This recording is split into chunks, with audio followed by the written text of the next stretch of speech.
Oh yeah, wow, that's very cool.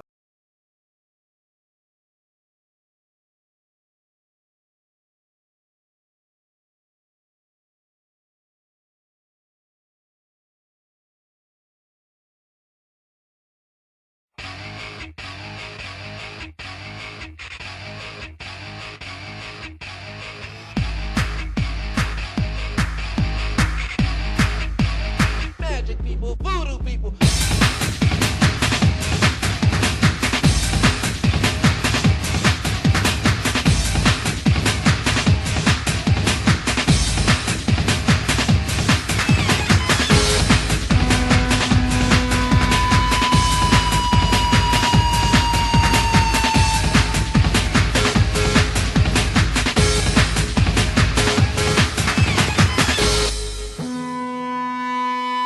The voodoo, hoodoo, what you don't dare do, people.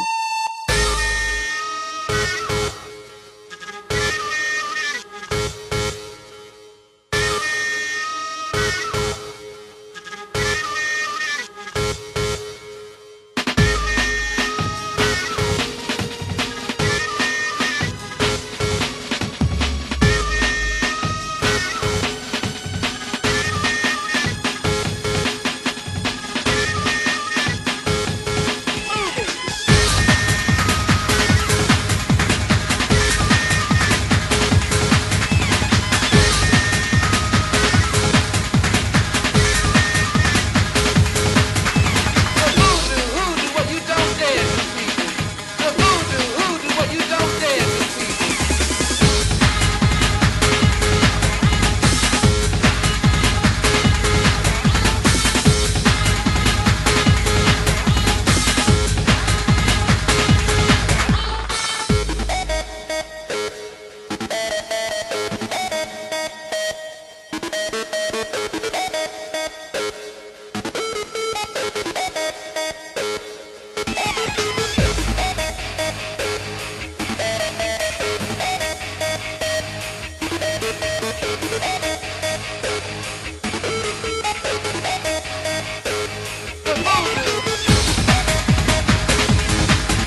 Ladies and gentlemen, coming to you from parts unknown.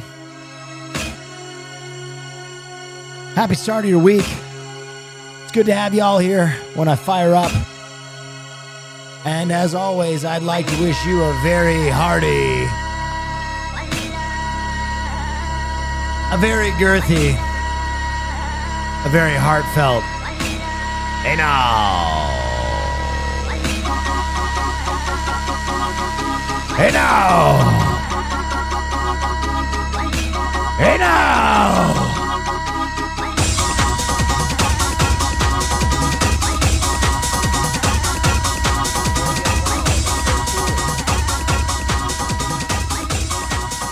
Cucumber juices, thank you so much. Have you watched the White Lotus finale? Yeah, I did. Oh yeah, wow, that's very cool. Cosmic Cardinal, thank you so much. Oh yeah, wow, that's very cool. Yeah, I can talk about White Lotus. Ultimately, I didn't think this season was like bad. But I definitely thought it was the weakest of the 3 seasons. Significantly.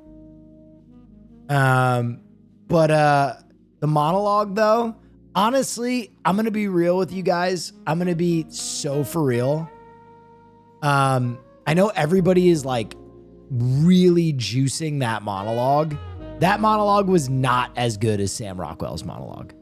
Sam Rockwell basically carried the season.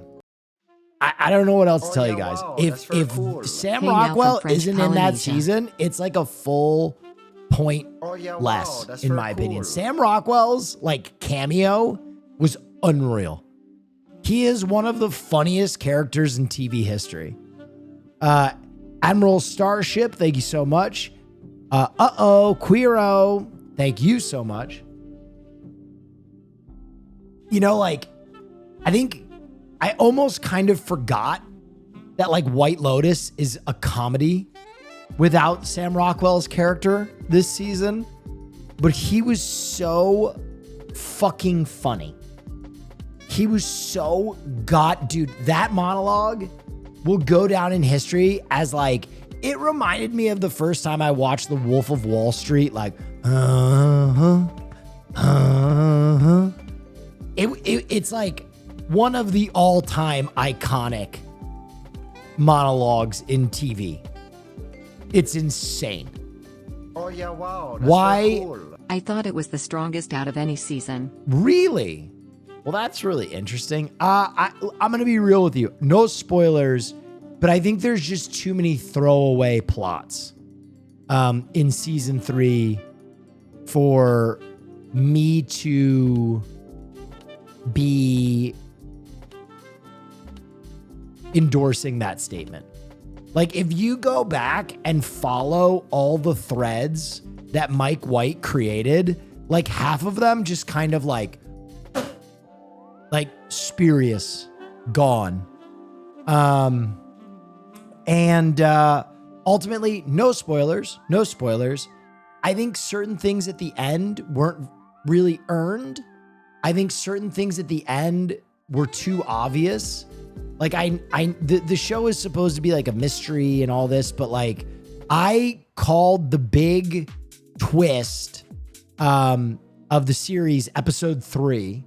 You can ask Caroline. I called the big twist episode 3. I was like, oh, come on. I know what he's building here. And then the other thing I will say is I think everybody in the world knew who was going to die, too. This is the one season that going into the last episode, I think everybody knew who was going to die, which, in my opinion, takes a little bit of the fun out of it when you're like, oh, I know who's going to die. Yeah, there was just some other setups that like, here, I'm going to tell you right now.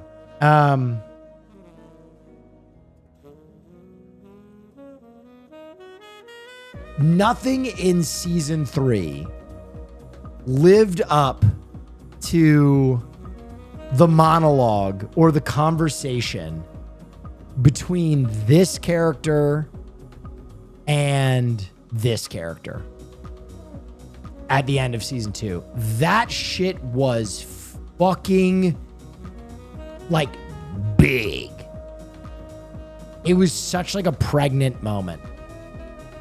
But yeah, I think White Lotus is a phenomenal show ultimately. And for my money, like I hope they keep making shows like that. So I'm not going to shit on it too much. LFG. But I got to the end of season 3 and I was kind of like, all right. Wide Load, thank you so much. I appreciate you. Of all the White Lotus seasons, it was definitely the most slow burn.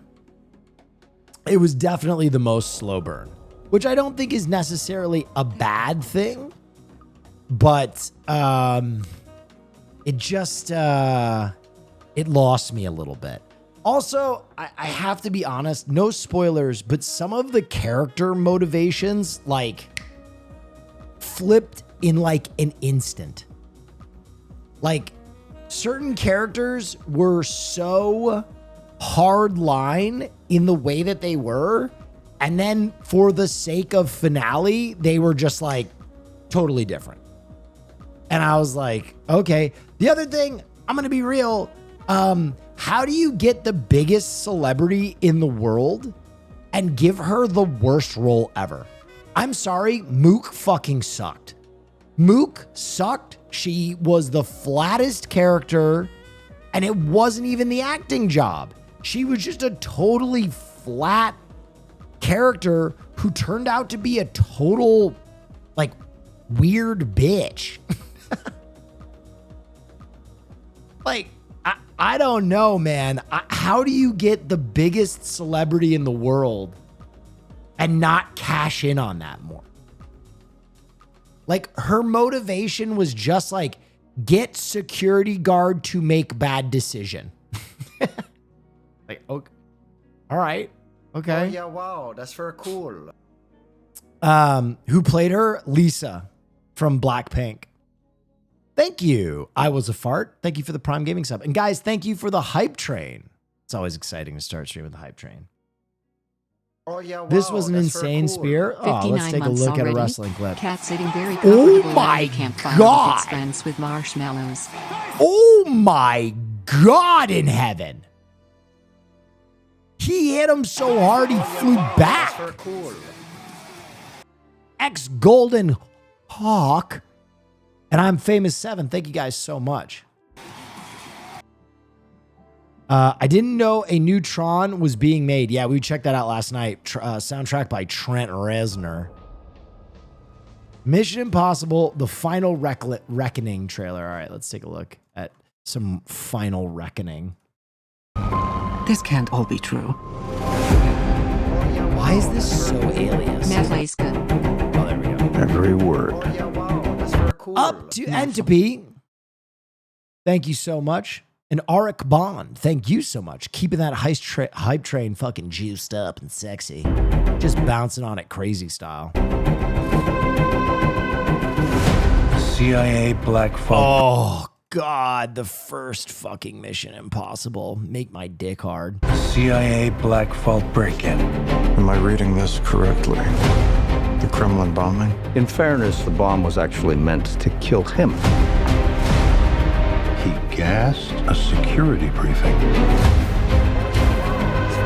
Artice, thank you so much That for tier 1. was just 2 months ago. This explains the handcuffs. It's still not clear why he's here. Because he's our only fucking hope. Want to bring the world back from the brink.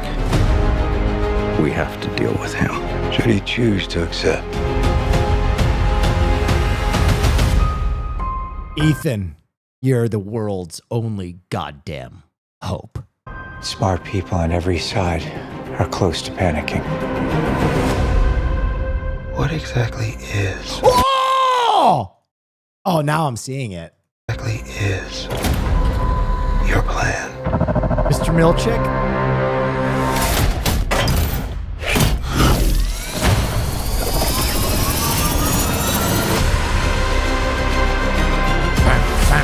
Your team has been betrayed, Ethan. All your secrets compromised. Everything you are, everything you've done, come to this? Dude, you know what's crazy? This guy has not aged a day since the first Mission Impossible. It is fucking, I want to show you guys something. This is actually crazy. Like, if Tom Cruise is an ageless demon, then whoever that guy is has, like, I don't know, he's Satan himself. Harry Kerensky? Dude, look at this. This is actually crazy. This is him 25 years ago, 29 years ago. This is him now. What are we talking? He looks younger now. How is that possible?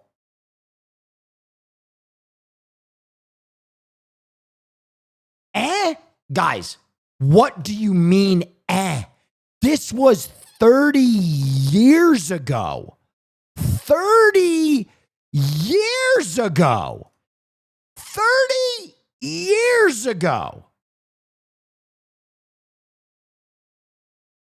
He looks almost identical. That's crazy to me. That is wild. Bam, bam, bam, bam, bam, bam, bam, bam, bam, bam, bam, bam. With all this glitz installed was a decoy. Guys, thank you again for the hype train. That's correct.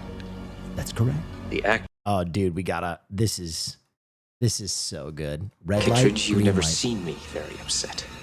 All right, Hunt. Enough is enough. You have bribed, cajoled, and killed, and you have done it using loyalties on the inside. You want to shake hands with the devil? That's fine with me. I just want to make sure that you do it in hell. You want to shake hands with the devil? That's fine with me, but I just want to make sure you do it in hell.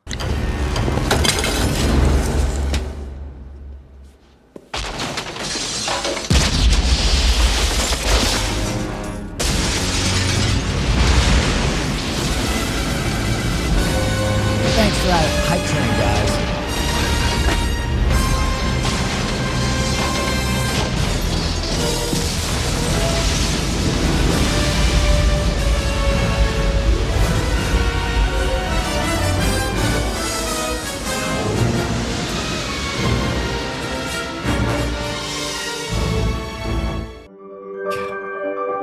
Ving Rhames looks so goddamn young. Dude, I saw Ving Rhames in Dope Thief. Ving Rhames has not aged as well as Tom and the other guy. Ving's looking a little rough. Kojima Cinema. Oh yeah, wow, Pig. that's very cool.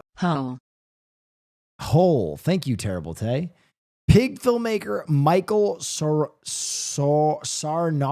to direct Death Stranding film adaptation for A24 with Hideo Kojima producing.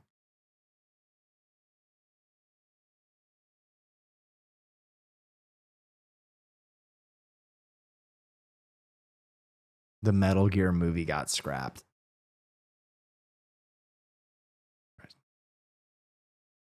I don't know. That director's pretty good. Hopefully it's cool. I don't know. What is this? The Phoenician Scheme? What is this a new Wes Anderson film? It's gotta be. It's square as fuck. Yeah. Wes Anderson.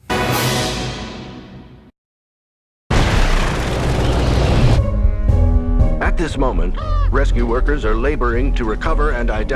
Do you think Wes Anderson's ever going to get tired of making the same goddamn movie over and over again? I'm like, dude, Isle of Dogs was so good. And for my money, it's like the only Wes Anderson film where he's even attempted to get outside of his like purview.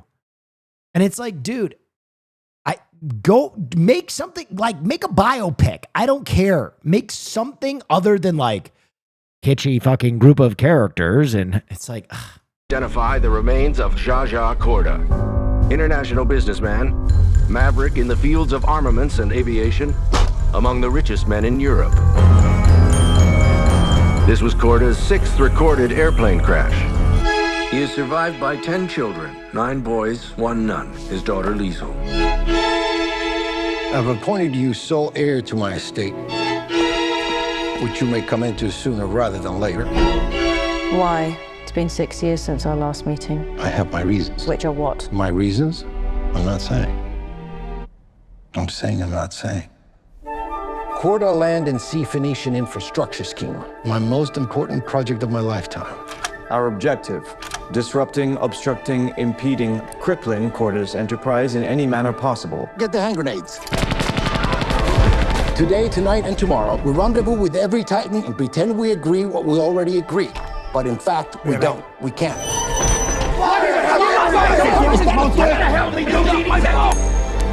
Call it. Heads. Heads.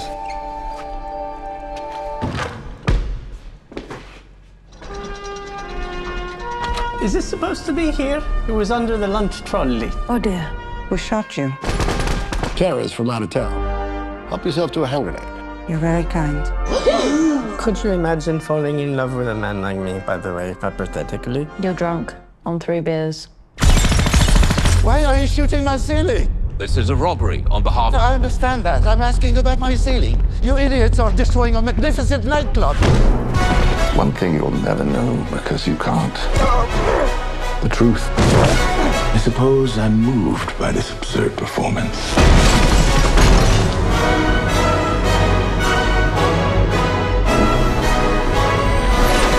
I recognize this assassin. Go now. Suicide panel. Where's for father? Take this miserable sinner into the comfort of heaven. This looks fun. I mean, yes, it will be fun. But I have to be honest.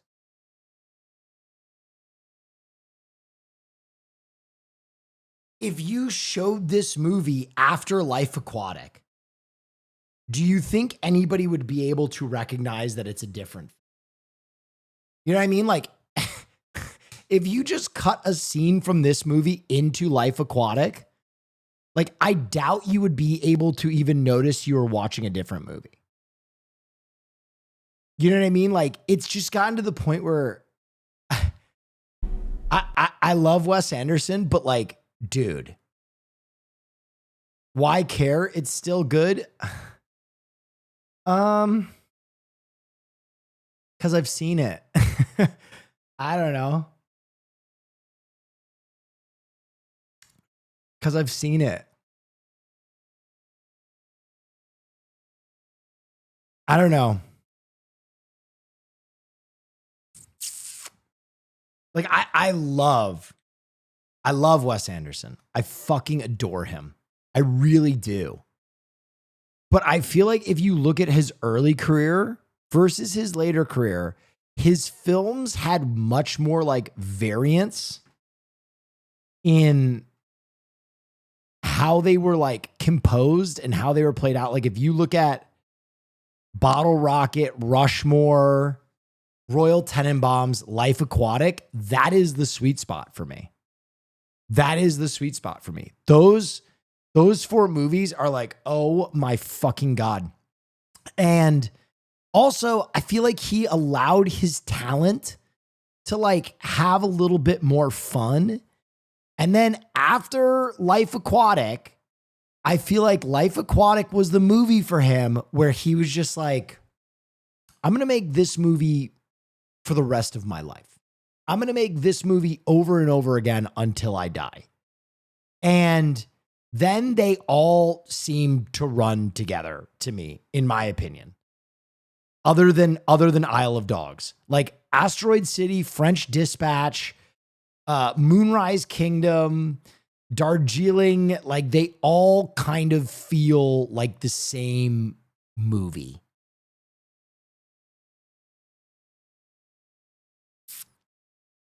Asteroid City to me was the one where I was like, okay, this feels played out. Asteroid City for me was really the bridge too far. Where I was like, what are we doing?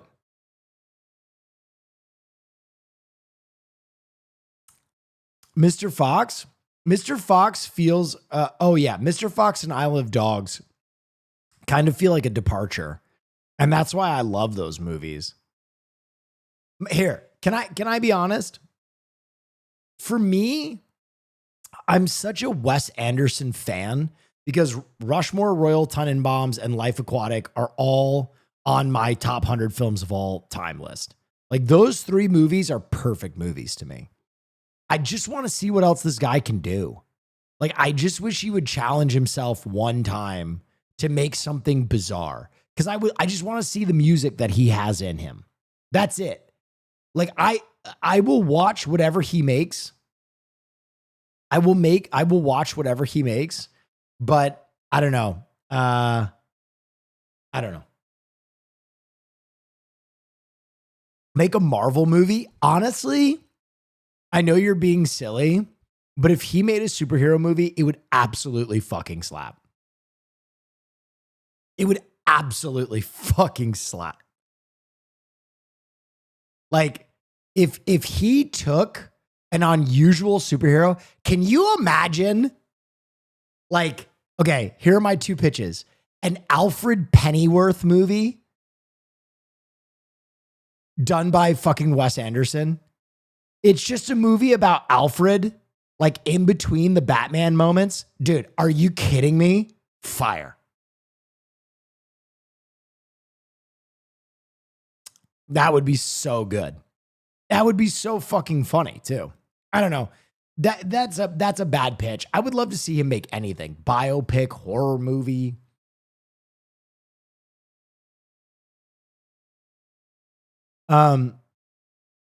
Serious question. Have you ever considered getting into directing, producing films? I feel like you'd be pretty good. I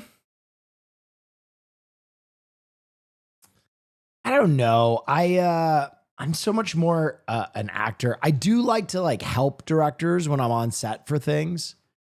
Cause like I have a really visual mind because I'm so dyslexic and I just think of things in comic book panels really. I would love to produce something one day. My buddy Henry Lovner,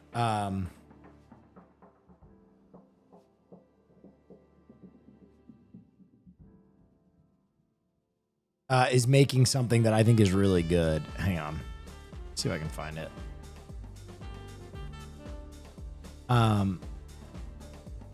He's making this series called Pretzel. And I'm in an episode of this that I think will be great. But I worked with this dude at BuzzFeed, and he's such a good fucking director. That you resold her Christmas gifts on Facebook Marketplace for cash to bet on Chargers games? First of all, yes. I just don't think that book club is right for you. You're kicking me out. No. People are so fake nowadays. Devin, he's my best friend, but genetically, I think there's something wrong with him. Please be quiet. Didn't she like go through your phone and track you and stalk you and do all that weird shit? I don't have to rehash all of it. You care more about these Timberland boots than you care about me. Those are Lucchese's. I would never wear Timberlands. You guys want to see my SNL audition tape? Right now? Hi, Caroline.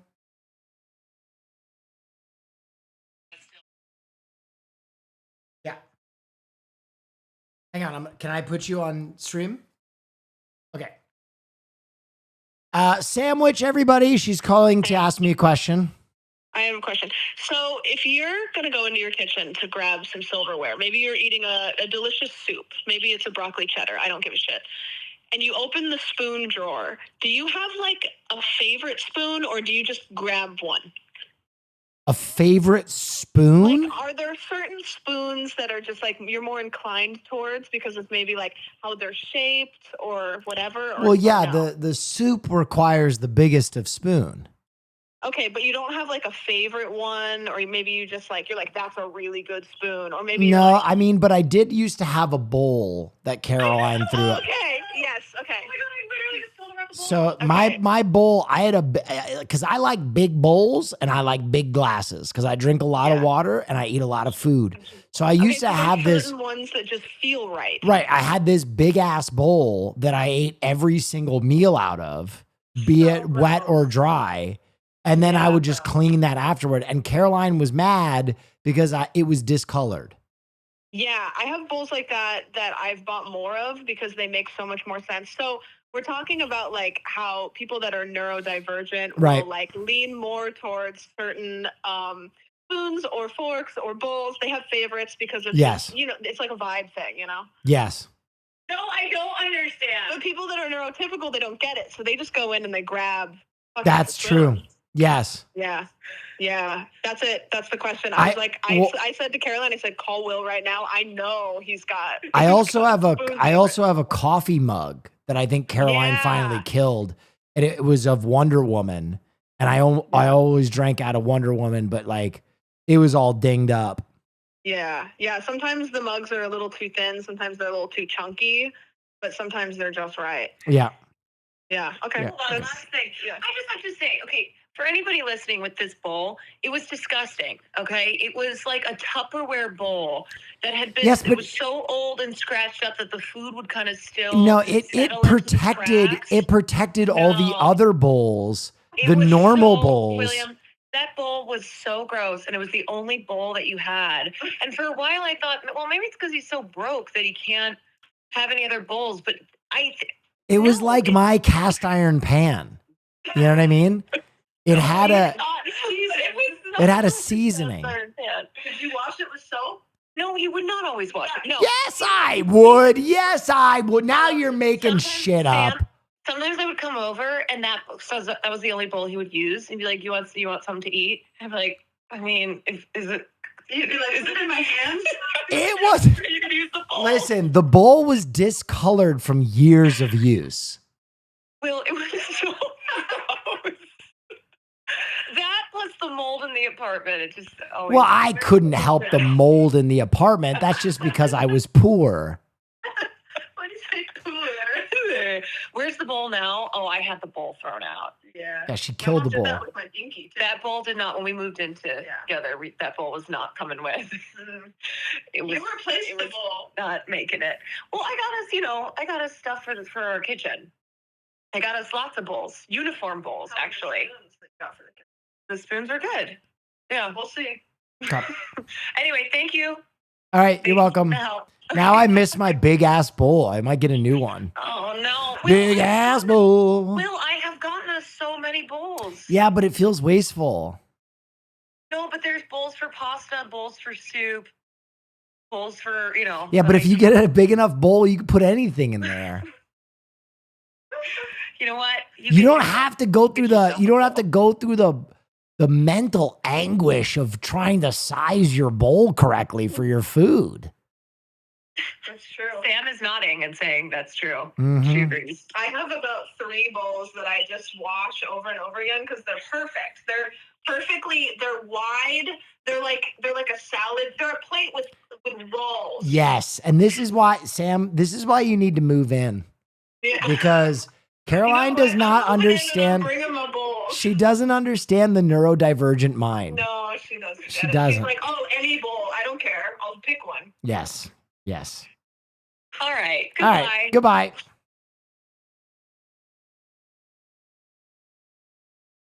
Yes.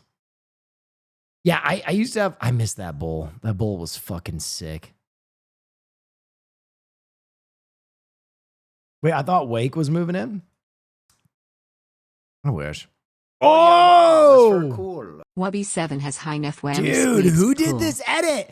Look, he's making a sexy face too. He's learned so much. I'm so proud of Gremlo.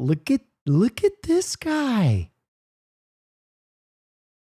You know what though? He is a fraudulent bitch. Because when I first said something, he was like, "Oh, this is just my face, dude. It's just my face. I just look like this." And I felt all bad. I was like, God, I feel like shit. And then he drops this sexy ass shit with the smize, the fuck me eyes, and the little smirk. Crazy.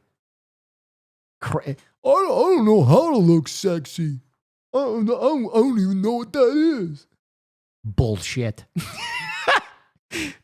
Such a oh God, such a liar. Look at how hot he looks. Damn. Is he wearing contacts or is that an edit?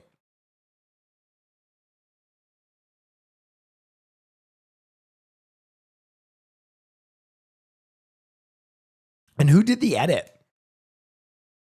Next tweet below has the photographer.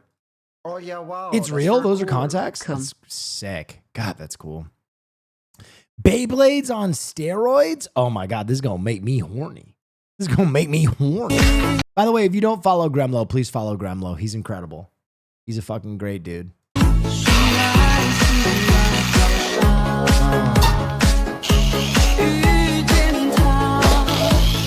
We got a real David and Goliath situation over here. Oh my God.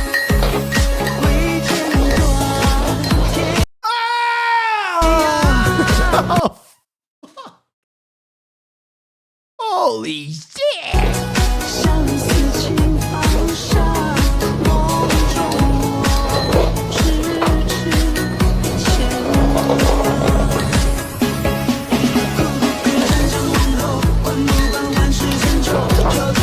Bro, if they made this a professional sport, I would be all the way in.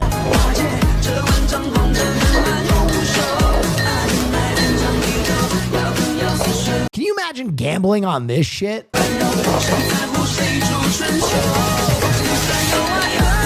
I'll take the over on Dark Valkyrie Rising. Let her rip.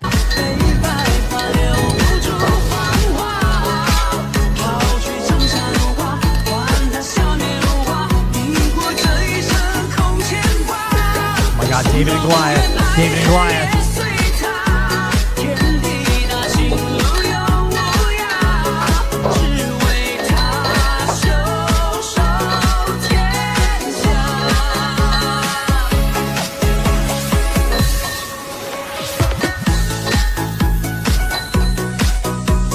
Come on, David!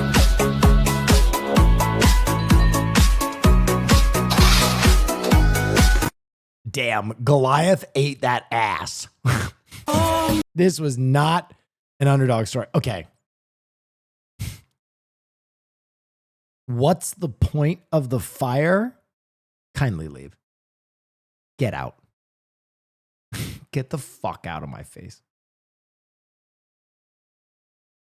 Oh, what? Why even have fun? I'm a stud. I'm ballsy. Yes. I don't take no shit from anyone. Dear Mr. Neffington, Yes? maybe Austin could move in. Tell him you will take no less than 6,500 per month. No. Don't get it twisted, but do show whole. No.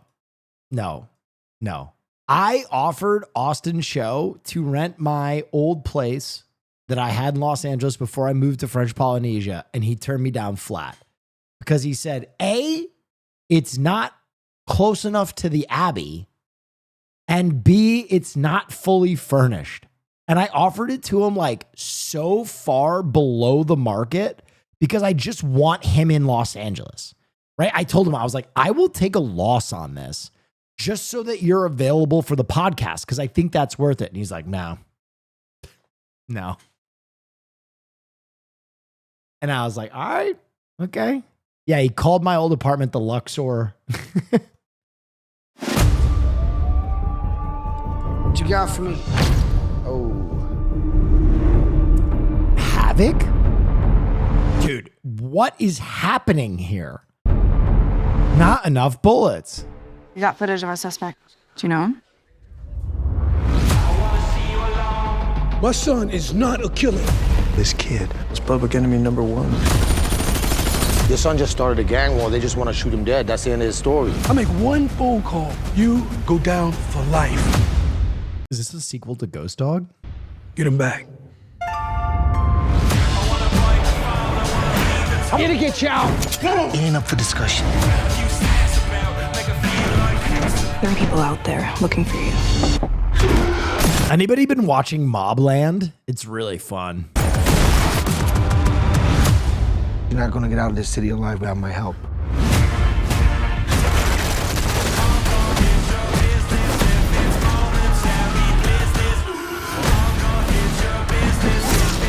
Oh God, it's so impossibly violent. Don't forget, I know what you did. You have no idea what I did. I've always just wanted to look like Tom Hardy. He's my man crush. This is your final warning. Pull over now. They were trying to escape. Kill them all.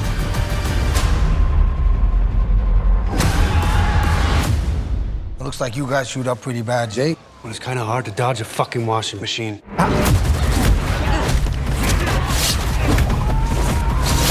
Yes! Yes! Yes! Yes! Oh, just give me an absolute slaughterhouse. I'm with it. Fuck yeah. Just fucking rip the shit out of... My girlfriend says that every straight man is gay for Tom Hardy, Like for the new myself Digimon included. game? Well, yeah, come on, dude. This is sick.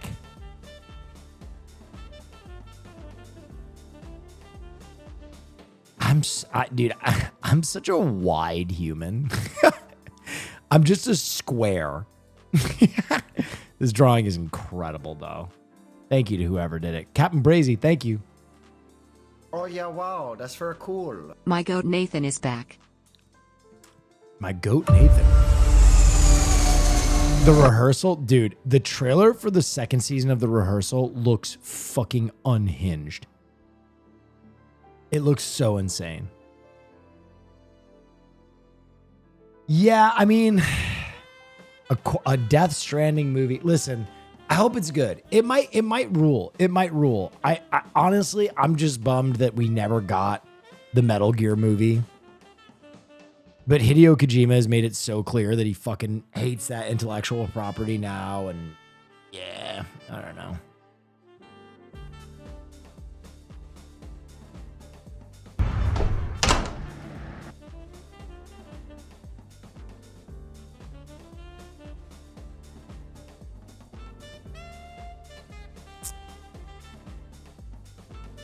When is the NDA over for you to read on the MGS script? Dude, I have been asking my contact that is associated to that. I've asked like 6 times. And so I was like, yeah. Like maybe one day. Like we're still talking about it. But yeah, I mean, I really want to do that. What's MGS? Metal Gear Solid. I've seen a picture of the script. I have seen a picture of the Metal Gear script.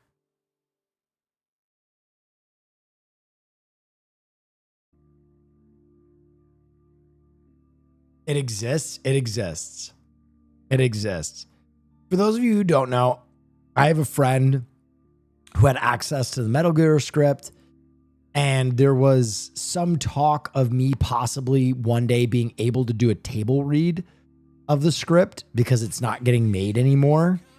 And after the initial like, oh yeah, that's a cool idea, then immediately everybody kind of like locked down again. I think the idea is that it's like Schrodinger's cat. You know what I mean? Where like, as soon as I do this with the script, they have to accept that the project is actually like dead. So I think they're just kind of like pretending like one day they will make it. I don't know. DeFrig, thank you so much. All right, let's look at this.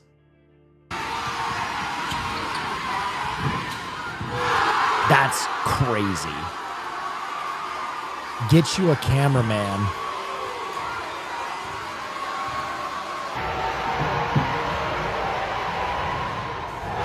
What a shot. What a fucking shot. Did you think White Lotus Season 3 was too slow? Creator Mike White sounds off. If you don't want to be Edge, then get out of my bed. There was complaining about how there's no plot. That part I find weird. It never did. It never did have a plot. Part of me is just like, bro, this is the vibe. It's the world building. If you don't want to go to bed with me, then get out of my bed. I'm edging you. Enjoy the edging. You don't want to feel edged, then get out of my bed. Do you know what I mean? He just said that twice. Don't be a bossy bottom. Get the fuck out of my bed. Don't come home with me. Don't get naked in my bed. Get the fuck out of my bed. Obviously, something is going to happen.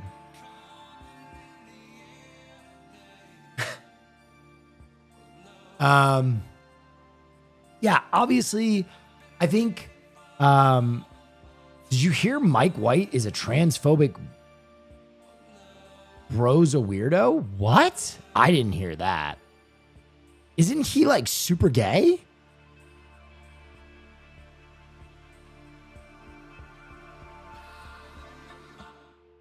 I don't know. Interesting. Can be gay and transphobic. That is true. Just less likely.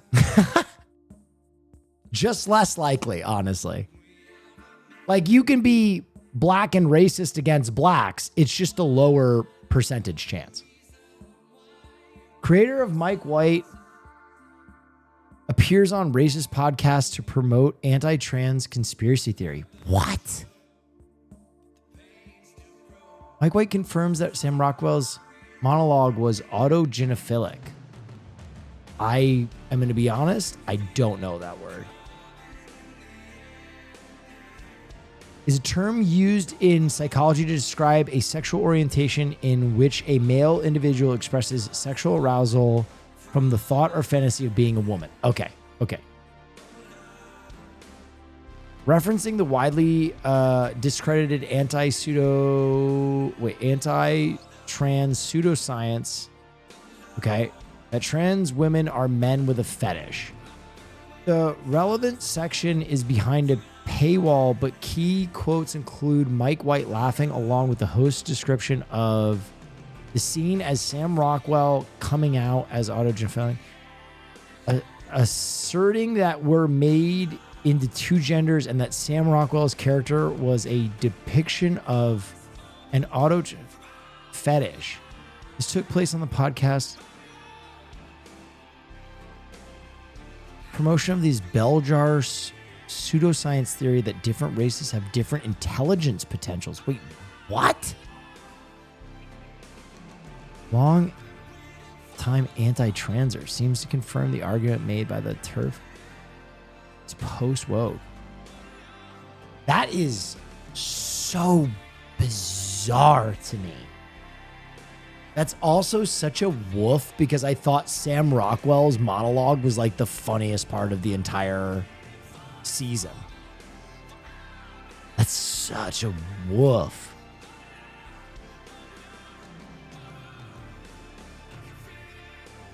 So weird. That's so woof, like gross. Like that sucks. How do you not know what woof means?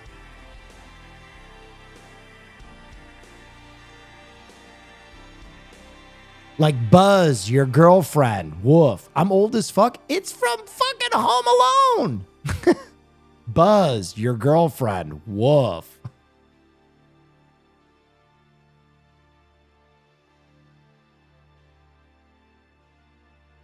Wait. One's in chat if you know what woof means. Like when you're talking about something when you're just like, woof. Okay. I'm glad I'm not that old and barnacle-y yet. Yeah, no, it's woof is kind of like also disappointment. Like deep, like woof. Like I don't even want to fucking deal with this. That sucks. I want to watch that part of the interview now, but now it's like behind a paywall. And I don't really want to get into it on the stream, but that's super disappointing. It's not used that much. I mean, I don't know. Is woof like yikes? Exactly.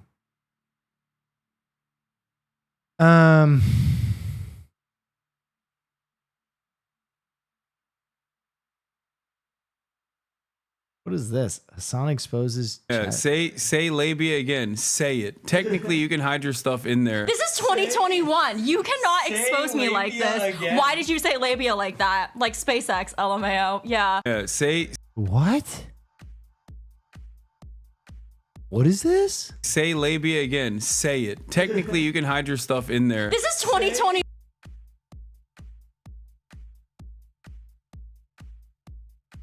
I don't understand that at all.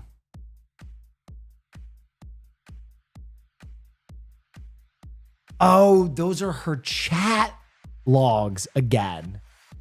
Oh, those are her chat logs. Oh! Labia again. Say it. Technically, you can hide your stuff in there. This is 2021. You cannot expose me like this. again. Why did you say labia like that? Like SpaceX, LMAO. Oh. So did she like the way that he said labia?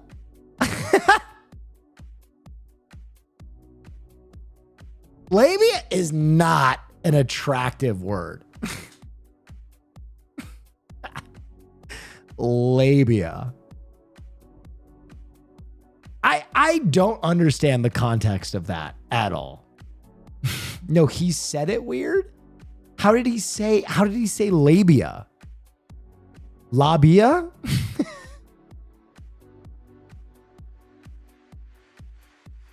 Labia. He said labia. Oh no. ESL. ESL. I already did. Oh, this is the desk. Hi, Chad. Yeah. Yeah, I've been waiting. You weren't wondering why I was just fucking. No, I thought you were doing your thing. I thought you were hanging out. Nice. Wow. Right now they're Oh, really by the way, guys, special stream that I'm planning in about 20 days. I said I was going to do this. I'm doing it.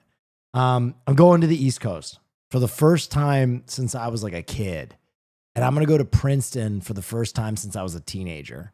So I'm going to do a live stream in the town I grew up in around the 25th, which is like crazy. well behaved. Yeah, surprisingly. Pull up her old chat logs right now. I actually say nothing. You can check my chat logs. I'm a lurker. I don't say anything. Wait, what? She was like, please don't pull it up. Let's see what you got. Are you in the That was so funny. Let's see what you got. ASHLEY. I am ASHLEYJLIAO. ASHLEYJLIAO. I think I commented something about like during the LA fires, there was a lady. There's but a like lot of logs in there. No, that's not a lot. 2020, dude. Like Yeah. this is Pog. Pog. Okay, I said- love being Gotchi Chad. hyper. Pre-COVID Lamau. 20K baby, 72K Andy. So she was there during the election. Oh. 27K Andy. 20K baby, 72K Andy. Damn, you frog. Yeah, actors here. I get tested 3 times a week. Yeah, actors get tested 3. It's true. So that during COVID. That was during COVID. Yep. I remember that. Oh my God, dude. I had a fucking callus in my nose from working at G4. We had to do a test every morning, and then we had to do another test every time we went on set. So I was averaging 2 COVID tests a day for like a year. That shit sucked, bro. That shit sucked ass. But you were asking like how Yeah. actors stayed safe. Dude, when we first started getting back on set, this period of time is like blocked from my memory.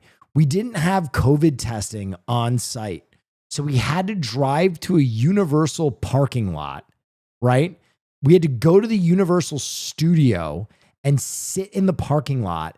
And then you would wait in a line that usually took like 20 to 30 minutes.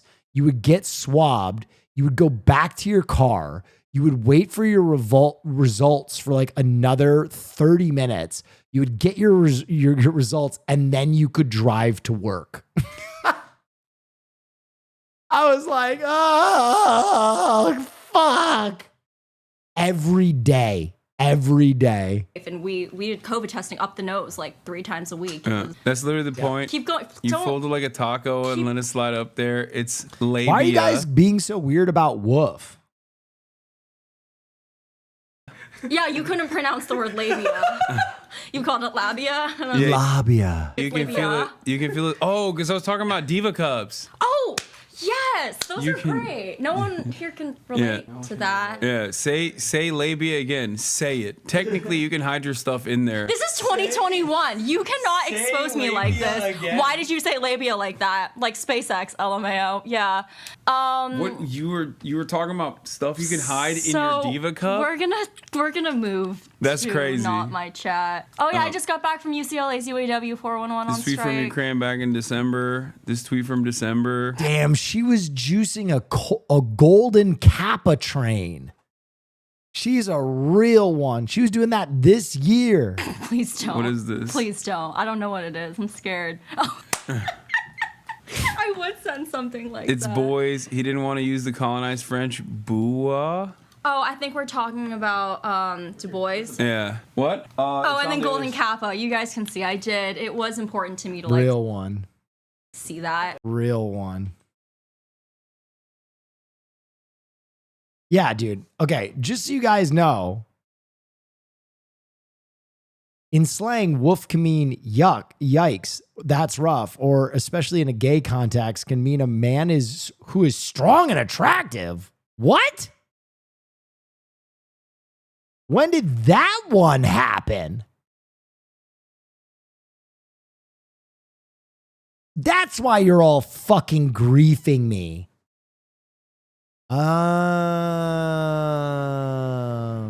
Double entendre. I told you, but that you don't walled me. Well, no, I just have 5,000 people in here. I can't read every message. I'm just so important. Just kidding. I missed the message. I can't read that well. Oh, I saw this. Oh my God, I saw this. We're watching this. They brought back dire wolves. They brought back fucking dire wolves. The howl of a dire wolf hasn't been heard on planet Earth for more than 10,000 years. You can tell Maya right now, I did not acquire wealth to not own a dire wolf. Real shit. I did not become wealthy so that I can not own a dire wolf, okay? And be like Jon Snow. So I don't care if they are extremely endangered. I'm going to abuse my financial leverage and buy a wolf, okay? That's my prerogative. Because the species is extinct, or was. Colossal Biosciences is a Dallas-based company that's using There's two. There will be more. There will be more. Genetic engineering to de-extinct long-gone species. And this is the first time Colossal's dire wolf pups, who are now 6 months old, have been seen by the public. Yes. Yes. Hey Ben, it's Jeff Kluger from Time Magazine. A pleasure to meet you. Why did Jeff Kluger do that?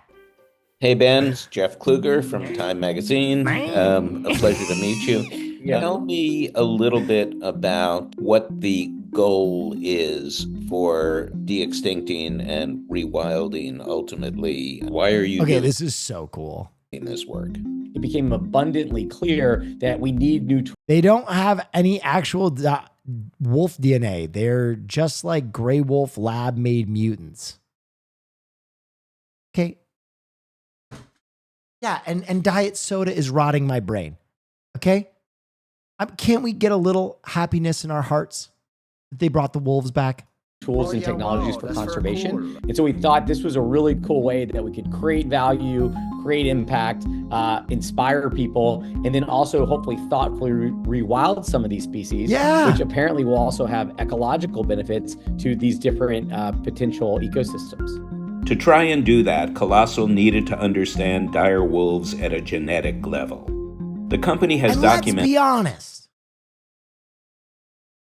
This is the first of many steps that lead to a pterodactyl pet. Okay. Having your own pterodactyl, fucking game changer. Basically solves the energy crisis overnight. Right? We would have another Wild West era where we're all riding pterodactyls. Okay? No more gridlock, no more traffic. Everybody on a pterodactyl, ride that shit to work, put them in the pen. In my shit 37 straight bring down environmentally damaging, we could save the environment. Yes, go ahead. I don't take no shit from anyone. Wait, I'm late. Did I hear the Wilneff will be in Princeton? Can I buy you a hoagie from Hoagie Haven? Yes. Okay. So here's what I'm thinking about doing in Princeton. I'm thinking about trying to rent out Conti's for if any of my fans are around the Princeton or New Jersey area, to come in and have a slice of pizza and then meet up with some of my homies from Princeton while I'm there. I'm going to work on this. So that's the idea. I'm going to work on this though. I just found out I was going to New York today, so I got to work on it.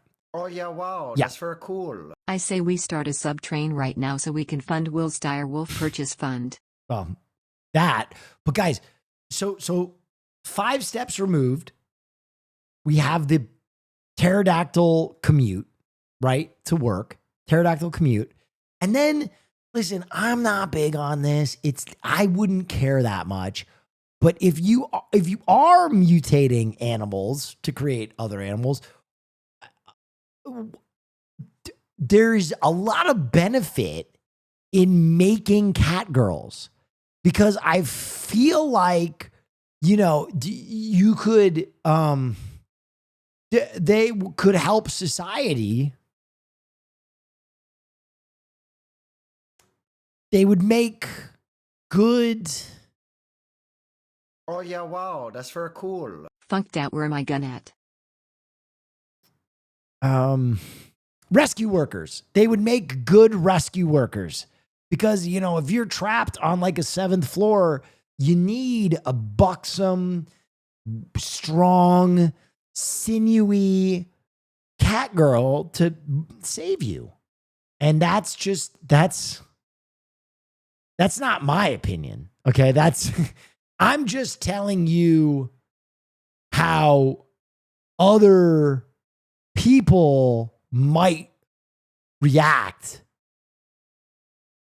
Entered the process from the beginning and shared this footage with Time for a cover story.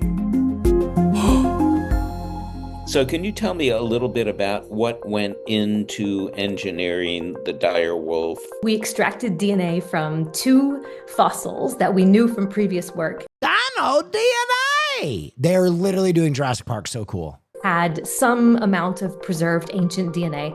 One was a 13,000-year-old bone, and the other was a 72,000-year-old bone, an inner ear bone. We were able to generate 2 genomes, 2 direwolf genome sequences from that, which we then— Wait, I thought you said it doesn't have any direwolf DNA. And compared to all the other wolves for which there's already been data generated. And when we do that, we want to figure out where it is that these 2 dire wolves are similar to each other, but different from the other wolves that are out there. And so we come up— They like modified the gray wolf DNA to be more like the dire wolf, but that's how Jurassic Park happened. Remember? They got dino DNA and then they spliced it into a frog. With this list of genes, dino DNA, where they're distinct. Now, our goal in the Direwolf project— Whatever happened to that little genetic character? That guy was sick. Little DNA strand. They got to bring him back. Heroin? He died? Oh my God.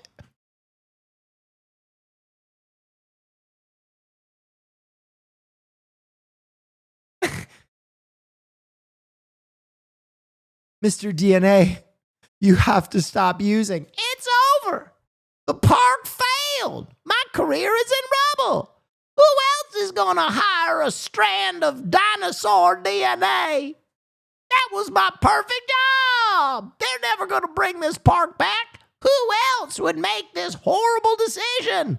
There are going to be no sequels. Wow, that's very cool. I need Crazy that style. sweet, sweet brown rock to take my pain away. No, Mr. DNA, stop. Oh, yeah.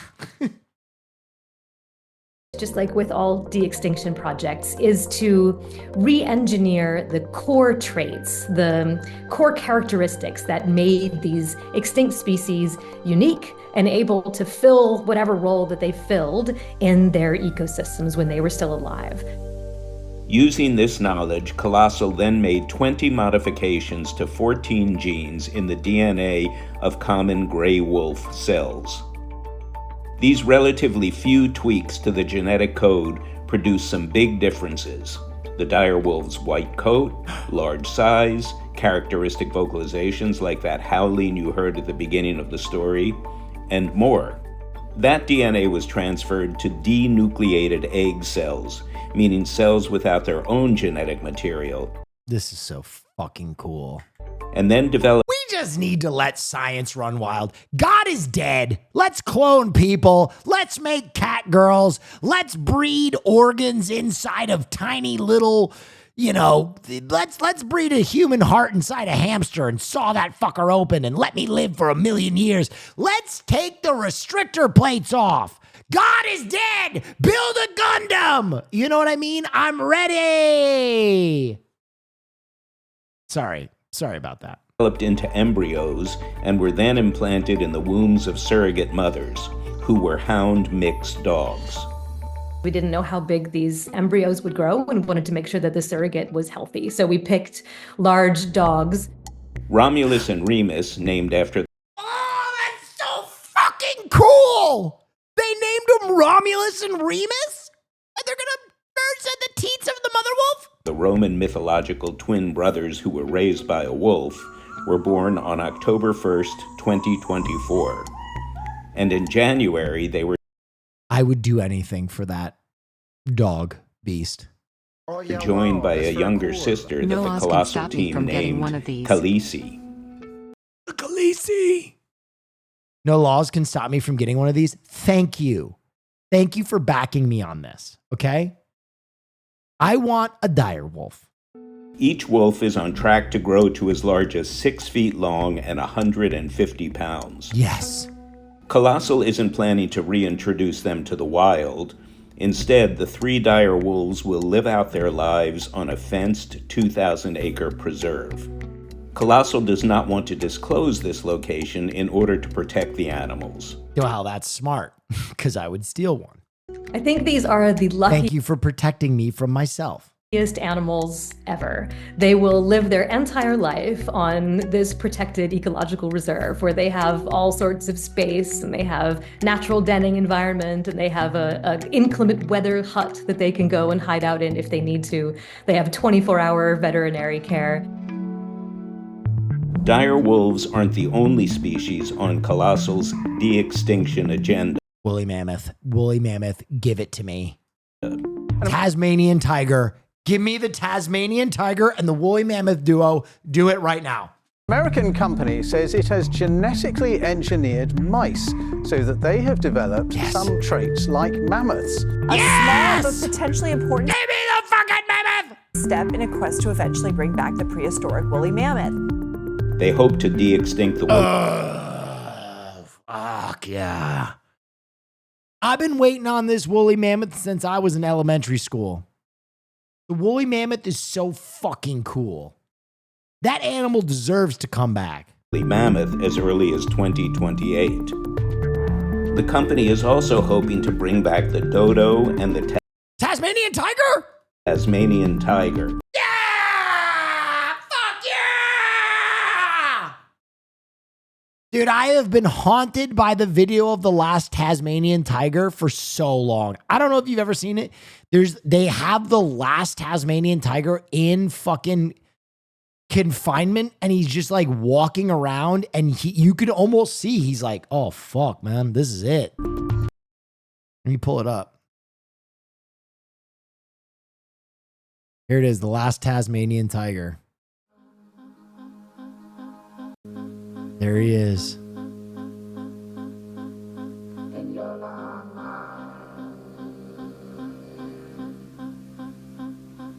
I'm a stud. I'm bossy. I don't take no shit from anyone. God creates dinosaurs. Yeah. God destroys dinosaurs. Yeah. God creates man. Yeah. Man destroys God. Man creates cat girls. Cat girls inherit the earth. Life finds a way.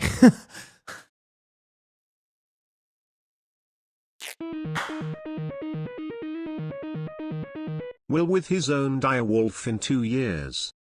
Yeah, dude. Can you?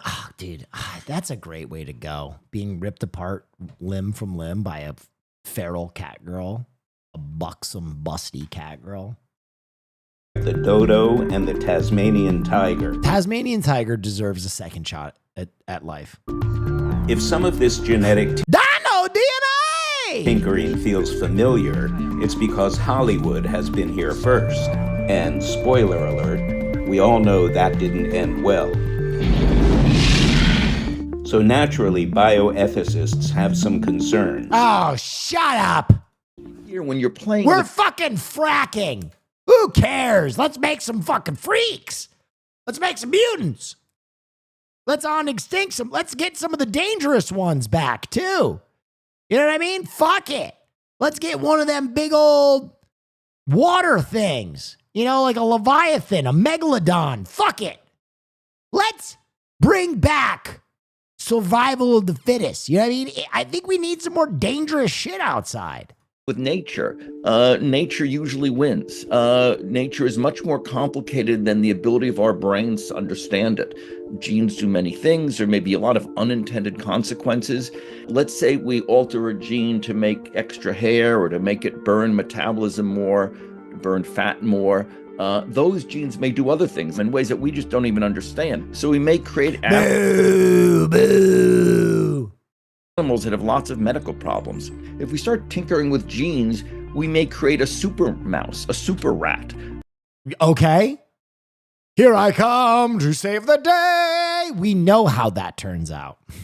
That kills all the other animals around. Oh, true.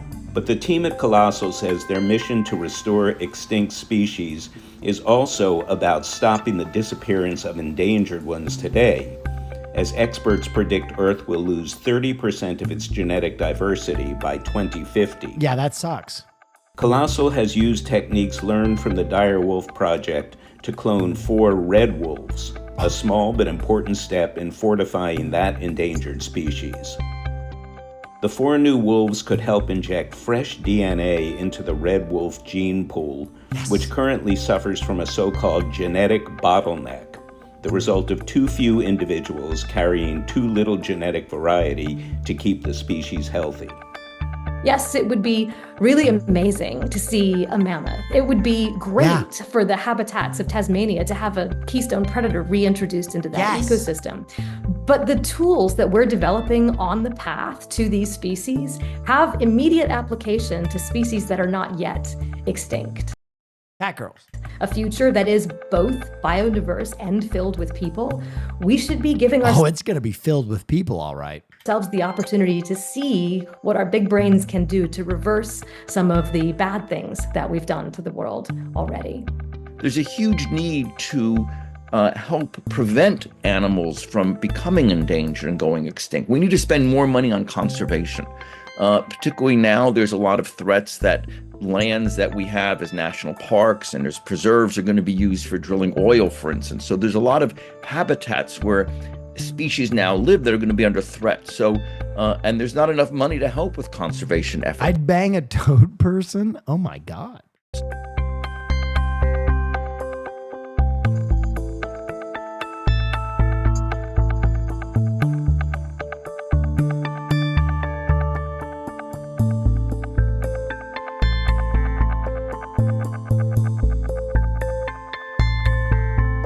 I'm fully on board. I'm fully on board. I'm with it. I'm sorry. I'm with it. Ballsy. Yes, I go don't ahead. take no shit from anyone. Will, have you seen the new Epic Universe? It's the newest theme park built in the US in 20 years. Yes. Oh, yeah, wow. Haas actually worked on The the best Epic thing that's Universe. coming from this is we might have real-life Teenage Mutant Ninja Turtles one day. I'm a stud. Teenage I'm Mutant ballsy. Ninja I don't take no Turtles. shit from anyone. Yes. With peace and love, feed the naysayers to the wolves, the pteranodons, the tigers, and the cat girls. Yep. I agree. What's your Batman Beyond intro to splicing? Oh, let's see what our future could be. this time? Never tell when they're Wacky tell us something. Check it out.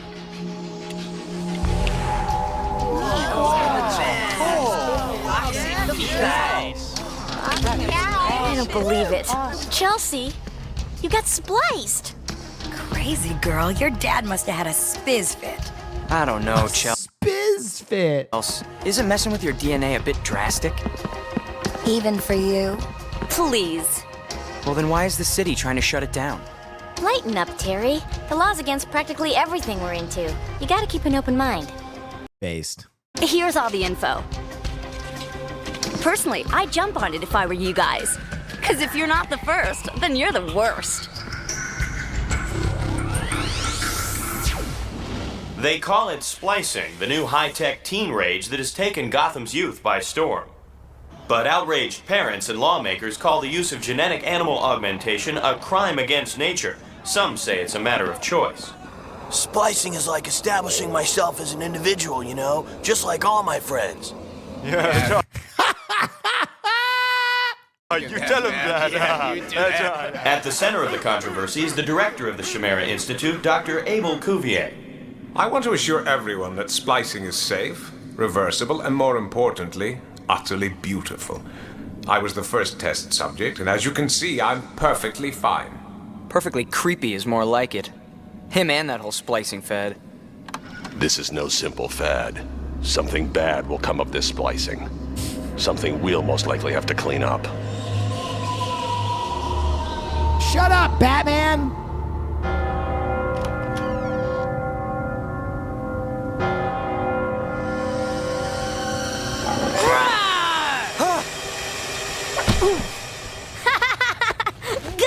Gotcha good! You are so dead, Matt! Mom, can I get spliced? I want to be a real Wolfman for Halloween. Let him. Come on, Mom. Sorry, Matthew. No son of mine's going in for some freaky body treatment. Aw, come on, Mom. What about that little relic from your wild teen years? Oh, Tare, please. That's different. A harmless little tattoo's hardly comparable to having antlers stuck on your head. Terry doesn't need splicing, Mom, because he's already a donkey. Yeehaw! You little fucker. Ah! You're lucky I'm late for school, Twip.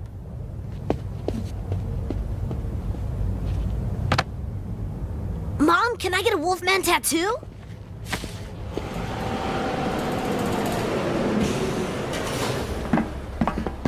As your district attorney, I'm making it my top priority to outlaw splicing completely. Boo! Impartial tests clearly show a rise in aggressive behavior.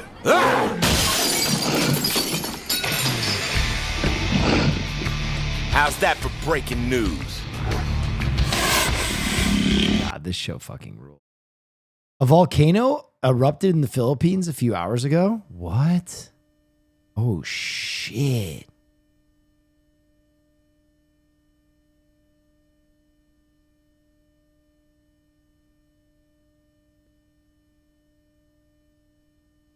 Oh my God.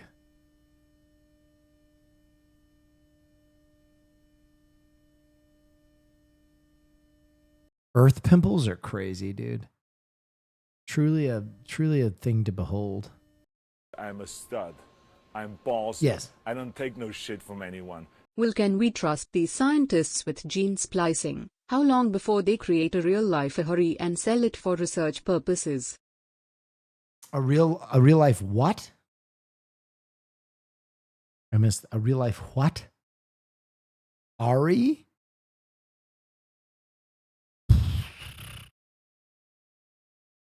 That would be horrible. Fox Girls? That's...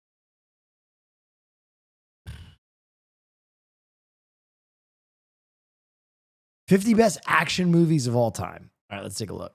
Man from U.N.C.L.E. I'm actually glad this is on here. I think Man from U.N.C.L.E. is one of the most underrated films of all time. This movie is really good. I think it's his best performance too. I hated that movie. Really? I thought this movie was great. It really slid under the radar. I think 50 is okay for this though. I'm okay with that. I really enjoyed that movie. Escape from New York. Incredible. Maybe should be higher. That's fucking Snake. Snake.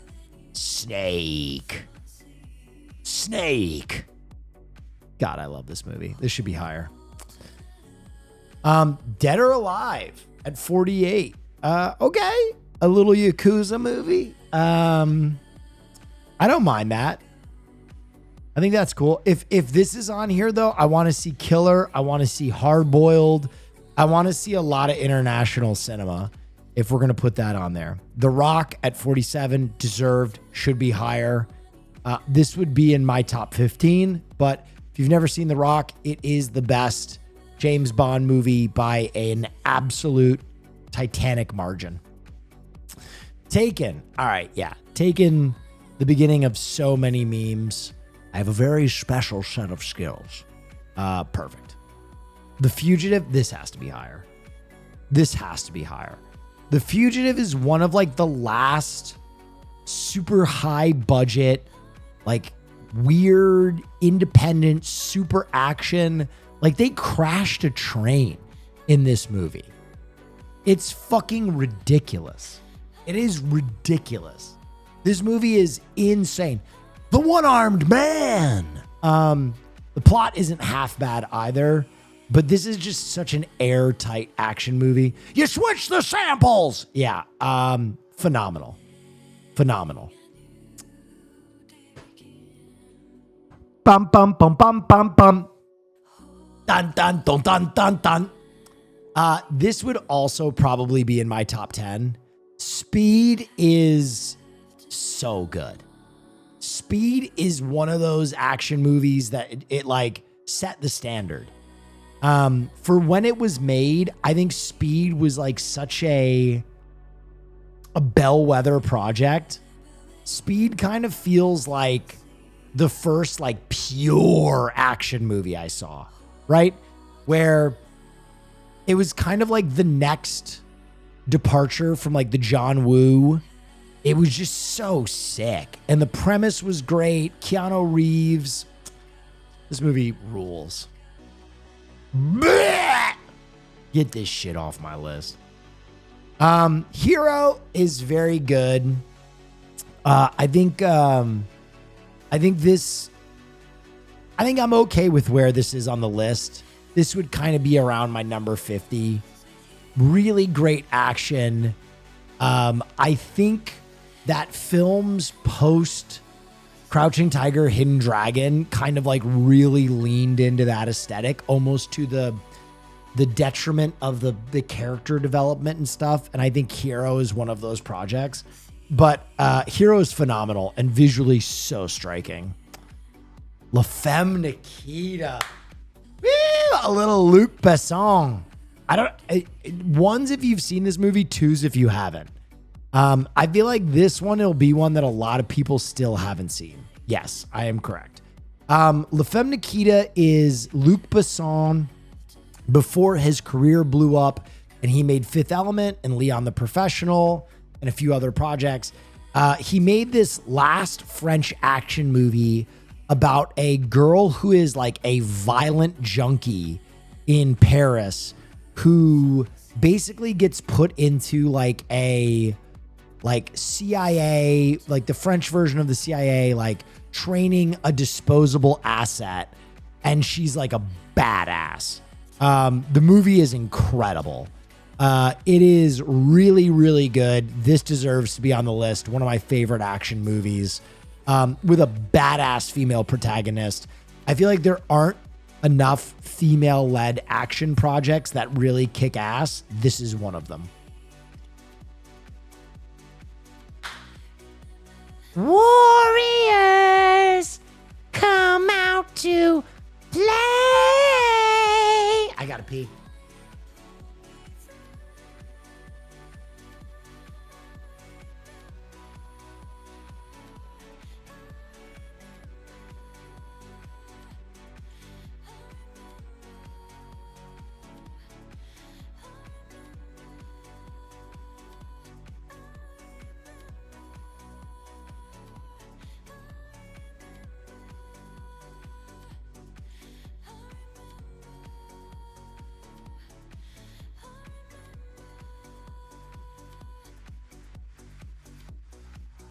All right. The Warriors is the independent action movie that launched 1,000 ships. I think that Warriors is like, when you talk about cult films that became influential to other filmmakers and artists, The Warriors was like, it is like one of the most monumental projects, and even outside of the United States. If I had to pick an American film that had the most profound impact on anime, it is The Warriors. If you watch The Warriors, you can see its direct impact on so many anime, on so many international projects, on comic books, video games. Like, The Warriors was like this first weird, we're gonna make like almost comic book factions of like made up like pseudo reality gangs and take them to like 11. Like, real shit, if a project like The Warriors doesn't happen, way down the line, you don't get like John Wick. Like, The Warriors is such a weird movie, and I bet a lot of you have not seen The Warriors because it is so dated. If you don't know what The Warriors is, it is a movie about this gang called The Warriors, and they are framed for an assassination. And basically in this like tangent reality, gangs run Manhattan, and all the other gangs in Manhattan basically are trying to kill the Warriors. So they have to get from like the financial district in New York all the way back to Coney Island. And it is so fucking rad. It is so rad. If you've never seen The Warriors and you just want to watch a fucking kicked out weird cult action movie, definitely go watch it. Can you dig it? Atomic Blonde. This doesn't make my list with Peace and Love. This does not make my list with Peace and Love. The Mission. Okay. I'm okay with this being on there. There are some other projects I still haven't seen. But I like, dude, a little Hong Kong action film. I'm with it. Predator at 37. You gotta be shitting me. How is this not top of list? How is this not top of list? Too low. The Predator like redefined creature feature action. So sick. Arnold is so good in it. The violence is so visceral. The Predator is so well done. You can watch The Predator now and it still holds up. It's just the coolest. This is guys action. Guys horror. Rambo 1 was better. Oh, I'm not saying it wasn't. I'm just saying 37 for The Predator is very low.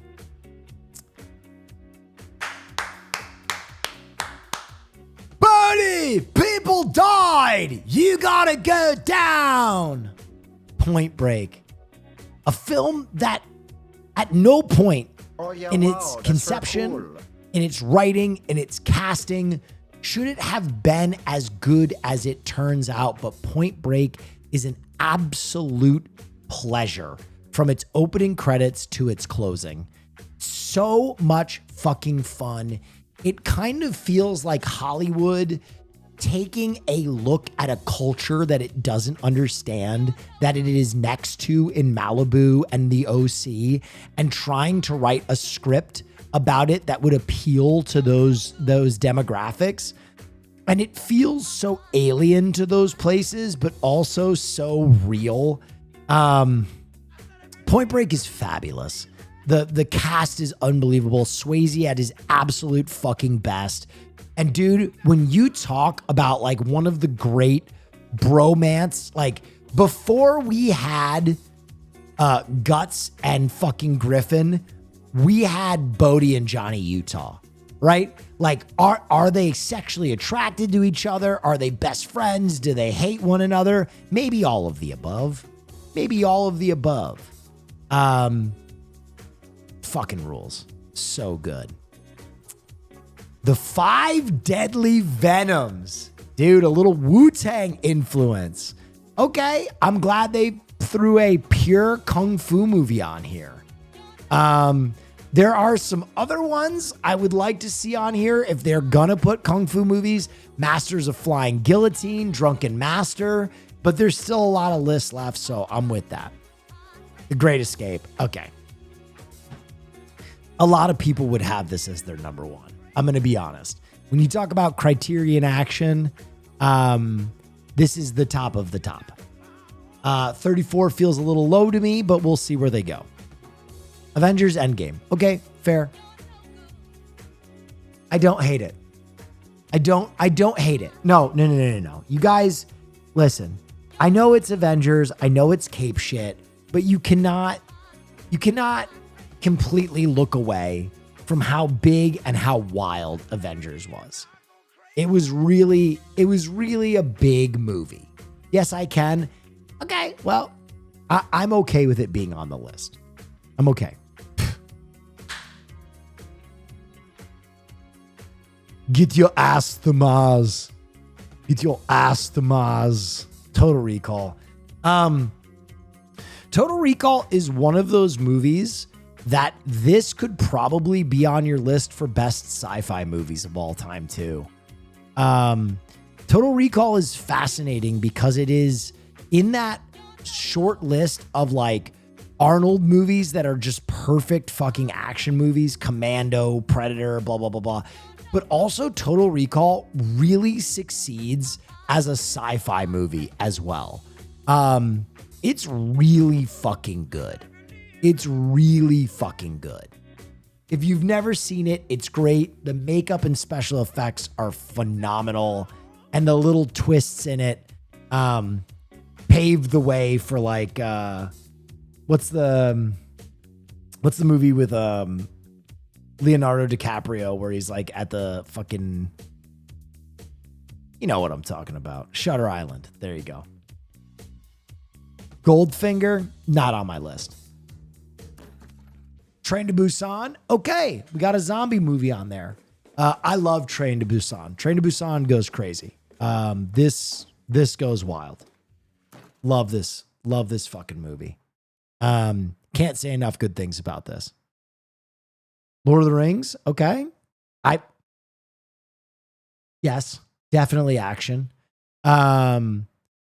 Is Two Towers Helm's Deep? Because this is the one with Helm's Deep, right? This should probably be higher on the list. I think Helm's Deep is maybe the greatest action sequence, war sequence ever filmed.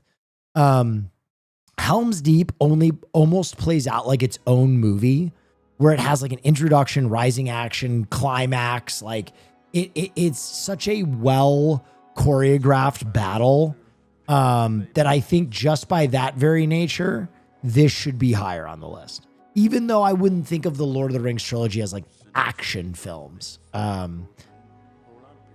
Edge of Tomorrow. Edge of Tomorrow is a really interesting film because it was kind of lost in its own marketing.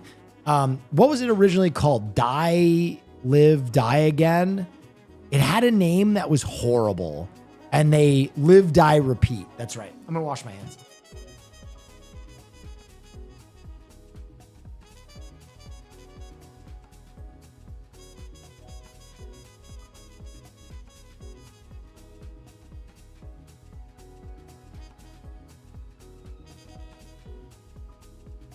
So I can't think of another instance in Hollywood history where this happened, where this movie was released under the name Live, Die, Repeat, and they decided that the marketing was so fucked that they changed the name during the cinematic run from Live, Die, Repeat to Edge of Tomorrow. It's a really good movie. I don't know if it would be 28 on my best action movies of all time, but it's a lot tighter than people think. Empire Strikes Back. Yeah, you can't hate it. I don't think of that as an action movie, but we're kind of bending the rules a little bit. It's The Empire Strikes Back. It's Empire. It fucking rules. The Adventures of Robin Hood. No, we're really bending. We are really bending now.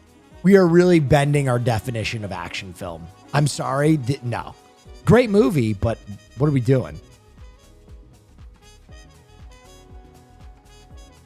No. No. Yes. Kill Bill 1 and 2. Interesting that we're putting this on there as one film. Legend serves that Tarantino originally intended for Kill Bill to not be a two-part movie, that he filmed the whole thing intended for it to be one film. And then when he showed it at a screening, a network exec was like, this is way too long. We're splitting this up. And so it became two movies.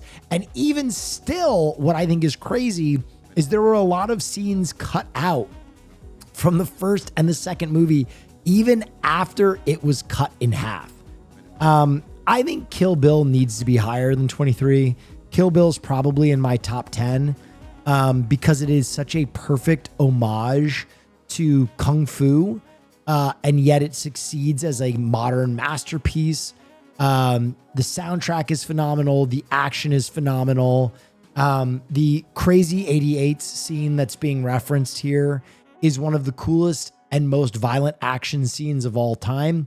It was so violent, in fact, that the rating, the ESRB rating, came back to Tarantino in the studio and were like, this is going to be an X-rated movie. And they're like, you got to cut a lot of this out. And the studio was like, we can't. What can we do to make this an R-rated movie? And they're like, you can make it black and white.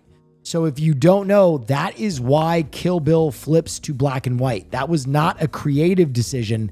That was purely to avoid an NC-17 rating, which is one of those great little bits of trivia about filmmaking. Yeah. But I'm sure you can watch that action sequence in color somewhere now. Logan. I love Logan. I really do. I think, go ahead. I'm ballsy. I don't take no shit from anyone. Will name thing happen with the Harley Quinn solo movie? I believe they changed it from Birds of Prey to Harley Quinn Birds of Prey. Interesting. I didn't know that. Logan to me is a little high at 22. I'm going to be real. But if you've never read Old Man Logan, Old Man Logan is one of my favorite comic books of all time. It is phenomenally good. And it basically is like the canon ending. Well, not canon, but it is like the ending for Wolverine as a character when he becomes old, and it's this road trip and it's weird. And they wanted to capture some of that when they were basically putting Hugh Jackman to bed. And I think it's such a great ending to Hugh Jackman's story. And ultimately, it was my biggest regret about Deadpool 3. Like, I was excited to see Wolverine in Deadpool 3, but at the same time, I was like, let sleeping dogs lie. Logan was so good. It's so far above most comic book movies, but it is what it is. 22 is very high for this project, but I don't mind it being on the list. Snowpiercer. An action movie? I suppose. I love Bong Joon-ho. I love Snowpiercer. I love this movie. I think it's phenomenal. But as an action movie, I don't know if it lives as an action movie. I don't know if I would ever describe it as an action movie. If we're just doing good movies, yeah, put it on a good movie list. But on an action movie list, I feel like you're basically cucking a lot of good action properties that I haven't seen, and you only have 20 films left to put on just a good movie, which I'm kind of like, I don't get that. Midnight Run. Okay. Yeah, this is every dad's favorite action comedy of all time. I'm going to be okay with this one. Casino Royale. I don't like Bond. I thought this movie was cool. I'm not a Bond guy. I still thought this movie was cool. I'm okay with it. I'm not a Bond guy, but this movie was cool. Should be number one. You're high. Mission Impossible Fallout. Okay. Fair. You put a Mission Impossible on there.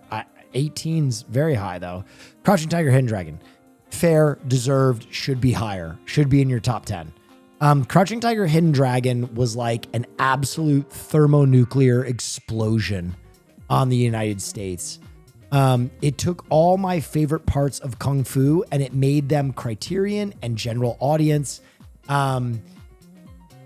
If Kill Bill's purpose was to parody and make a tribute to Kung Fu, Crouching Tiger, Hidden Dragon was to make a Kung Fu movie so transcendent that you could no longer ignore it as an art form. Crouching Tiger, Hidden Dragon is so unfathomably beautiful as a movie. And then you remember it's a Kung Fu movie and you're like, wow, the romance is incredible. The chemistry is amazing. And the Kung Fu is top notch. Crouching Tiger, Hidden Dragon, unreal.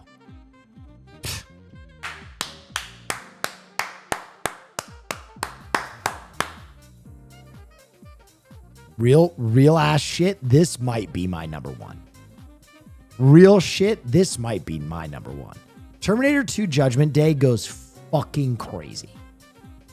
Everybody's seen this movie. It's so goddamn entertaining. Come with me if you want to live. That fucking chase scene where the goddamn semi truck is in the like LA River. What? What the fuck? That scene is crazy. Crazy. The Dirty Dozen at 15. We're doing a lot for dads right now. We're doing a lot for dads. I would not put this in my top action films, but we've had a lot of dad picks. Dark Knight at 14. Okay, this is another top 10 for me. But it's at 14. Come on. What can we say about The Dark Knight that hasn't been said already? This film is fantastic. This film changed movies as we know them. Basically, everybody in the world tried to make The Dark Knight with every intellectual property for the next 20 years. My wife and I love film. Terminator 2 was the first film we disagreed with entirely. I loved it and she hated it. Oh, did you leave her? I'm kidding. Don't leave your wife over Terminator 2. Unless she doesn't like aliens. If she doesn't like either of those, you got to consider raising your kid alone. I'm kidding.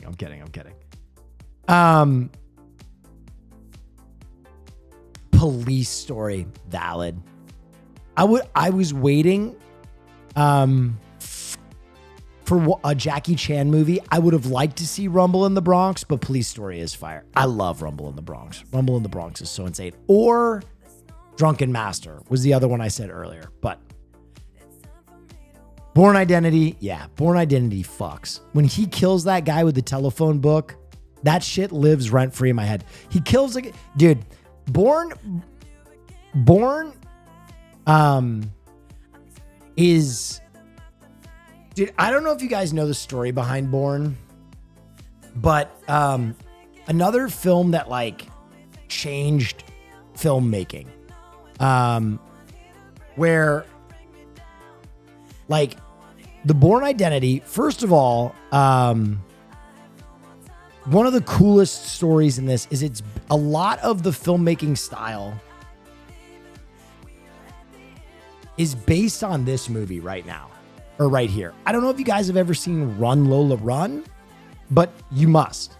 Run Lola Run is like Criterion action, and I'm surprised that Run Lola Run didn't make this list, because Run Lola Run like influenced so many projects. It's a German film that like basically in the MTV era where they were like, all right, everybody's attention spans are like shrinking. We are going to octuple the amount of cuts that you put in a normal movie. And what I mean by cuts is like, here, let me show you a Run Lola Run segment.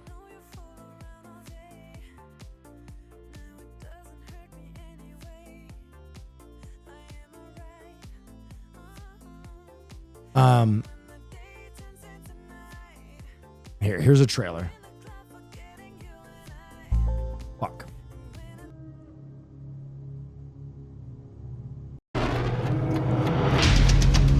There you go. That is the actual pacing of this movie. Look at it again. Look at how frantic the pacing of this movie is.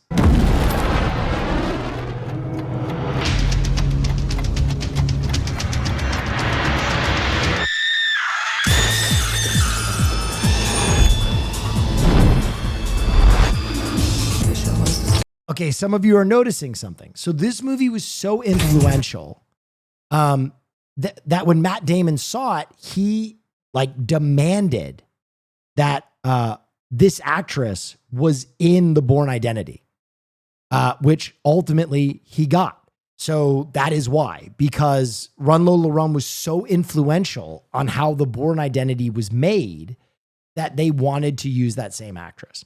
But The Bourne Identity really, like, all of a sudden in American filmmaking dialed up the number of cuts that you would have in action films. And like to this day, like action films still cut at that rate. That just like cut. That shit is wild. Anyway, this movie's incredible. The action is so visceral, deserves to be on there. Number 12 is fine. Fuck off. Okay, I'm fine with it. Raiders, another movie that I don't know if I'm like pure action movie, but Raiders goes crazy. I mean, there are some really great action sequences in this where he shoots the guy with the sword, running from the boulder, the plane taking off. This movie, I think adventure, action, adventure. I'm fine with it being here, and I'm fine with its position too. That's that dope. That's that straight dope right there. Aliens deserves to be on here, and it deserves to be in the top 10. Horror, you're wrong. Alien is horror. Aliens is an action movie. Straight up. And it fucking rules. The S is very important. If you watch Alien, it is a pure down the pipe horror movie. And then Aliens, different director, they were like, yeah, fuck it. Let's kick this shit out. Space Marines. And that shit is the origin of so much shit that I like. You know what I mean? Like, I feel like Aliens has a hand in like how Warhammer would develop. It has a hand in, you know, StarCraft. Like so many properties are influenced by Aliens. And it fucking rules, man. Halo, yeah, exactly. Aliens fucking rules. Come on. Stop. What are we doing? Seven Samurai. Deserved because not only would this project influence so many pure Western action films, but the action in it is really amazing. And Akira Kurosawa kind of changed how action was filmed. I know this doesn't feel like a pure action film, but like the way that a lot of action sequences were planned out, shot, camera movement, camera placement would be influenced by Akira Kurosawa in this film. So I don't hate it on this list. Hard Boiled. There it is. That's what we've been waiting for, baby. Hard Boiled. Woo! That is, dude, fucking Howard Dean scream on that one. John Woo at his absolutely fucking most kicked out, like 800 squibs per second. That fight in the goddamn cafe with the bird cages where he's coming down sideways on the fucking banister. That is it. That is the pinnacle of action. And I would have been okay with Killer being right here. And I would have even been okay with Broken Arrow being somewhere on here. But Hard Boiled is the masterwork. Hard Boiled is what it's all about. It's so fucking good, man. And if you've been watching Sakura Days, Hard Boiled gets referenced in one of the characters early on by the character aptly named Hard Boiled. It was a movie so good that it became part of the vernacular. Sakamoto, whatever. Hard Boiled fucking rules. If you haven't seen it, go see it. The Matrix at 6. I think this is another strong contender for number 1 overall, but we'll see. Come on, what do I need to say about The Matrix? A movie about being trans that's also the best action movie of all time? Come on. Deserved. This movie fucking rules. Enter the Dragon. Okay, I like this one a lot. I like this one a lot. It was Bruce Lee's opportunity to translate to a large audience, like the Tao of his martial arts, the philosophy of his martial arts in a movie. Unfortunately, we didn't get enough Bruce, but this movie, it feels like he's talking to the audience and trying to convey how he views like life. And it's just a fantastic Bruce is, I mean, I wanted to be Bruce, man. I memorized everybody has memorized the be water, my friend. You see, water can flow or it can crash. You put water into a teapot, it becomes the teapot. You put water into a bottle, it becomes the bottle. Be water, my friend. Like, it's just, I mean, he's the guy. He's the fucking guy. The Raid Redemption at number 4. I don't hate it. I don't hate it. The Raid is kind of like the logical limit of action movies. If you're talking about pure action, I don't know if you can hang your hat on The Raid being as good or as influential as the other films at this point in the list, but I think it deserves to be on the list. 4 for Raid Redemption is crazy to me, though. That's pure madness. John Wick. Okay. John Wick. Yes. Yeah. Yep. I'm okay with it. I'm okay with it. What do I need to say? You all know John Wick. I mean, we're at like what, 6 John Wick's projects now? It's okay. This list is really interesting to me because so many of the films on it are a departure from pure action, right? But if you are evaluating a project purely based on action, a John Wick film needs to be on the list, right? But like, you have so many weird Criterion films on here, like The Great Escape and stuff like that, where I'm like, okay, but this isn't a pure action list. So 3 feels a bit high, but sure. Die Hard. Greatest Christmas movie ever made. Yeah, okay. Yeah. We'll get together, have a few laughs. Bruce Willis is such a unusual talent. And he, as John McClane, is one of the most perfect castings in the history of film. I don't know if many actors have been so seamless in their role as Bruce Willis was as John McClane. Like, he was so good as John McClane that when he showed up in other movies, it kind of felt like John McClane was playing different roles, not Bruce Willis. Like, that was one of the most pure character castings ever. Die Hard is perfect. It's a perfect movie. No matter how many times you watch it, it's fun. The action is insane. It's great. I'm really excited to see what they have as number 1.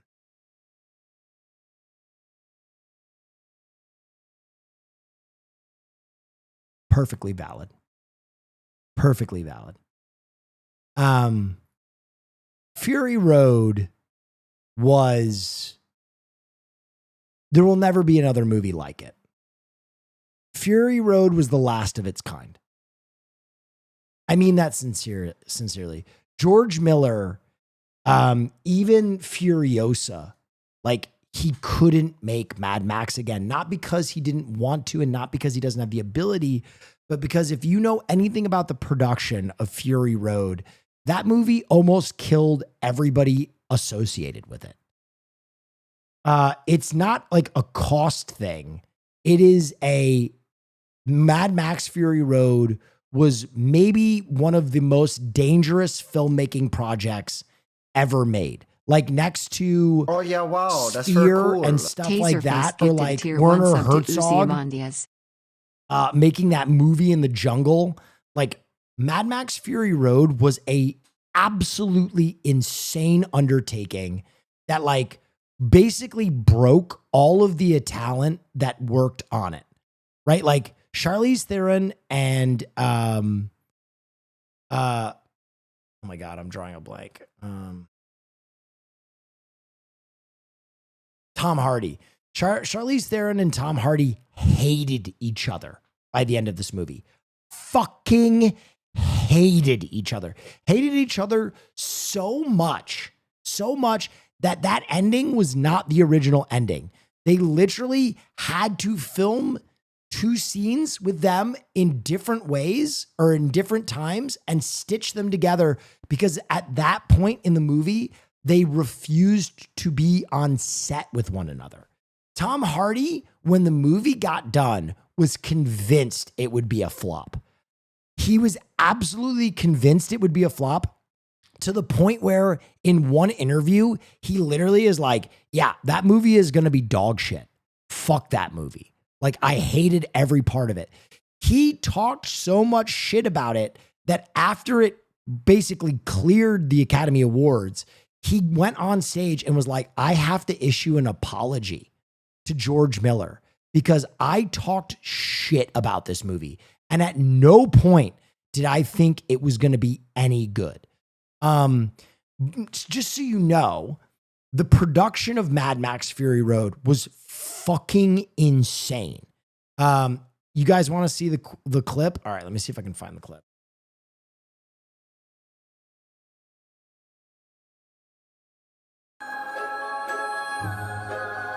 Photographers, just a few seconds longer. So this is at Cannes. Let me see if I can find it. That's the interview, but I want to find the actual apology. What we all felt. Mine was I finally. Oh, sorry. I think this is it. I suddenly got what George was talking about, actually, because for 7 months, I think the most complicated piece for me, or the most frustrating thing for me, or the hardest part of it, was trying to know what George wanted me to do at any given minute, on a minute-by-minute basis, so that I could fully transmute his vision. But because he's orchestrating such a huge vehicle, literally, in so many departments, and his signature is on every single detail of that, and because the vehicle is, and all the vehicles are moving, and the whole movie is just motion.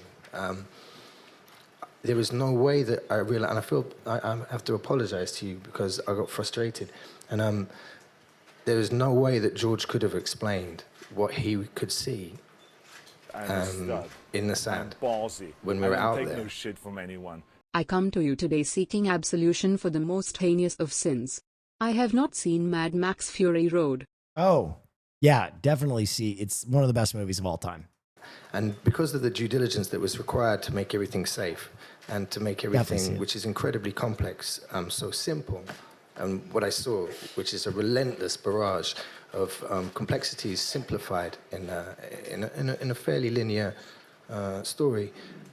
I mean, I knew he was brilliant, but I didn't quite know how brilliant until I saw that. That's my first reaction was, oh my God, I owe George an apology for. And this is true. When Tom Hardy finally saw a cut of the movie, the legend is, but it's been confirmed by Tom Hardy, is that he immediately went and apologized to Charlize Theron and George Miller and was like, I'm so sorry. I thought this movie was going to be absolute dog shit. I thought this movie was going to be dog shit. And it was a year of my life. The production, the actual filming of the movie took 8 months. And when he finally saw the movie, he was like, dude, I fucked up. Being so myopic. Yeah. So that's true. I don't know if you guys know anything about the filming of Mad Max, but it's actually like its own fucking crazy story about how I think they were filming in like Africa at first, and the weather was so inclement, like there were so many storms that they had to like shut it down and move to another location and then film again, and they couldn't get everything done. And the studio was like, you have to get this done. You have to get this done. And George Miller was like, I need another week. I need another week. I need another week. And they finally like shut him down. And he like, he couldn't finish the movie. He like didn't have enough in the can to finish the movie. So he had to like beg them to be like, please give me another month. You have to give me one, like we have to wind back up production and shoot for one more month. Like, I can't finish this movie. And they finally caved in and were like, you have 1 month. You have 1 month. And it's obviously I'm paraphrasing, but like the production of this movie is so fucking crazy. Now, what Hardy is talking about how he couldn't see the movie in the sand, George Miller was working with so many real vehicles, and every shot took such a wind-up that he couldn't like direct the talent. Like real shit, there were 150 cars in Mad Max. 88 of them are considered final cars. So in almost every major action scene in the movie, he was winding up like 20 cars. So he is on like a headset in the desert, and he has all this talent lined up, and he's got like guys on pole cats and stuff. And he'd be like, all right, get the cars running.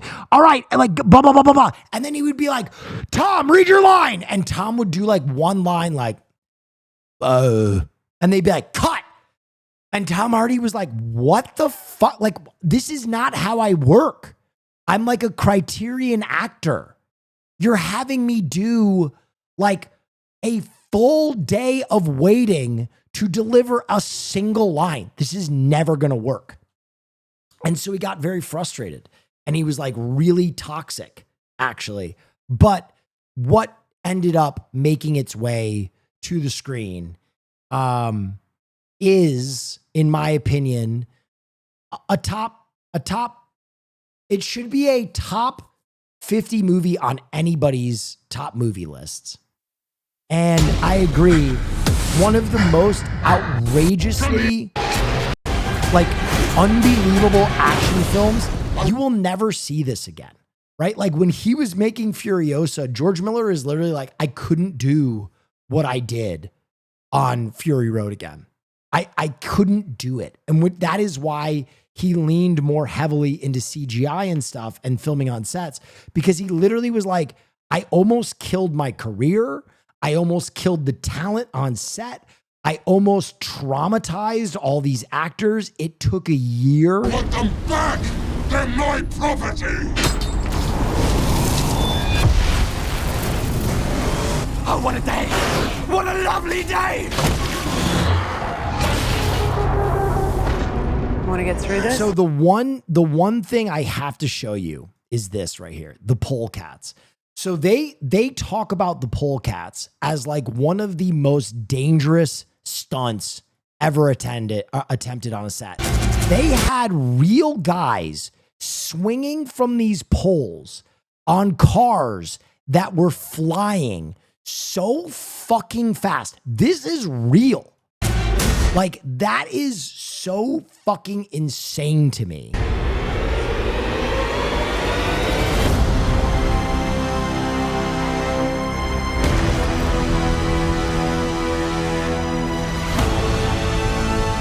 As the world fell, Each of us in our own way was broken. It was hard to know who was more crazy. Me or everyone else. The fucking doof lord. Okay, now we'll get to this. Look at all those cars. They're real. Fuck off. Crazy. What are we even talking about? When you talk about this as a action movie, obviously it cuts the mustard. But beyond that, you're talking about a level of world building that is rare. The world around Mad Max is so fucking deep and cool and unique that like you just want to immerse yourself in this story. The Doof Lord is a perfect example of that. He is a character that is so minor. He has no speaking roles. He has no greater role in the film. He just exists to be cool. Because one day George Miller was like, you know what was really cool is in old like Viking war parties, they would have someone who just kept rhythm with the drums. And he was like, in a post-apocalyptic war party, there should be a minstrel like that. There should be a bard.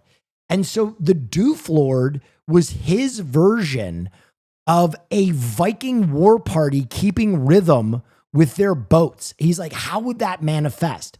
And he puts so much work and brain power and creativity into this character that exists on screen for maybe 2 minutes in a 2.5 hour movie. But the Doof Lord is a character that I know the name of, right? Think about that. Of all of these movies tonight, how many times could you actually name a minor character's actual name? You can't. But the Doof Lord is so fucking incredible and creative and unique that you're just like, oh my God, what the fuck is that?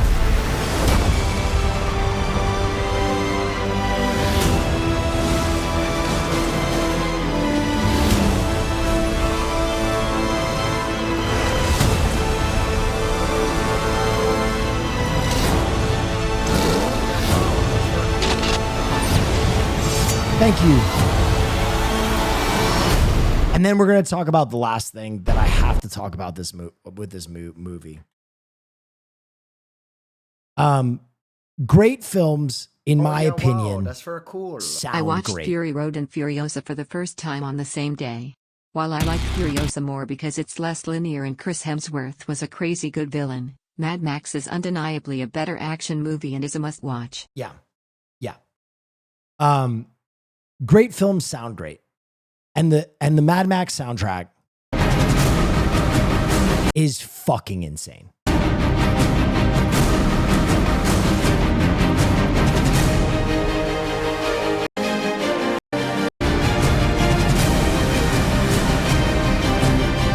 Dude, every song in this movie is so fucking iconic. We need the fucking.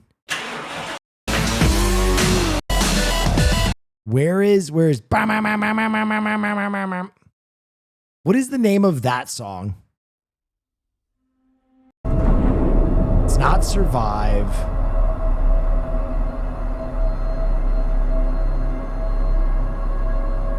Is it Spiky Cars?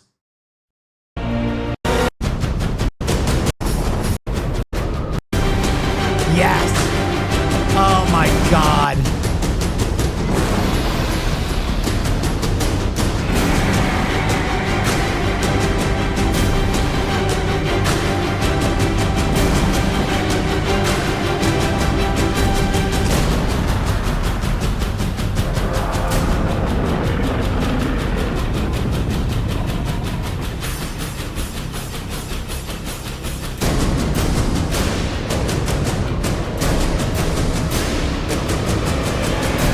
Better version is Chapter Doof. Chapter Doof. Is that another song on the soundtrack?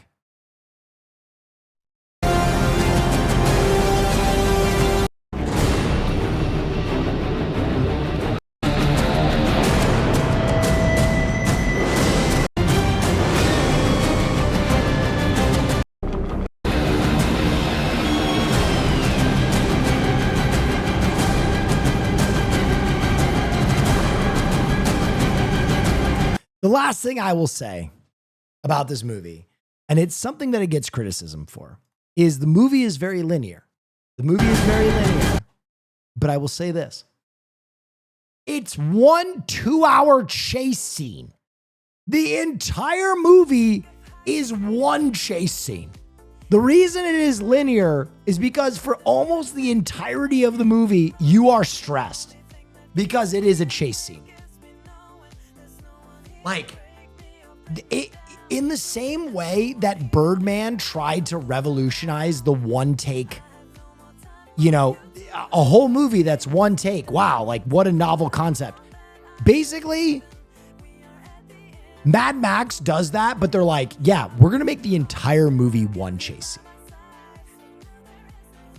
scene. Fire. Fire. Anyway, that was a fun list. There are some movies. Here, can I give some honorable mentions? Oh, yeah, wow, that's can very I give cool. some honorable 21 mentions months. that I would Here have to put on drop there? off my free money. Have a wonderful day, King. So Thank you so maybe much. whole? There are some movies that I would have put on there. The Raid, well, they had a Raid movie on there. Let me give my honorable mentions. Maybe not a pure action movie, but if you're going to put all that Criterion shit on there, bro, how do you not have Old Boy? How do you not have Old Boy? Old Boy's got to be on there. Old Boy has one of the greatest oneers in action history. That's my take. I'm sticking to it. One of my top 10s wasn't on there. Ong Bok Thai Warrior. Come on, Tony Jaa. Are you John with me? Oh, yeah, wow. That's very cool. Shit. That shit goes crazy. Another one, Drunken Master. If you're going to have Kung Fu movies on there, you got to have Drunken Master. It's the one that really made the leap.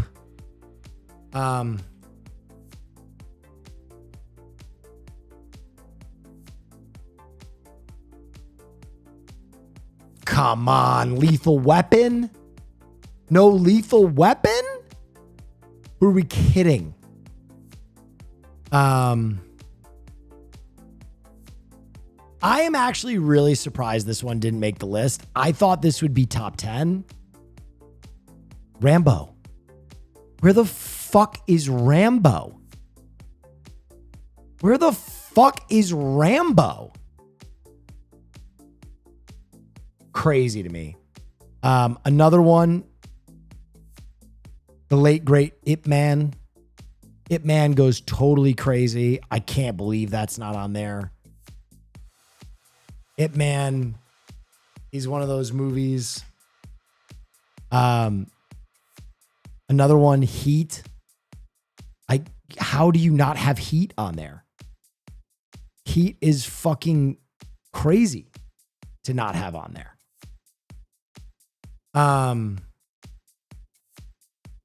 Another one that some people might disagree with me on, Vanishing Point. Vanishing Point is like the first great car chase movie. It's so fucking good. It's so fucking good. The other John Woo movie that I think you need on there is Killer. You can't have Hard Boiled and not Killer. I understand not having Face Off and Broken Arrow, but come on. Killer goes absolutely fucking dummy mode, sicko, bullshit, fuck my ass and my titties. You know what I mean? Come on. Hard Boiled was on the list. Those are the ones that I would add. Maybe one more. Maybe one more because they kind of got into this place. Children of Men. I would put on there. Ooh, one more. Top Gun. Fire. And let me think if there's any like deep cuts.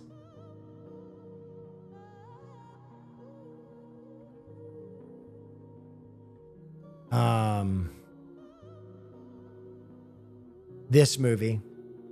I'm going to put some deep cuts on there. The Night Comes for Us, deep cut, fire. Yeah, Gladiator is another one, but that's not a deep cut. I'm trying to think of other like deep cuts that you guys might not know.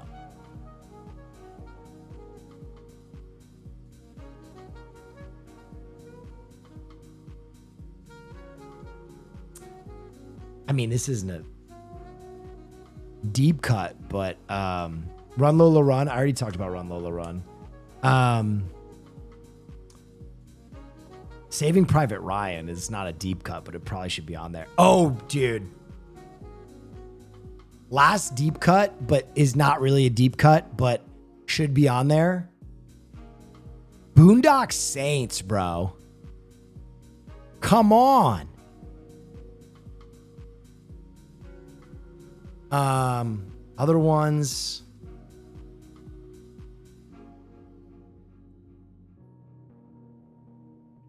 Leon the Professional. If you're going to have La Femme Nikita, I'm sorry. Leon is a better movie. And then last one.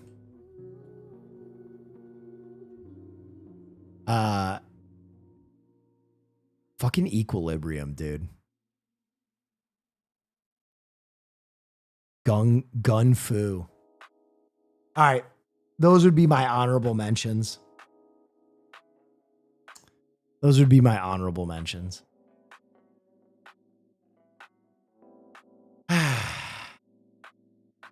Oh, that and Master of Flying Guillotine. Have you seen Battle Royale? Battle Royale is so... I really wouldn't consider Battle Royale an action movie, though, but... so fucking good. What are we talking about here? There was a list of the best action movies, and I was just giving my takes at the end.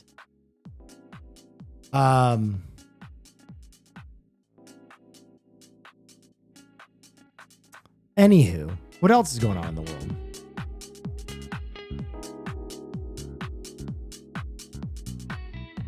Might have to get a drink here. My fucking voice is cooked. About the Minecraft movie? No. I'm gonna go grab a water real quick. I'll be right back, y'all. Wow, that's very cool. Love you.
Sorry, guys.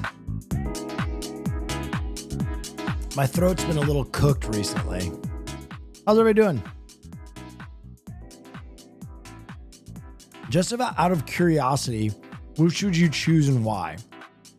Choose a mask to wear and gain all the abilities from the character who wears it.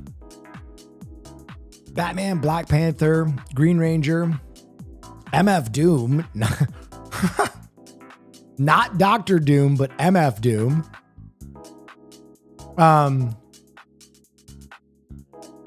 Darth Vader, The Mask, Deadpool, V for Vendetta, Venom, Boba Fett, Magneto, or Spawn.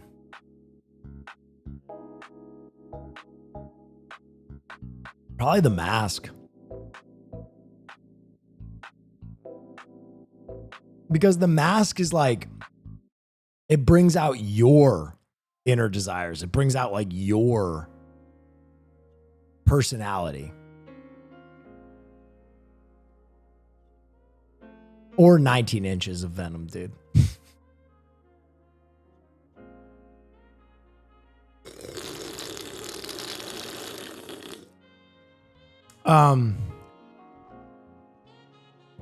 Dachshund lost for 16 months is found. Oh, wait. This is the dachshund that was lost. They found him?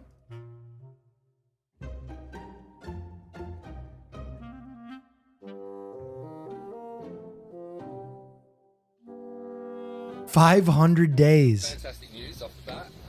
We have seen it. We've managed to narrow down the search area to just one specific point where we can feed Valerie. We've got cameras in place. We can monitor her. Discord. All right, one sec.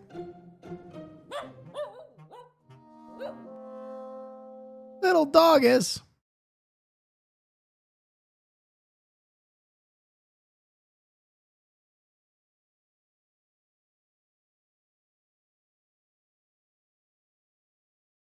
Oh, yes.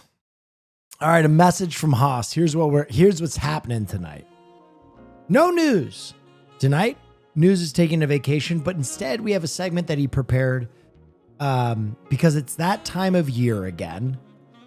We all hate to love it and we all love to hate it and hate to love it. It's the best and worst and most cringe from 2025's corporate April Fool's product announcements. I actually love this. We did this last year too.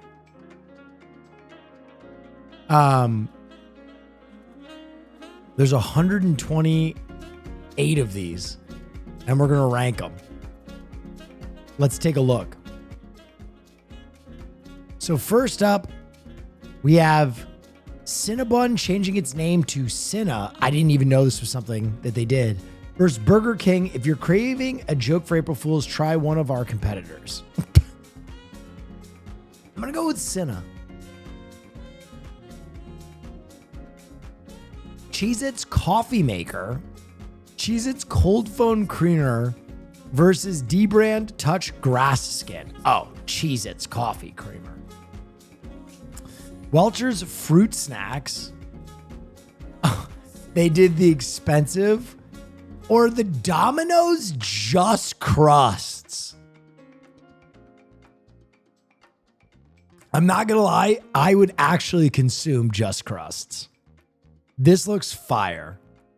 They're making fun of the $20 strawberry. I like the Just Crusts. Thinkies.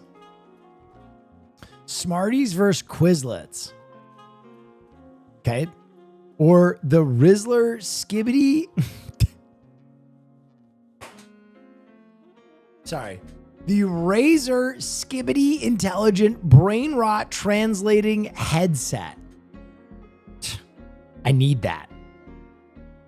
Jones Soda with Chicken Alfredo, Hearty Minestrone, Garden Salad, or Unlimited Breadsticks flavor, or Deep Indian Kitchen making ice cream.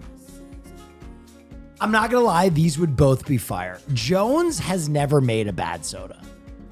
Jones has never made a bad soda. And Dude, a chicken curry ice cream could go crazy. Breadstick flavor Jones goes nuts. I'm going to go with Jones just because I love Jones soda. I love Jones soda. Wendy's Frosty face mask versus Tinder VP of ghost hunting. I don't understand what that other one is. Heineken beer skin line or the crystal toilet. I'll take 2. Baskin Robbins Cosmetics or Hardee's Happy Moon mascot. What the fuck? The mascot? Sure, why not?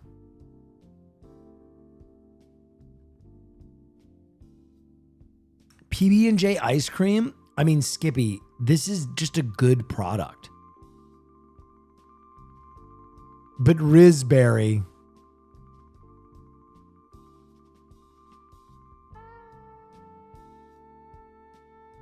I mean, the Rizberry, come on.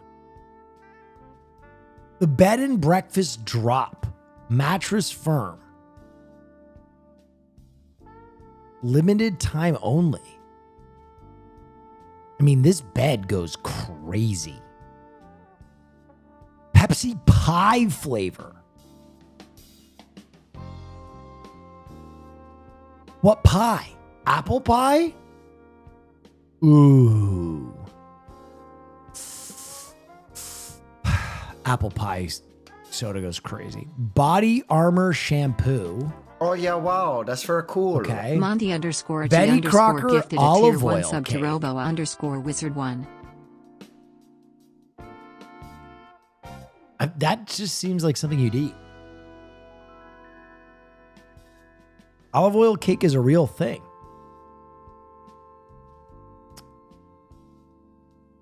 Oh, macarons versus Mr. T's lip oil? Pierogies. Okay, this is a company that makes pierogies. I'm going to go with the spaghetti bolognese macaron.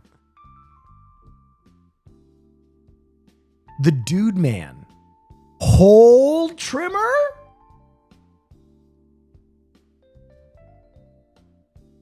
Where do I get one? Oreo pasta versus Tim Hortons chicken sandwich. Oh my fucking God, that looks delicious. Sweet dreams are made of cheese. Baby Bell sleeping bag versus Reese's chocolate bread PB&J. Oh my fucking God, yes. Taste soup. Oh yeah, wow, anytime. that's very cool. Will, Winter if they make the vegetable whole chewing trimmer, gum. will you show a hole? What? Yeah, I got to trim the hole first. Baby Quip drone delivery. I'm going to go with the soup gum. April yeah, Fool's wow, not that's us. very Dunkin' cool. Rewards Will, are members you a get heavy free metal coffee enjoyer? on 4-1 while supplies last. This is not a joke. Did they actually give away free coffee? Because if they said this is not a joke and then they didn't give away free coffee. But dude, Cheddar Bay biscuit headphones?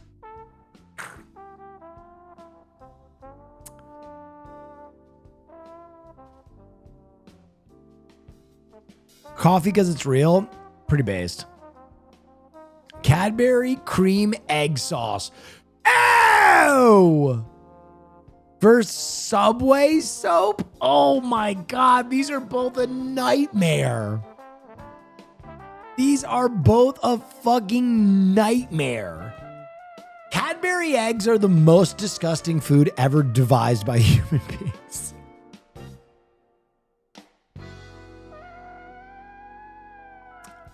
But Subway... All right, fucking Cadbury egg. I can't smell like a Subway. Feet Crocs? They already have these. Some designer did these and they went crazy. Miniature cleaners? Feet Crocs.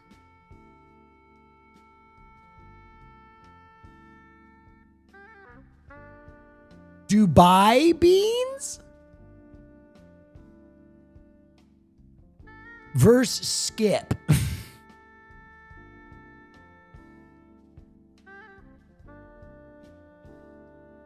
Yeah, Skip. Celsius Zins versus a drumstick theme park. Celsius Zins. I'm in. Energy Zins. Fried chicken flavored toothpaste or Vegemite lube. Dude, Vegemite lube. You're just fucking going full-blown kangaroo in some Australian bird's pouch with a big old fistful of Vegemite lube. Some Sheila. I'm there. Takis ice cream or... Is that a condom? What is this?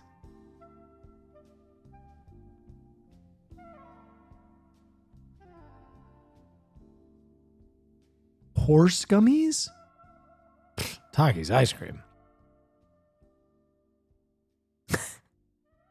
Actual reality goggles or wine-infused beard elixir? I'm going to go with actual reality goggles. That's pretty fucking funny. Poppy Tower drinkable skincare or Popeye's pickle menu. Wait, this is just their menu.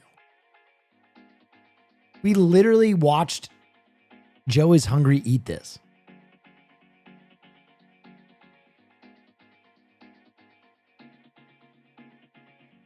Sure. Sweet Lauren's glitter cookie or spritz of soy. Spritz of soy. Oh, that's banger. Tones of turd. Dude, wow. Ugg boots. Dude, ghost wipe, baby poop, corny sunrise fool's goat. Those tones go crazy. A hot honey flavored perfect bar is really good. That sounds delicious. Chicken wing deboner or man musk. Trady's scented candle.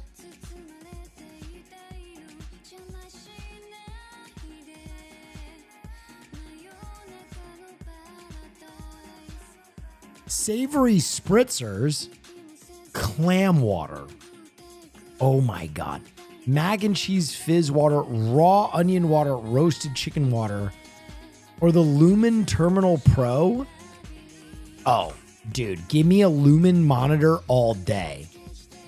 Takis X Little Bites Big Muffin Fuego. The Big Fuego muffin. Oh, dude, give me a Big Fuego.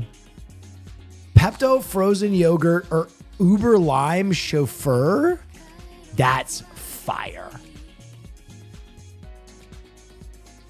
The City Napper wearable bed or Duolingo Carnival Cruise. City Napper. Whiskers cat poo litter box scented candle. Blech! Steak F1 steak livery Japan. What is it? It's a steak F1 car.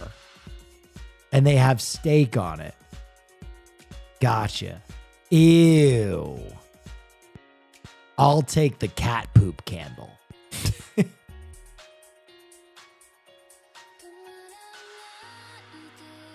Pickled Furbies or catnip seeds. Give me a pickled Furby. Dole pineapple eggs. What's a pineapple egg? or Smucker's Jamba Electric Berry Lemonade Jam? Pretty sure that's the name of a weed strand I made in Schedule 1. I'm going to go with the pineapple eggs because eggs are so expensive. Limited edition manure flavored gummies.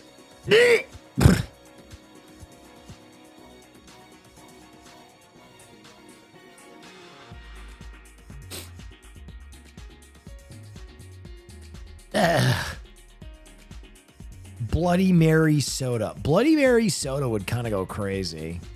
You just throw some vodka in it and slam it. I hate manure. Cheddar beer. Yes. Gym Nation Gym Hotel. Cottage cheese. So I would stay at one of these. This looks fire. Smelling is believing. Google search by smell. Okay, that's amazing. Chips Ahoy set sails. The Chips Ahoy boat. You need a nose search. Tahine edible arrangement. Oh my God. I'll take 1,000. Crunch made with boiled. Gross. All new Hellman's fat oil mayo lip drip. Ugh. Like the crunch bar. Coquito Pebbles with Tapatio. Cocotio Pebbles. That's fucking great. Nutella Airbnb. Who cares? Give me that. Elgato Stream Desk. Or the Bratwurst Shandy. Give me that Bratwurst Shandy.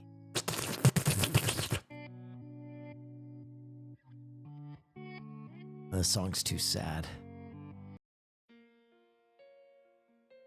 Tabasco pepper milk. Nokia ringtone orchestra. Holy shit, yes. An orchestra playing all those old ringtones. Insane. Chocolate-filled pork strips. Scratch and lick wine taste strips. Hell. Just some wine mom licking bottles. We'll take it. Mood matching lingerie versus Cobra Commander Crypto.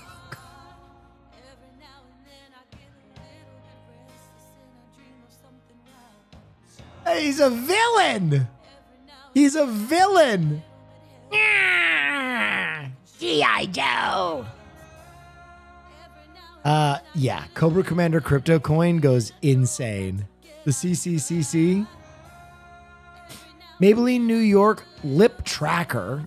I don't know what that is. Waffle House Electrolyte Solution. Give me 1,000. Small Orange or Hookup Proof Setting Spray. From Grindr.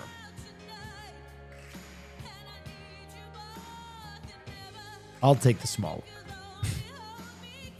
Ritz Cracker Hotels or Sour Patch Bacon Bites would go absolutely fucking ballistic. Oh, Snickers Pickles. Logitech G Pro X10. Honestly, unironically, I know some gamers who would use this. Actually, a fire product, especially if you have like a Naga mouse like I do with buttons on the side. Protein champagne? Fuck Subway. Cheez-It extra salty. I like that. Dollar Shave Club balls mirrors.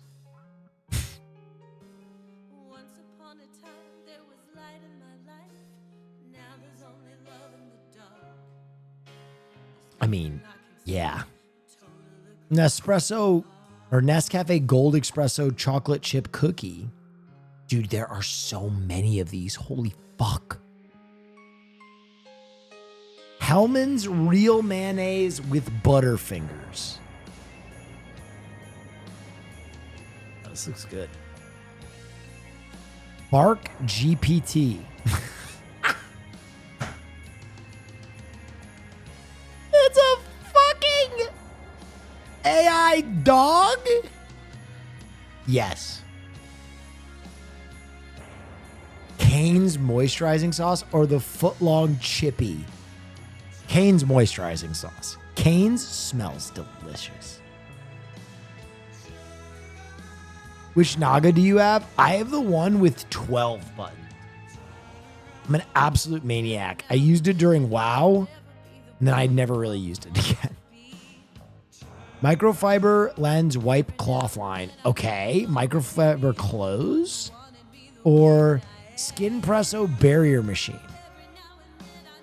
Yeah, give me the microfiber clothes. Bean lip gloss or IKEA linear. It's just a long IKEA. I love it. I love it. Broccoli soda. Okay. Dr. Pepper flavored Tic Tac mints. Dr. Pepper flavored Tic Tac mints would go crazy. Colgate paste face patch or Olipop ranch flavors. Gross. I told Caroline that the best like cheap pimple medication is putting toothpaste on your pimples, and she fucking laughed at me. Eggo pickle waffle. Nerds flavored fried chicken. Insane. That would be delicious.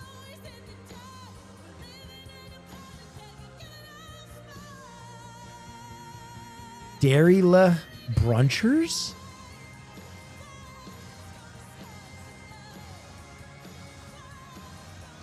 Pepperoni pizza gum might go nuts. Yahoo's grass keyboard. Sour Patch Kids being passive aggressive. I'm going to take the grass keyboard. Okay, we finally made it through. Now we're going to speed round. Ready? Speed round. Tim Horton sandwich. Dr. Pepper Tic Tacs. Ooh, I'm going to go with the soy fragrance. Gym Hotel Insane. Energy Snooze. Sour Patch Bacon Bites. Crypto Command. Apple Lumen Terminal. Bark GPT. Oh, smell.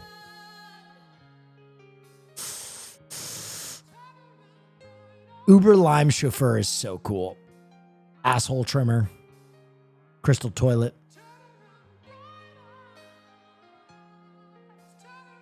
Ode to Cat Shit. Perfect Bar. Giving people free coffee. Nokia Orchestra. Teeny Keyboard. Dude, there's so many. Actual reality goggles. Wearable bed. Ball mirror.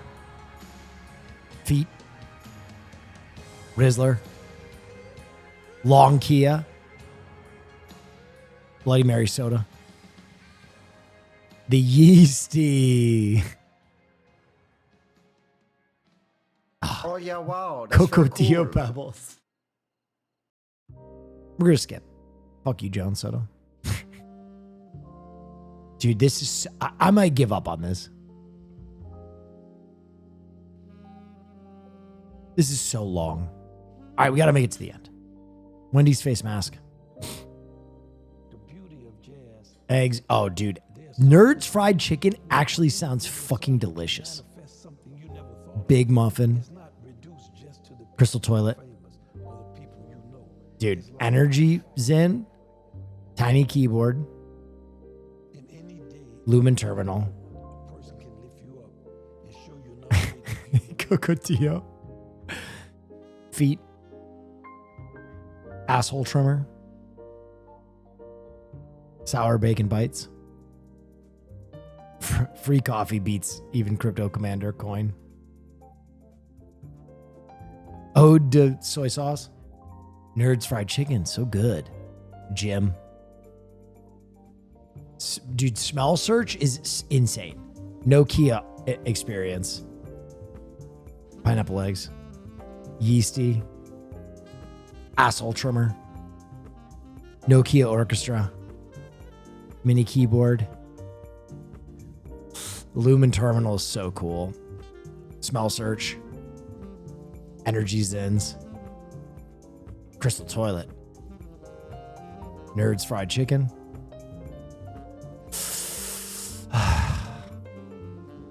Lumen terminal. I still think a Lumen terminal would just be so aesthetic. I'm going with the mini keyboard. Asshole trimmer. Oh. This is where the rubber meets the road. I think an Energy Zen would go absolutely crazy, but smell search is unreal. God, smell search would be unbelievable.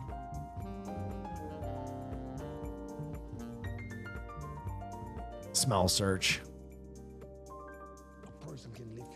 Asshole trimmer.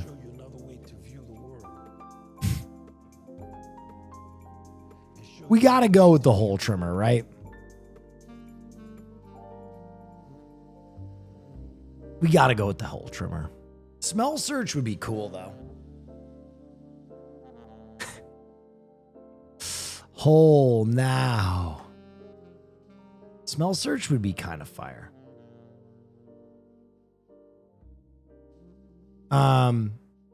It's crazy how many fucking April 1st products there are. That's wild to me. What was like the first April 1st product? Dude, I remember my favorite April 1st product ever. Do you guys remember Watch the Stove? Okay, one's in chat if anybody remembers Watch the Stove. Watch the Stove was a Hamburger Helper after Watch the Throne released a mixtape, and it was actually unironically fire. Up a plate. Left to make sure that we eat. Left that he stay with that heat. Only want beef with the lean in it. I added the different ingredients. That's why the streets show me love. Cause I've always been feeding them.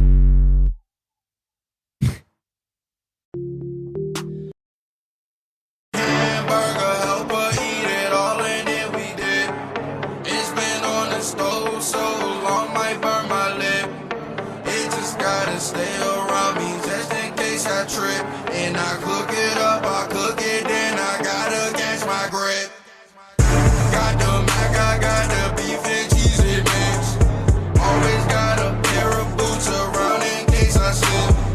Always gotta flip it, we ain't sticking to the script. I'm a righty, scoop up lefty, then we going on a trip. Any, many, money, mo. Bow. Catch a tiger by the toe. Bow. We ain't never letting go. Keep my foot up on their throat. Swerving, switching lanes. Hamburger on my brain. Dreads long like a train. If I'm old, I use a cane. Stack it up and watch it grow. Young retro want some more. Fire on the block with my woe. And I rock the heat, not the snow. Dude, Hamburger Helper had no business going this crazy. Had no business going this crazy. All right, apparently the winner had a video to go with it. Let's watch. Tired of smelling like you're carrying a dairy farm in your slacks? Y'all stink, and everyone knows it. The Dudeman 2.0 is equipped with a conical blade head for a gentle shave, a suction cup base for hands-free shaving. Look. Oh, no! Come on, clean cheeks and a 100% antibacterial cleansing cap, expertly engineered with Dude Wipe technology. Boy howdy, my boyfriend's drawers smelled something fierce until I got him the Dude Man. Now I feel comfortable introducing him to my parents. Thanks, Dude Man. If you've got the part, we've got the tool. And almost everyone has an ass. Visit manscapedxdudewipes.com. Almost everyone has an ass. Jesus Christ, dude. Anyway, ladies and gentlemen, I'll do a little intro. What's up, YouTube? We are back. Fuck that intro. That intro sucked. What's up, YouTube? It's everybody's favorite. No, I hate that intro too. Fuck you, YouTube. I don't like YouTube intros. I hate them. Fuck you, YouTube. It's everybody's least favorite time of year. It's April Fools. Let's watch what our corporate overlords did to celebrate the holiday. Fuck you. There you go. That's the intro. Suck my dick. Hang on. I think Caroline just got home. YouTube intros are hard for me because I feel insecure being that fucking guy. The what's up, YouTube? What's up, YouTube? What's up, YouTube? What's up, YouTube? What's up, YouTube? Just talk normal. It feels weird. All right. Today we are going to look at all the shameless April Fool's promotions that our corporate overlords made for us to celebrate the holiday.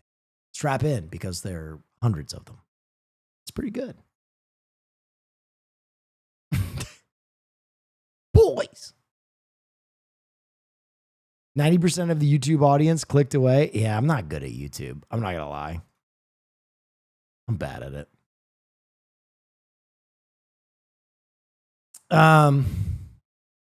You and what is this?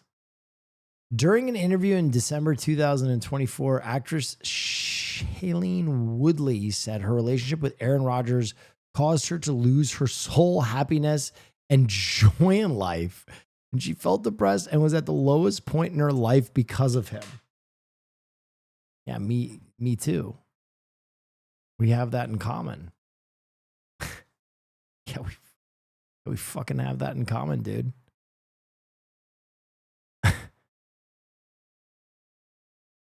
I get it.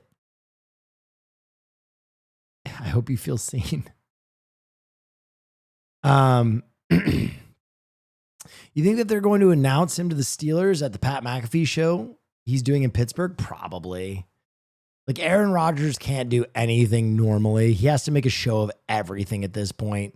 Like, it's crazy because he literally got dog walked out of New York. Like, he got his fucking ass kicked. And he still has to be like, wow, where am I signing? Aren't you guys all interested? And he's going to do well in Pittsburgh. They're going to win a bunch of games is the worst part. Is he bad? He's not bad, but he's not the athlete he used to be. Do you believe in the Shedeur slide? I don't think he's going to slide out of the top 10. I don't know if he's going to be taken 2 overall, though. I mean, it's 14 days to the draft. Let's do a mock draft. We'll do a mock draft. I've been doing a little bit more research. So I think the Titans are going to stick and pick here. Angry Bullet.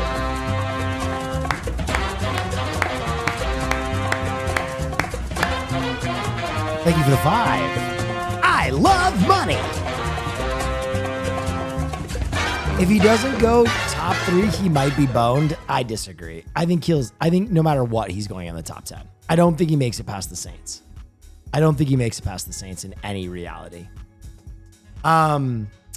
So Titans, I think their only trade partner that I could really think of at this point are the Giants. I could see the Giants moving up to take Cam Ward, but the price tag is going to be huge.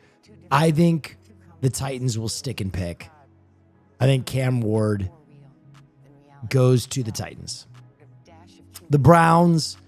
I think the Browns are going to take Abdul Carter. I think you pair him with Myles Garrett. You have the scariest pass rusher duo in the NFL, like a generational pass rushing duo. If Abdul can stay healthy, I think that's the pick. At numero tres. honestly, they have so many holes. I think Shedeur could be the pick. But in the interest of showing you a Shedeur slide, we won't pick Shedeur. I'm going to go Travis Hunter. Pats take the best tackle available, Will Campbell. It's either Will Campbell or Armand Membu. If Travis Hunter makes it to them, they'll take Travis Hunter. But I think the Pats, they'll either trade down and take one of these guys, or they'll stick and take one of these guys. It's Will Campbell or Armand Membu for them, guaranteed. Everybody in the world is saying Mason Graham to Jacksonville. That's like chalk. I think this one is like chalk. I think you can pencil that one in for sure. I think Ashton Genty to the Raiders makes a lot of sense. I think that will be the pick. I think the Jets will take Armand Membu if he's still on, and if he's not, you could see Will Campbell go there. Tyler Warren, I think, is like the smokescreen pick, but I could also see that happening as well. Panthers, man, I don't know. Anything really. I could see Jalen Walker go in there. And this is where I think the Shedeur slide ends. I think Shedeur could very well end up as the Saints quarterback. I don't think he'll move farther than that. I'll be honest with you guys. If Shedeur is on the board for the Jets or the Raiders, I think they both contemplate that pick as well. Bears. I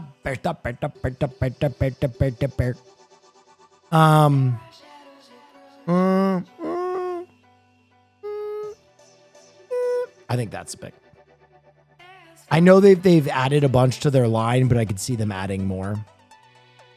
San Francisco. I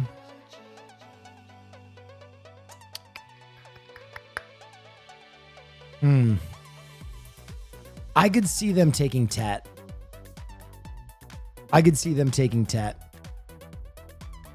Tet at that point will have slid a lot, and they need to replace some offensive talent. Tet is a good player that will bring some attention. I think the Cowboys are going to reach, and I don't think that it is a reach that is a bad reach in this instance. I think sneaky real shits. I think Omarion Hampton might be the best running back in the draft. And I think he finds a very happy home in Dallas. I think he could end up being better than Ashton. But they need a running back in Dallas. They absolutely fucking need a running back in Dallas. After this, it gets a little bit muddy again. But that, I wanted to lock in my like top 10, top 12. I feel pretty good about this board, barring trades. You guys want to see one more? That's going to piss you off? Dolphins? What about that?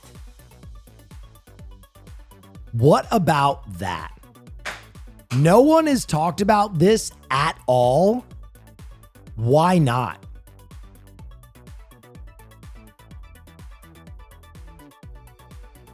Because I'm going to be honest, Jackson Dart is going in the first round.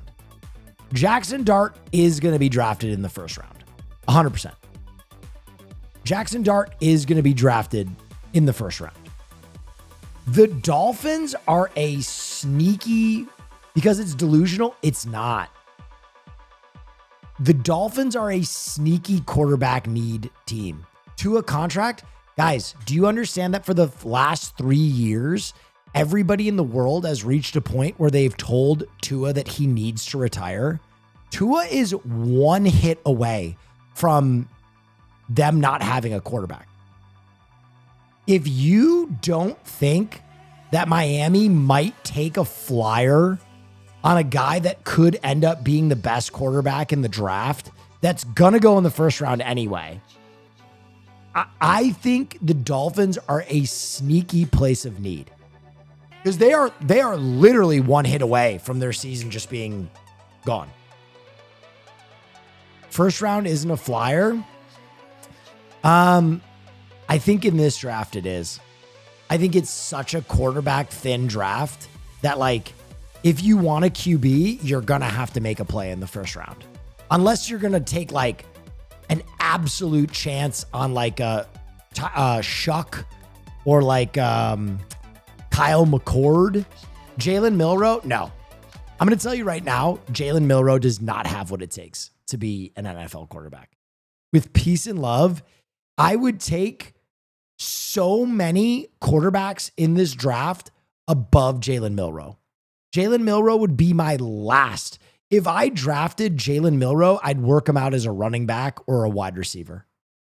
I wouldn't even let him try really as a quarterback. I could be totally wrong, but from what I've seen of him, he is like not an NFL quarterback.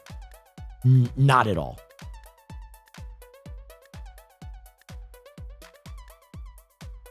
Like Shuck, McCord, Will Howard. The only quarterback that I would put below Jalen Milroe on my priority list is Dylan Gabriel. I think Dylan Gabriel is really bad. Really, really bad.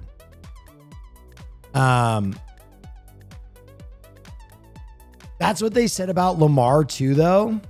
I didn't say that about Lamar. I thought Lamar looked fucking fantastic coming out of college. Dude, it's not comparable at all. It's not comparable at all. Like, Lamar had so much success in college. Jalen Milroe, like, really wasn't good on Alabama. Like, he really did not have a good season last year.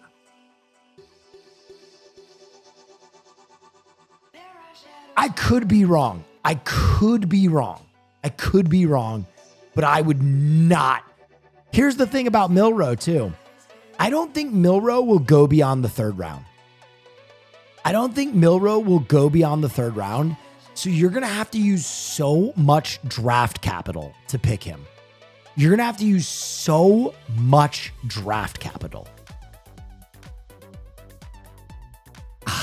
don't know, man.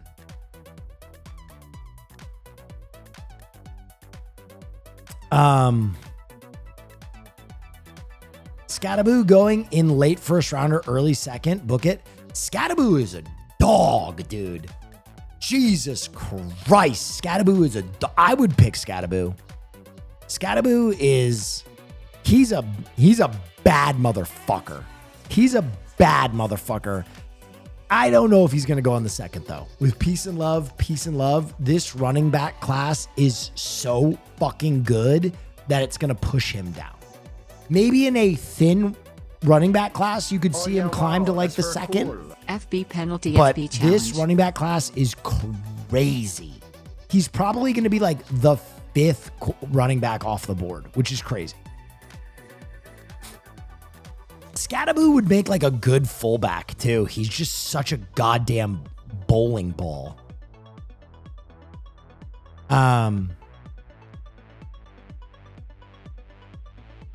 If you want to guess the first pick to get traded down, which pick would you guess?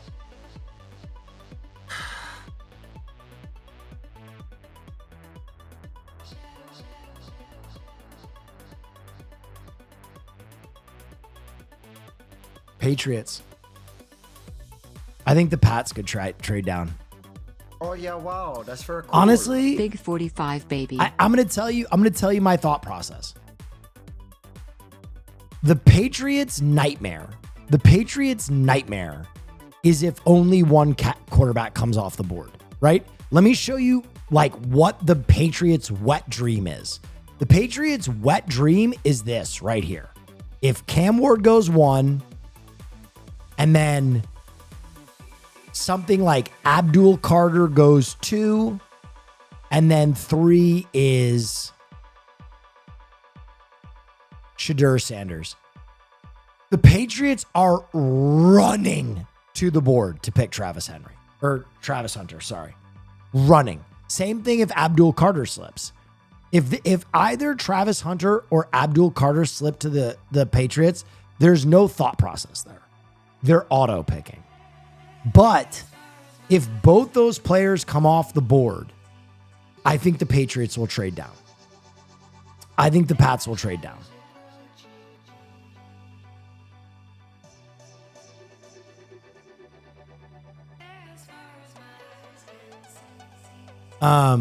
Gabriel is the only QB that only lost one single game. How is he the worst? So college football is really weird. Where like you have to make evaluations on athletes that aren't playing at an even level, right? Like there are quarterbacks that play for really bad teams, like Shadur Sanders, who really shines, right? And then beyond that, quarterback is a weird position because not always are you going to have the most athletically inclined guy be the best quarterback. Quarterback is so mental and skill-based that sometimes you have like genetic freaks that don't have the same kind of like stuff behind the ears that other quarterbacks have. So when you look at the board, Cam Ward is the consensus number 1. Why? Because he's physically pretty able. He's not the most physically able in this draft, but he's like really physically together, right? He played at a good program, which means that he plays difficult teams, and he's a pocket passing like quarterback who can read a lot of defenses and you can probably trust him, right? He's kind of got that clutch. So that's why he's number 1. We'll go down to, PFF says, are you a robot? PFF just fucking broke. Okay.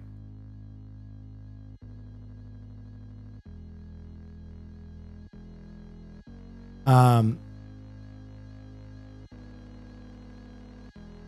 me pull up another quarterback board. Okay.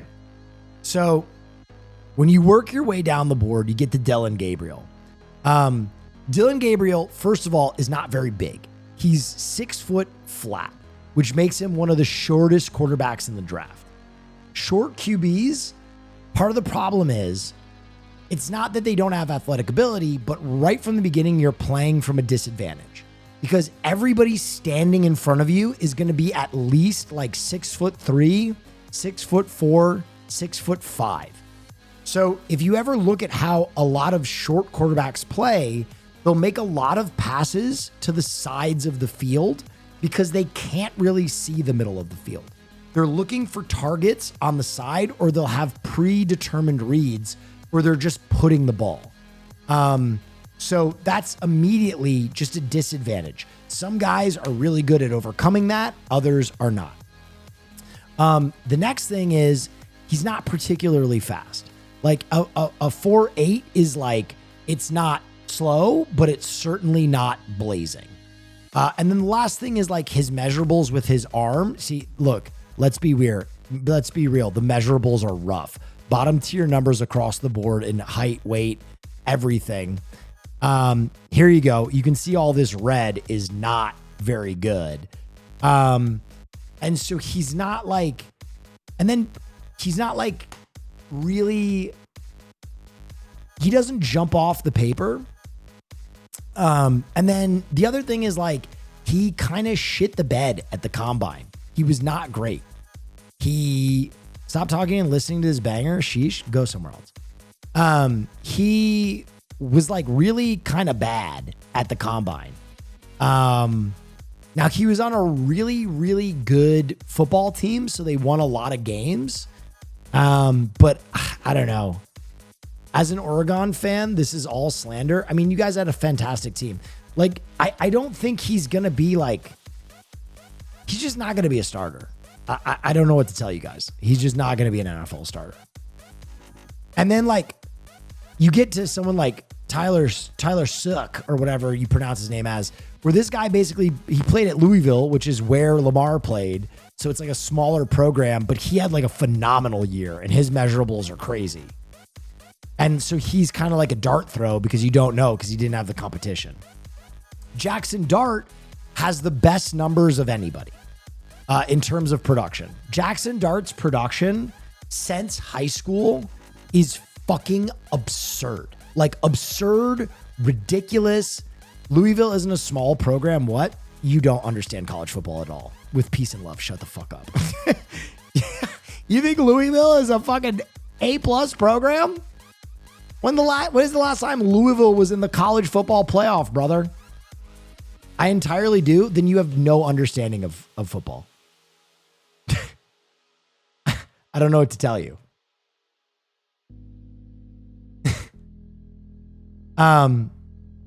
Jackson Dart is a guy, like his production is so crazy, but his mechanics are fucked up, which is why people are worried about him. And beyond that, he also, people don't think he has a clutch gene. If you look at his QB completion rating, it's at like 72%, which is fucking astronomical, right? It's really good, except for fourth quarter where it goes down to like 60%, 59%. So he is a big question mark. I'm going to be honest. If I had to pick a QB, it is Jackson Dart. If you made me draft in this class, it's Jackson Dart. 100% over and over again. This is the fucking guy you want. And I'm going to tell you why. He was at USC and he basically got sidelined, right? He got sidelined by a quarterback you might have heard of, Caleb Williams. Lincoln Riley came into USC and he was like, I'm bringing my own luggage. I fly Gucci. And he brought in Caleb, who is the best quarterback in the fucking nation. However, Jackson Dart in high school had a season where he threw for like 5,000 yards. He was an absolute freak of nature. And he only got in one game at USC where the starting quarterback got hurt. Against Washington, he put up 5 touchdowns and ran for 100 yards as like a true freshman. Fucking insane, ridiculous, crazy shit. So then he transferred to another program and he got like a chip on his shoulder and he plays like it. You can't hurt the guy. He fucking gets absolutely the shit kicked out of him all the time. He's just a absolute fucking thumper. You can't put him down. He, of every quarterback in the draft this year, puts the ball downfield more than any of them. He throws the fucking ball like 15, 20 yards plus so much. So if I'm looking at the numbers, if I'm looking at the guys, Jackson Dart is my guy. And I'm telling you, I think I know what's going to happen. The Steelers are going to pick him. And he's going to be Ben Roethlisberger 2.0. I think as a comp for Ben Roethlisberger, he's like a shorter, more pit bull ass Ben Roethlisberger, and he's going to be perfect for that program. I think he's going to sit behind Aaron Rodgers for like 6 games and then come in and just thump.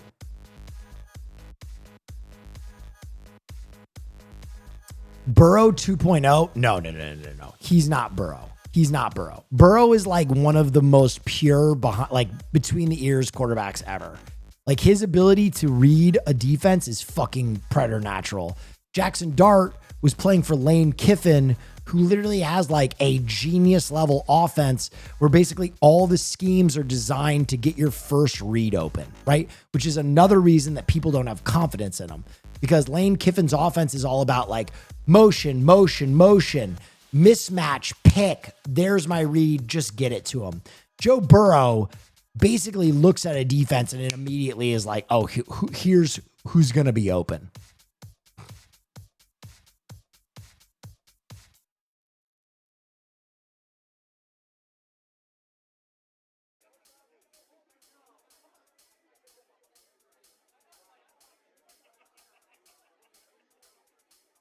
Metal spatulas scratch your cookware, and plastic utensils melt if you leave them there. You have so many utensils, the kitchen clutter is everywhere.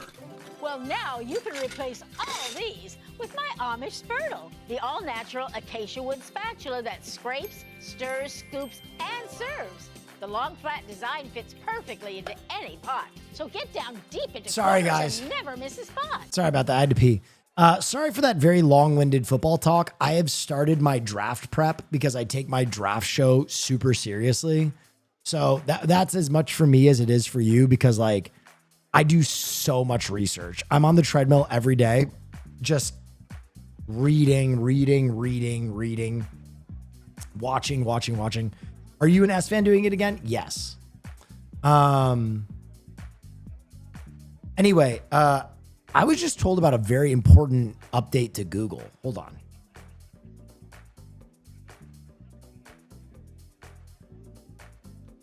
Apparently, there's a way to catch Pokemon on Google now.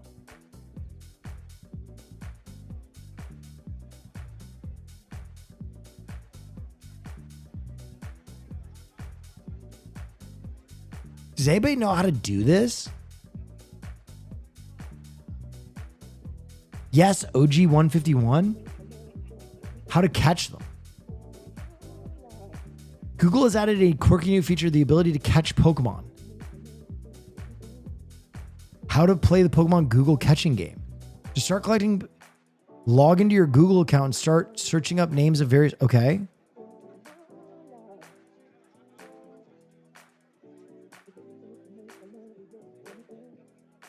Wait, what? Mobile only? No! Okay, let me try.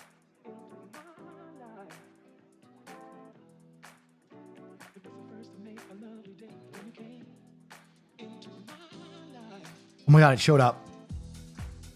Oh! Oh! I got a Geodude!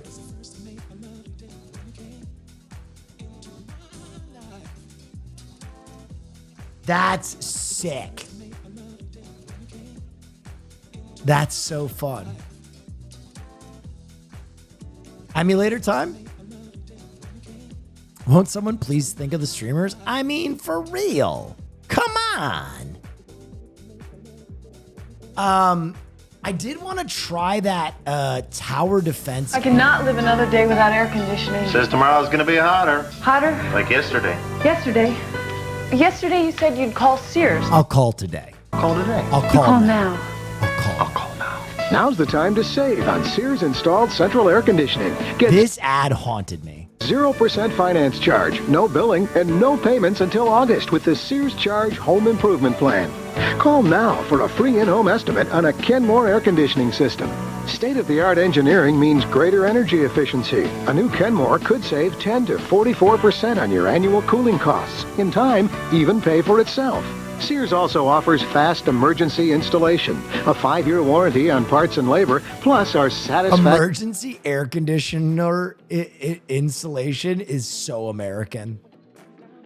Help! I'm hot!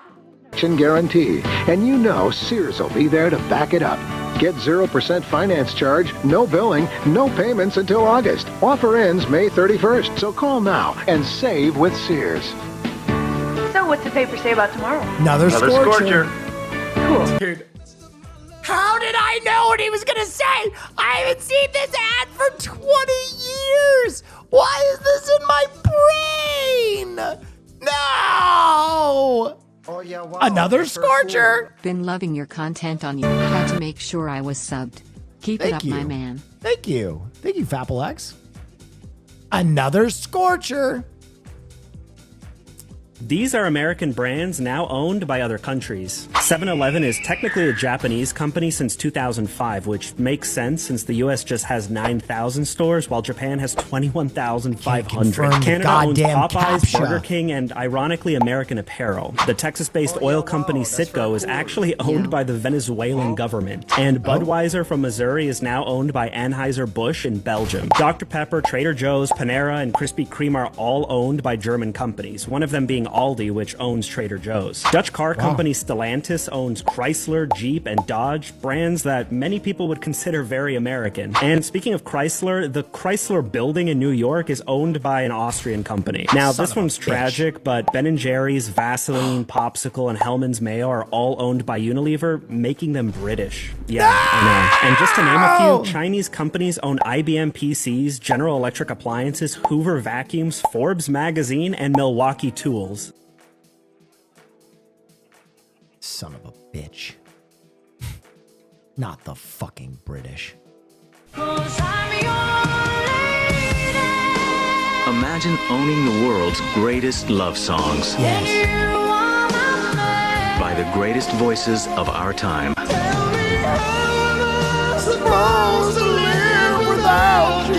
In a once-in-a-lifetime collection.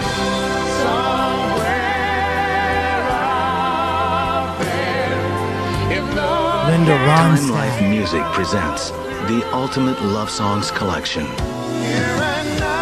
Ooh, 36 beautiful songs by all our favorite artists. Have I told you lately that I love you?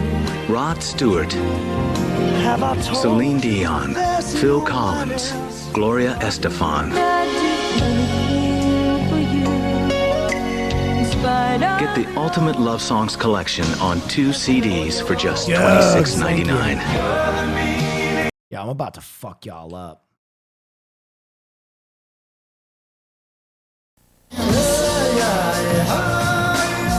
Imagine a world where time drifts slowly. A world where music carries you away. Experience Pure Moods, the perfect soundtrack for your way of life. Sears' parents used to fuck to Pure Moods. If you go into his stream, mention that. Direct from Europe, this multi-platinum collection has won the hearts of millions. Set adrift with the timeless pleasures of Tubular Bells. Or take a trip into the unknown with the X-Files theme. No other collection gives you the feeling of Pure Moods. To order Pure Moods, call the number on your screen or send check or money order for the amount shown, plus shipping and handling. Rush delivery available. Call now. Dude, is that the theme from fucking Twin Peaks? I never noticed that. Oh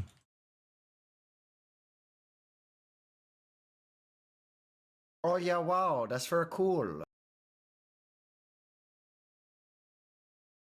Oh, Hype Train. Thank you. Hang on 1 second.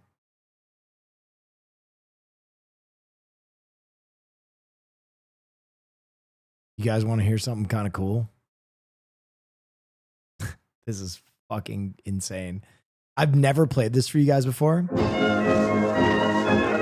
This is a song written about my grandmother. It's called Sweetheart of All My Dreams.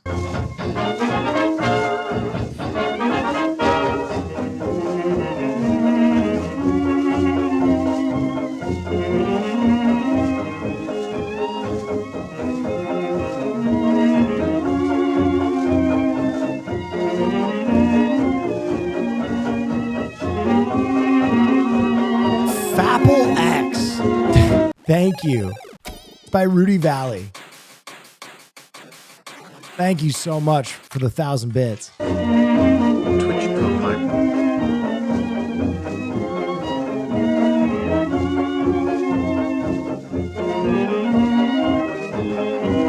Will, you're so old money. I mean, my grandmother wasn't rich.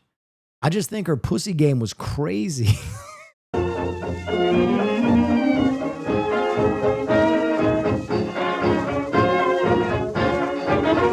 I think she was flappering all over that dick. Dear little girl, I wonder, why are you sad and blue?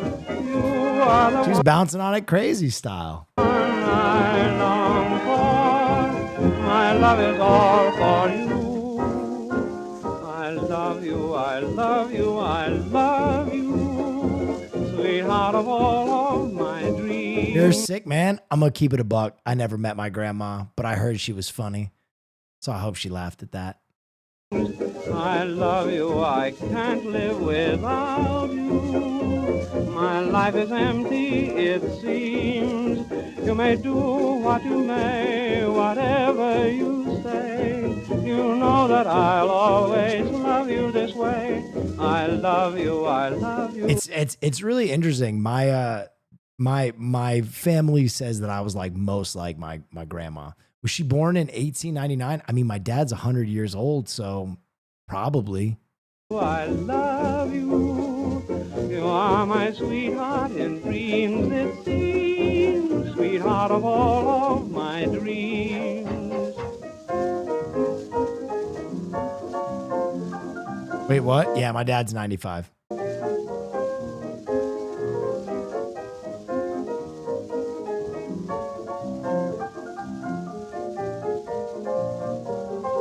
Nah, shows a pic of your grandma, dude. Brother, I mean, I'm sure there's a cave drawing somewhere, but I don't have it on me right now. Say whatever you say, you know that I'll always love you this way. I love you, I love you, I love you. You are my sweetheart in dreams, it seems. Sweetheart of all of my dreams.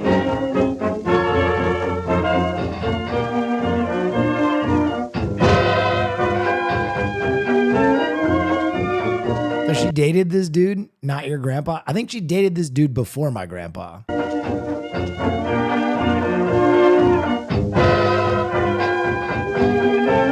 And she laid it down crazy style. Rudy Valley? Yeah. Your dad was almost 60 when you were born? Yeah.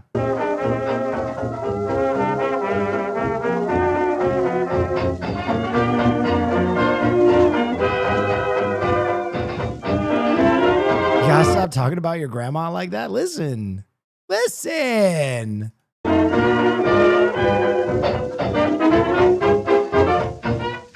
I mean, let's be real.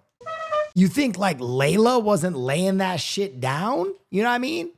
If you get a fucking popular song written about you, you were laying that shit down. Layla, question mark? Come on.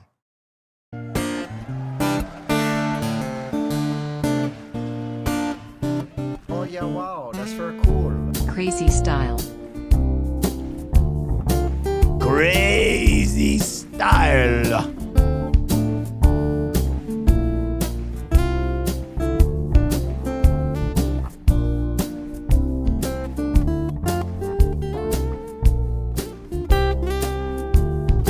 Got me on my knees, baby. Begging, darling, please, darling, won't you ease my worried mind? Yo, if Clapton was writing this about you, come on. Tried to give you consolation when you're a man that let you down. Like a fool, fell in love with you.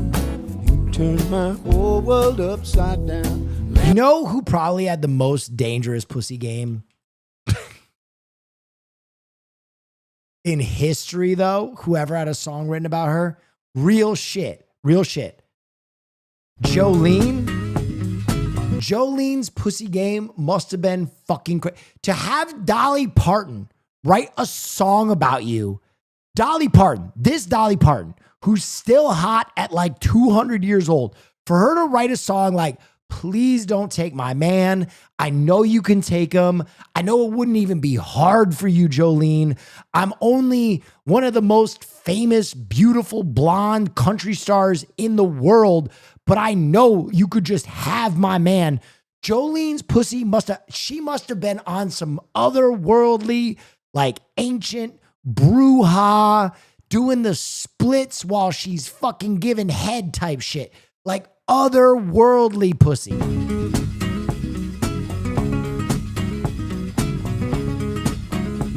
Jolene, Jolene, Jolene, Jolene, I'm begging of you,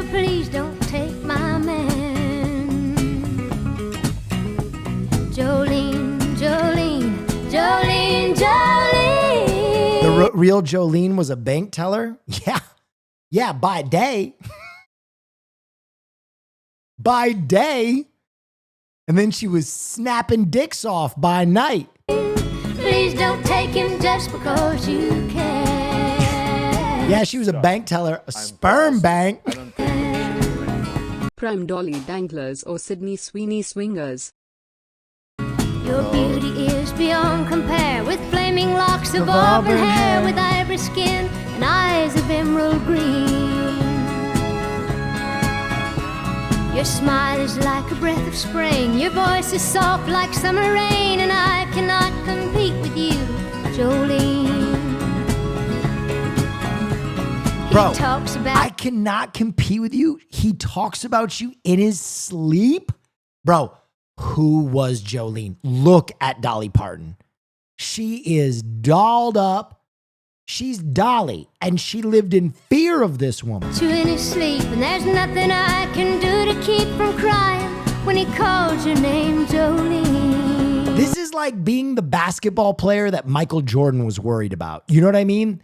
You got to be like, damn, that guy must have really been balling. And I can easily understand how you could easily take my man, but you don't know what he means to me, Jolene. Jolene, Jolene, Jolene, Jolene. I'm begging of you, please don't take my man. Like, can you imagine Beyonce making a song about a chick named, like, I don't know. Wait, she did. Lemonade. You're right.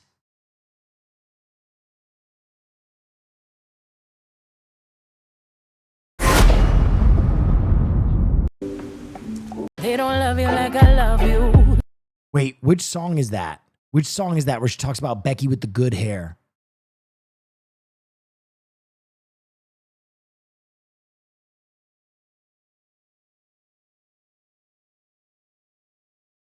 Sorry. Oh my God, you're right.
What? What other songs are about, like,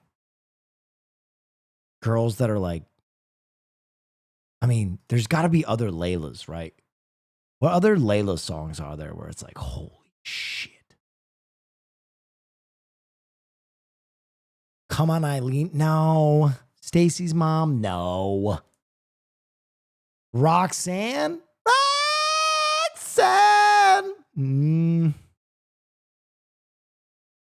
Dirty Diana? No. Diana! No.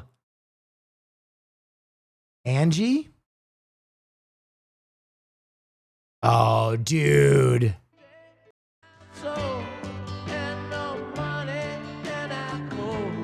Angie's. Oh, I got it. Come on. That was close. That's more of a love song, but come on. This track, yo. This is about a woman with some dangerous grip.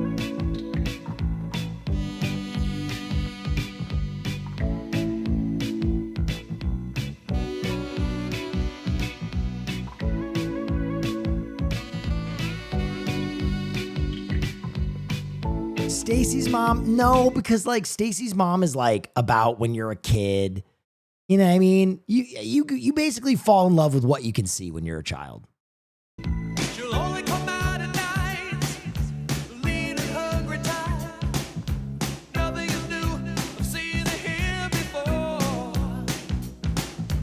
Watching wedding.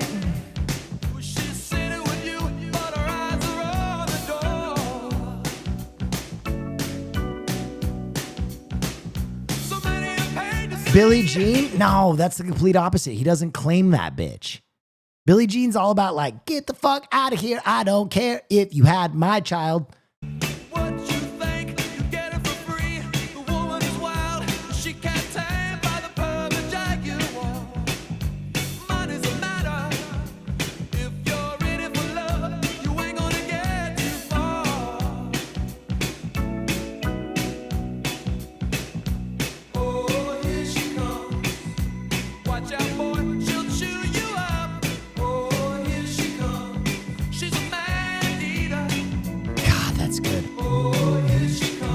You know what other one is a really good one?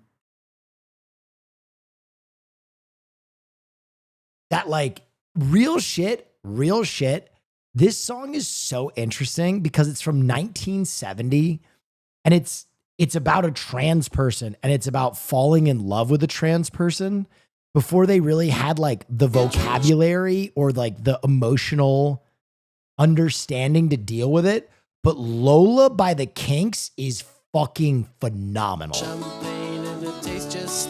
This song is actually such a bop. I met her in a club down in Old Soho where you drink champagne and it tastes just like cherry cola. Signore Cola. She walked up to me. Wait, what's this about? I feel so dumb. Yes, dude, listen to the lyrics. People listen to this song all the time and they don't actually listen to the lyrics. It's incredible. And she asked me to dance. I asked her her name and in a dark brown voice she said Lola. Hello, hello, Lola. La la la la Lola. How? Oh, dude, it's so on its face that this is about a trans girl. If you listen at all, it is so on its face. Well,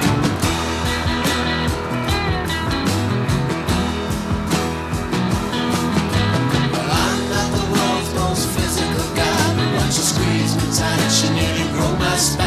Oh, my Lola. La la la la Lola. Well, I'm not dumb, but I can't understand why she walked like a woman and talked like a man. Oh, my Lola. La la la la Lola. I love all the people who are like who have heard this song 100 times and are like, oh my God, it's about falling in love with a trans girl in 1970. Holy shit.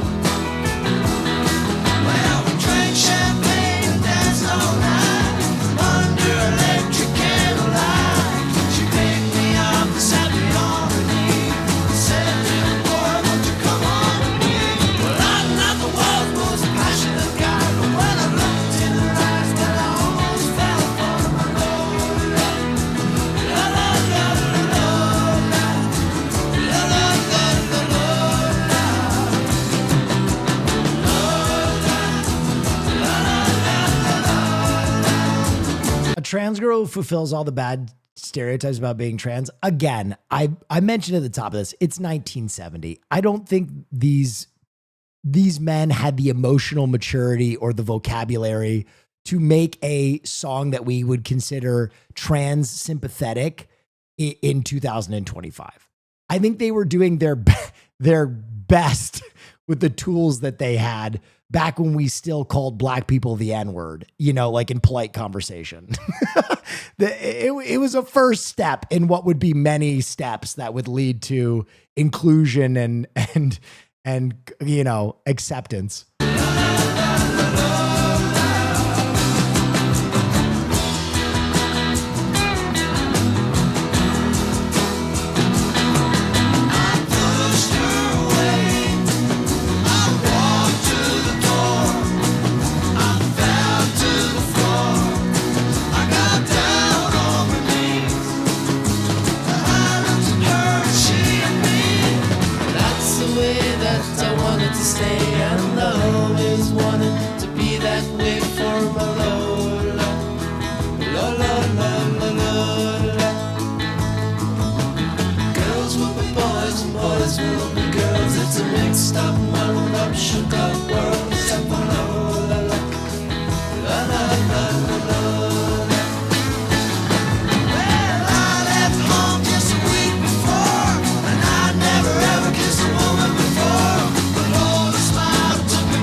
That people missed what this song was about with a lyric like that. People in their cars just being like, yeah, this is a jam, dude.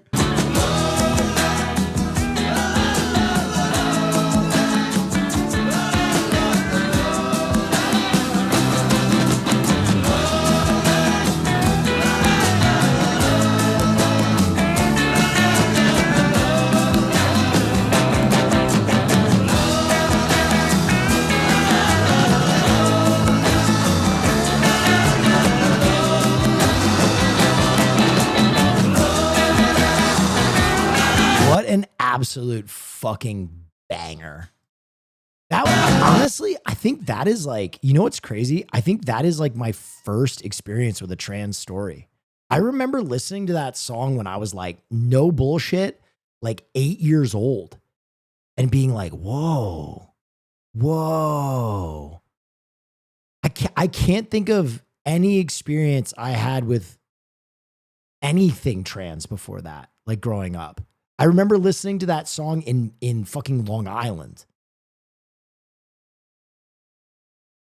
Priscilla, Queen of the Desert. I love Priscilla, Queen of the Desert, but real shit, I wasn't watching it at 8. I wasn't watching it at 8. Oh yeah, wow, that's very cool. Nafla.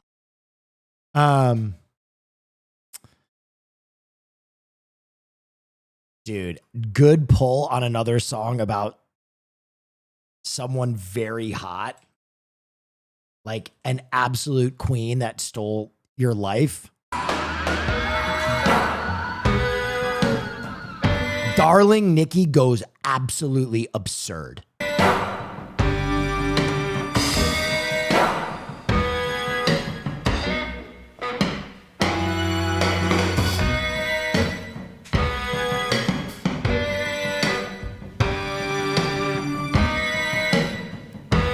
I think this is the second best song on Purple Rain, probably.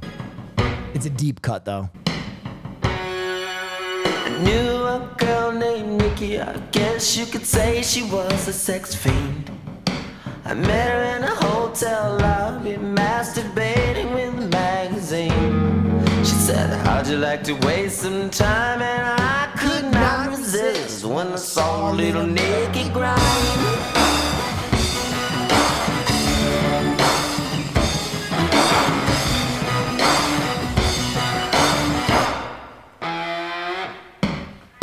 Took me to her castle and I just couldn't believe my eyes. She had so many devices, everything that money name on the dotted line. The lights went out and Nikki started to grind.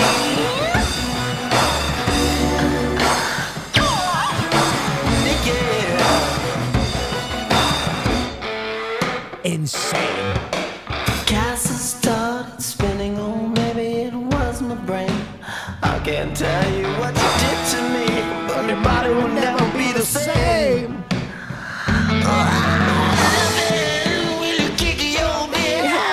Just show you no mercy.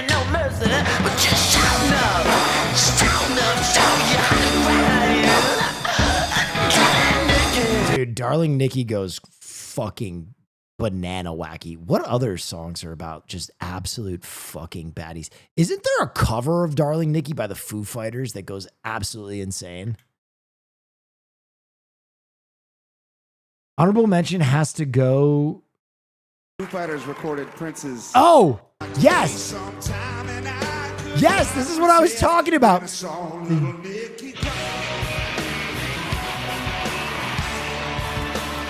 I think they do a version of this that isn't live too. That's an absolute, like, they rip this song. I think they put it on an album as like a secret track. Yes, it was on Medium Rare. Yeah, this goes fuck. Not resist when I saw little Nikki. Prince hated the Foo Fighters cover. Prince hated any cover that was ever made of his music, my friend. Prince hated any artist that wasn't Prince.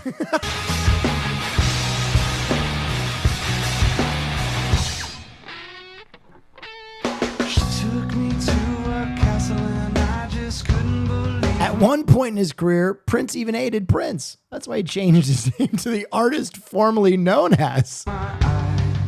She had so many devices, everything that money could buy. She said, sign your name on the dotted line. The lights went out, and Nikki started to cry.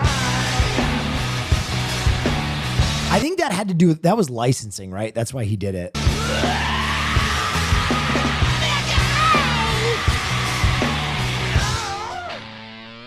All right, what other songs are about women that haunt your dreams? Oh, dude.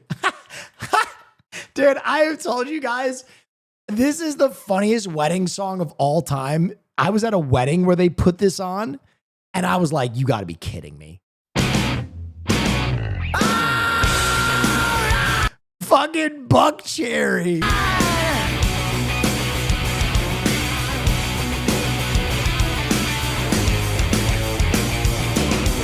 Down, you got a lovely face. We're going to your place, and now you got to freak me out. Scream so loud, getting fucking laid. You want me to stay, but I got to make my way. Hey, you're crazy bitch, but you're so good I'm on top of it when I dream. I'm doing you all night, scratches all down my back to keep me right on. Hey, you're crazy bitch, but you fuck so good I'm on top of it when I dream. I'm fucking you all night, scratches all down my back to keep it right on. Okay, I'm going to tell you right now, there is not a trailer park in the United States where someone has not fucked to the song Crazy Bitch by Buck Cherry. More meth sex has been had to this song than any other song. Some of you were asking about the wedding. Dude, I swear to you, this was crazy. I went to a wedding with Caroline, and it was a half Indian, half Irish wedding. And so they did a full Indian ceremony first, right? So it was all day. And then they did the Irish part. So it was like a marathon wedding, right? A marathon wedding. I've told this story before. And we get to the reception, and like the DJ, yes, DJ Laser, was like out of control. He was this guy who like kept shouting out his own SoundCloud. He'd be like, DJ Laser. All right, everybody. They're bringing out the main course, but make sure after you finish that chicken tikka, you come out and shake your ass on the dance floor. And dude, he was going through, And for one of the first songs, I'm not kidding you. It was like, all right, can we get the family of the bride on the dance floor? And they were all like running out. It was like high energy. And this motherfucker put on Sandstorm. And I was like,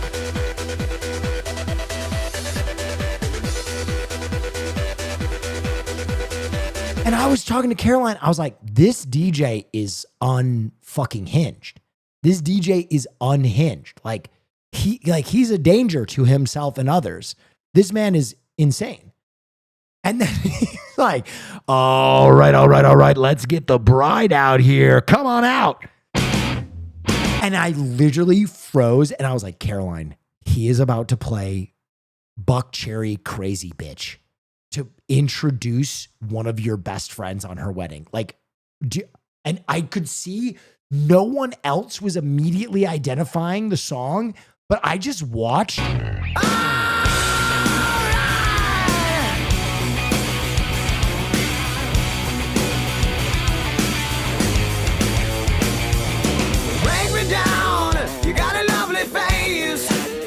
Going to your place, and now you got to freak me out.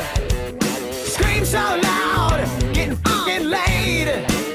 You want me to stay, but I got to make my way. Hey, you're crazy bitch, but you fuck so good I'm on top of it when I dream. I'm fucking you all night. Scratches all down my back to keep me right on. Hey, you're crazy bitch, but you fuck so good. Dude, the bride's family, it was an Indian family, and I could see that like every third person in the family was kind of recognizing how foul this song was. They were like, what the fuck? They're still in their full like Indian wedding regalia. I don't know the formal term, but it's gorgeous and it's very ornate. And they were like, what the fuck is this? What is this? Sorry. Yeah, I was sorry too.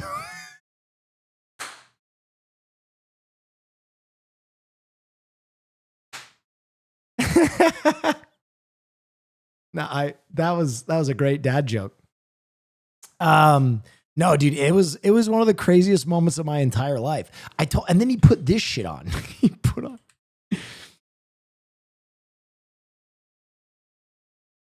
put on like, yes, we found it. This is the exact song he put on. He put on hardcore Bollywood.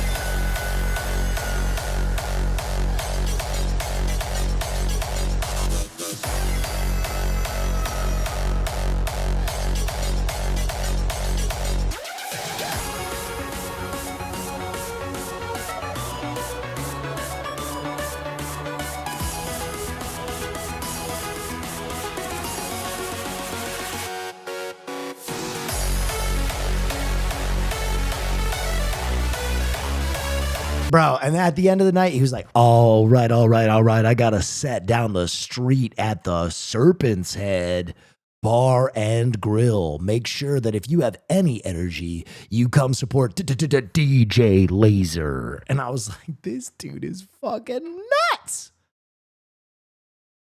I'm going. Yeah. But that was, Buckcherry Crazy Bitch. No shame in the game, truly. Schmeggy Pork. How about us? How about Use Me by Bill Withers? Dude, you right as hell for this one. You right as hell for this one.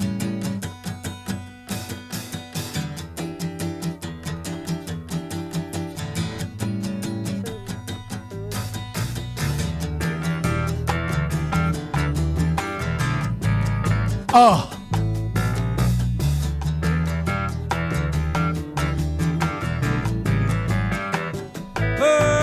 My friends, feel as they're appointed duty. Oh, they keep trying to tell me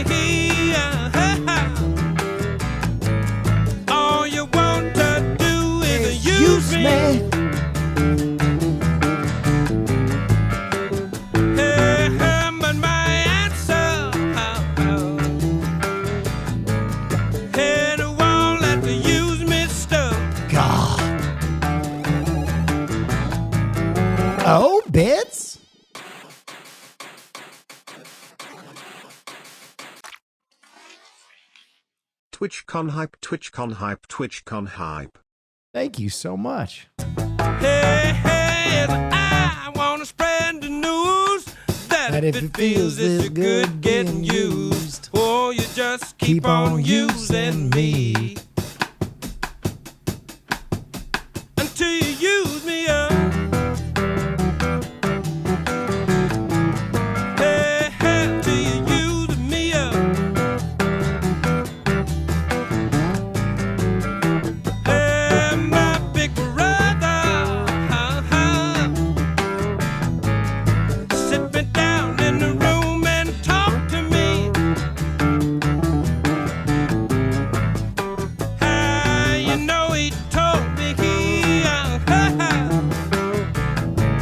headed ought not to let you just walk on me. Dude, that is an absolute, you understood the assignment.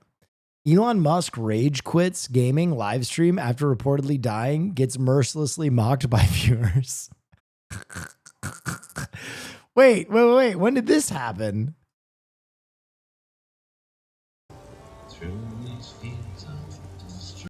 Was he playing hardcore?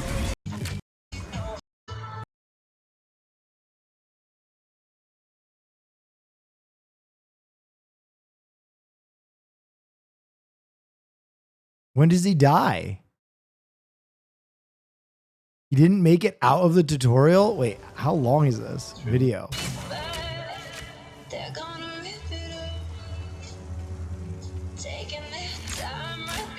Look at the in-game chat.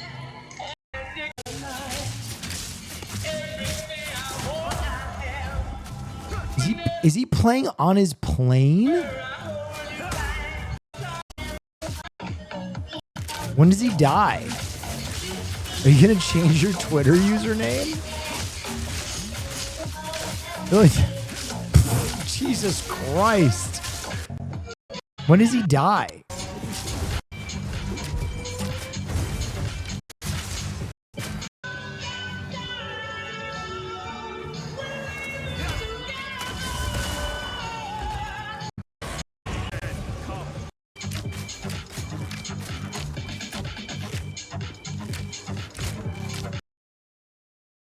Wait, oh, here's the clip? Oh, fuck yeah. Alright, well, it's tough. There's no way he dies.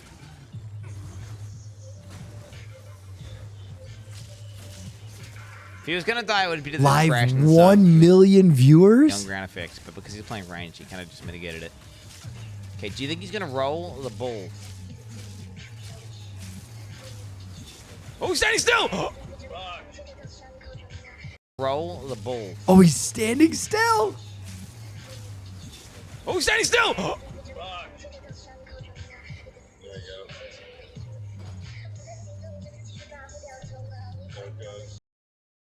Where's the part where he quits? Wait, I want to watch the part where he quits. Was he playing hardcore? Oh my God, he was playing hardcore. Oh my God, he was playing hardcore. Wait.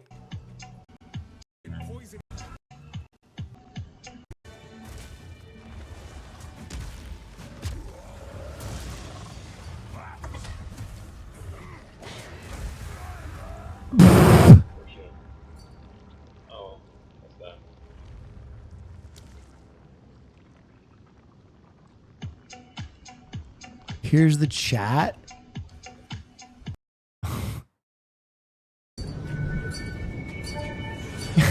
You ruined the country just like you ruined all your marriages. Anyone's spamming the chat and gets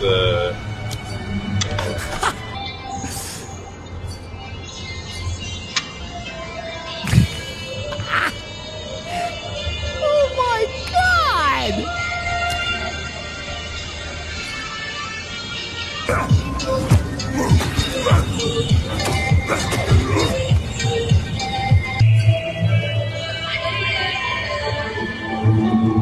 Oh my God.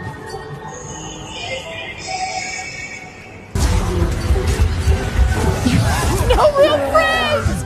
And we'll die alone! In the world, by the way.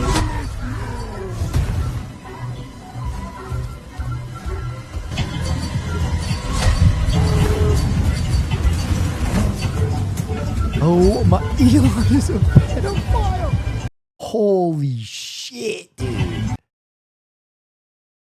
What the fuck? Can I admit something? I hate to admit this. I fucking hate to admit it. But Elon Musk has a banger song written about him too. 4 a.m. is fucking good.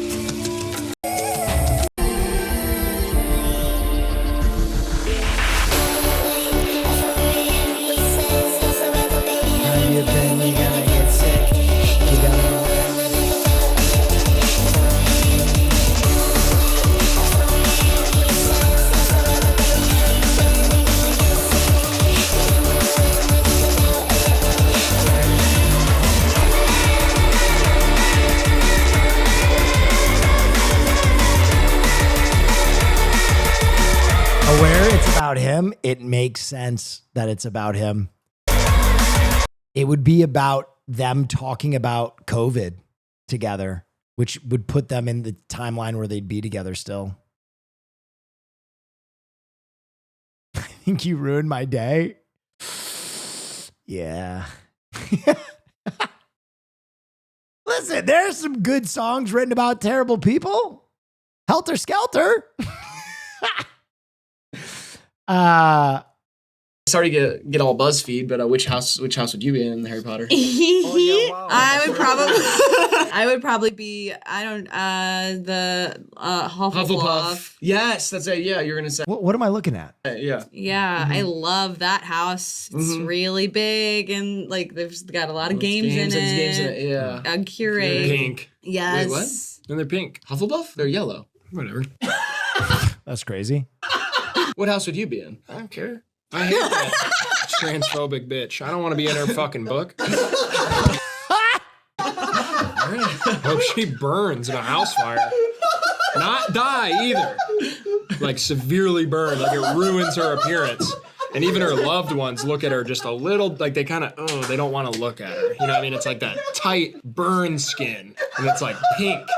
And she has to wear a lot of lotion. It's she's like a scar. She's a walking scar. That's just me though, man. That's just me. So that's the house I want to be in. The one that J.K. Rowling's in when it lights on fire. And I get out and I trap her in the bathroom. And I stand outside and I smoke a half pack of Camel Blues. She had it coming. Yeah. God damn. You know, I'm going to be honest. J.K. Rowling being transphobic was good for me personally because I already hated Harry Potter. So when everybody else got on board, that was a big moment for me. You know what I mean? I felt crazy because I didn't like Harry Potter from the beginning. Like I felt very vindicated where I was like, I knew. I knew something must have been wrong. 'Cause that shit was lame. That shit was lame. Her version of magic is whack. That's not magic. Gandalf is magic. Elitist ass. Fucking Aryan ass. Gotta have magic parents? Bullshit. Get out of here. Go to a boarding school? Nah, hell no. That sucks. Eugenics ass. Nah, so when all that stuff started to come out about her, I was like, yeah, get this bitch out of here. She sucks.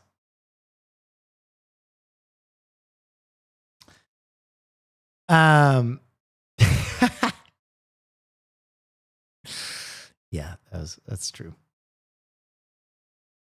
To bring back to yesterday, thought this was good content you could watch. Considered one of the greatest arm wrestlers of all time. 10 minutes of arm wrestling moments? I mean, we'll watch a little bit. There's that hand walk. Look at that stance. This literally, if this was sculpted, it could be a closeted homosexual ancient Roman statue. You know what I mean? Like the domination of Hercules.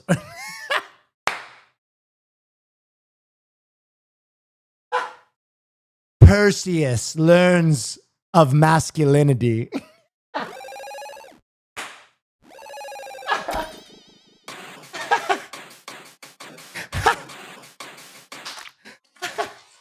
Mars and his lover. Plaza, keep it up, my king. Thank you so. You know how like all those old Roman statues were all like very, very obviously gay.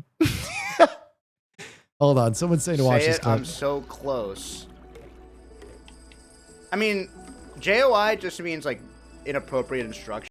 But what if there was like wholesome JOI? Now, go on. Enroll yourself in school. What? I think there's a real thing like.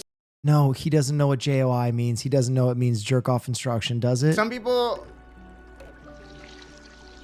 Now, sign up for your classes. Oh yeah. Pick up a book and read 30 pages. Damn, he's really edging this poor guy. It's going to take him fucking 2 hours to get off. Now back to Hector and his lover. It's the hips. It's the hips. It's the hips and him looking eyeline right here. Exactly the same as we saw in round one in Manchester. Devon going to try and press through. Wow! Are you kidding me? Dude, I would love to go to a pro arm wrestling competition. The atmosphere would be electric. And you have the bravery to walk through gunfire. You may just dodge the bullets. 2 hammers? Devin Larratt. This shit is gay. Is this gay? Is this gay? Calls Ontario home. Mass. Is arm wrestling gay? Alberta, out in Western Canada. Here we go, Neil. Devin Larratt there just trying to wind up Matt Mask to draw him into a dogfight. And a big drive again, and he set that off. Matt Mask unable to find. Okay, this is definitely. It's very homoerotic.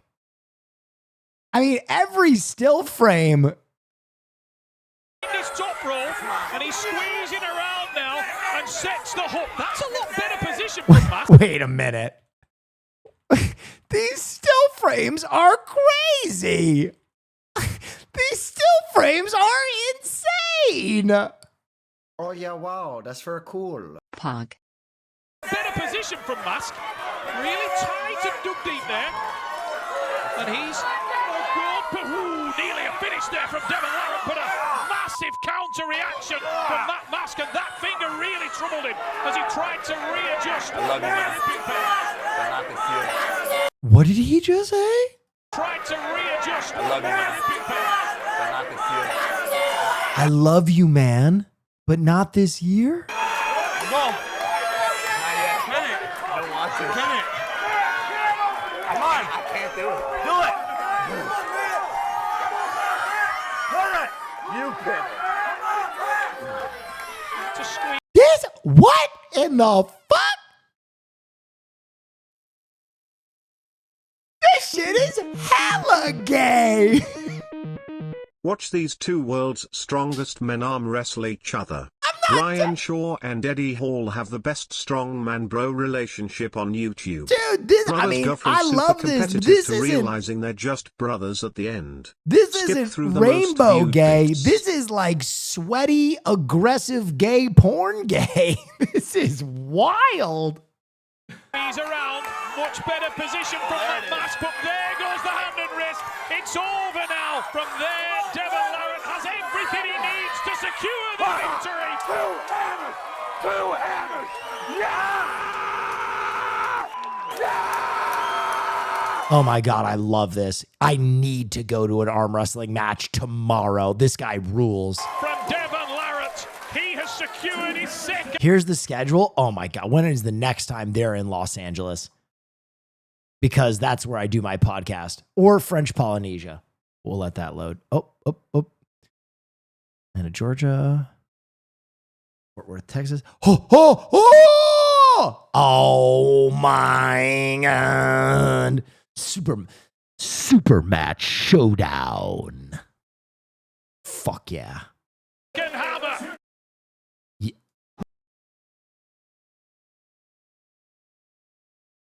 Are they trolling us? Am I being trolled?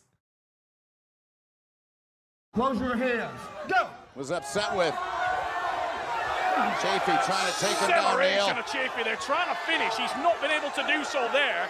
And this is actually good for Devin in some respect because he wants that horsepower to be burned, to be diminished. And Chafee, every time he stretches open like that, it's actually good for Larratt. He comes and connects, but he can't finish. And Larratt staying with it. Larratt putting some bullets in. Can't finish? And this is the strategy that he was looking for early. He wants to tire Dave, to make it a battle of attrition. Dave doesn't do well here. He's a dragster. Yeah. If you look at the two, it's a dragster against a rally car. Right. When it's on a straight road, the dragster has the speed. I'm sorry, what? Enhance?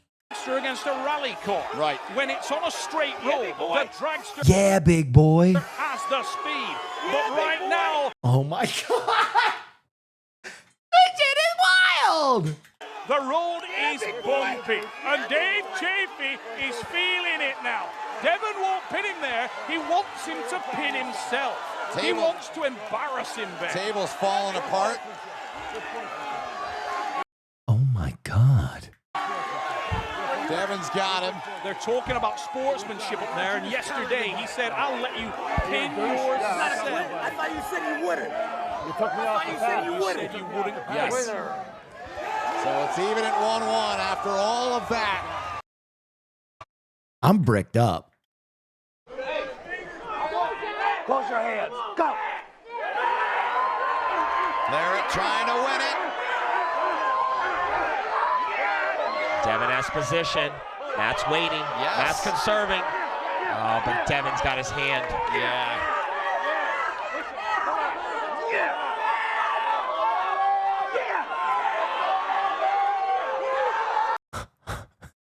Get you someone who looks at you the way that these two arm wrestlers look at each other. Are you kidding me?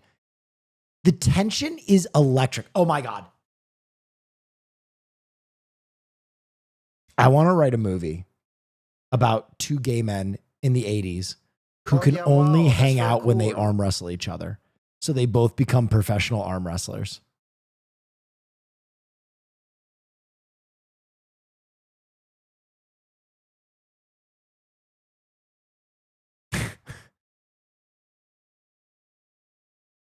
Wow. And it's called Get the Strap. I don't take no shit from anyone. If you wanna see Or a just crazy the strap. transition, look up Brian Shaw arm wrestling. He went from competing in World's Strongest Man to doing arm wrestling as a hobby. This Theory Lariat guy is training him too. Yeah. Two hammers. Oh my God, you're right. It was right there. I was so blind. It's called Two Hammers. It's called Two Hammers. Just staring him down. Did he say work it? I want you to what?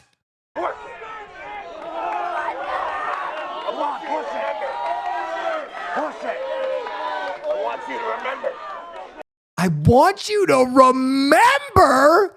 Daddy, chill. Bro, this movie writes itself. Devin Larratt wins it 3-1. And again defeats.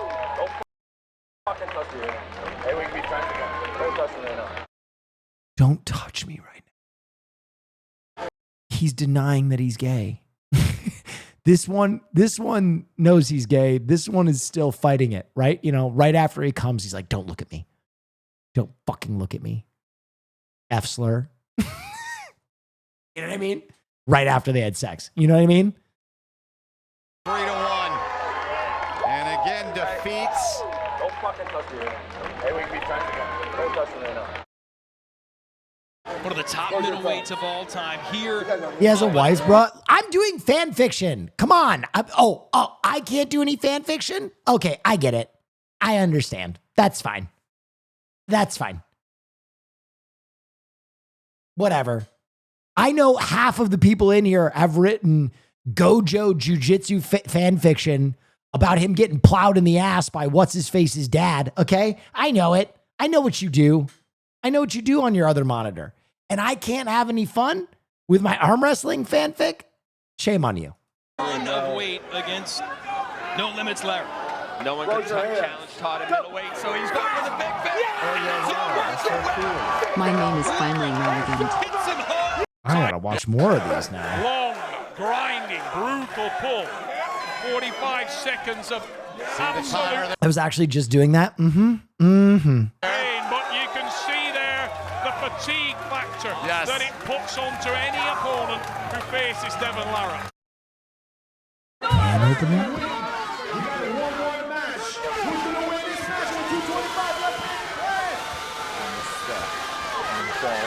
I don't take no shit from anyone. Yes. Is there nothing more intimate between two men than to engage in a battle of strength and leverage? Yes. Save for drilling one another's prostate. Socrates probably. I'm a stud. I'm ballsy. I don't take no shit from anyone. No, I won't let you do fanfic. Because if you do fanfic, then both of my monitors would be full of fanfic, wouldn't they? Exposed.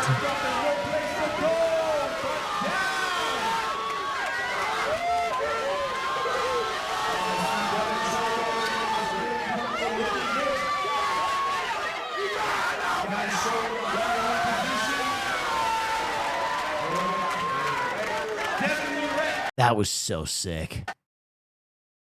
Close your hands. Go. These two just have a battle with each other.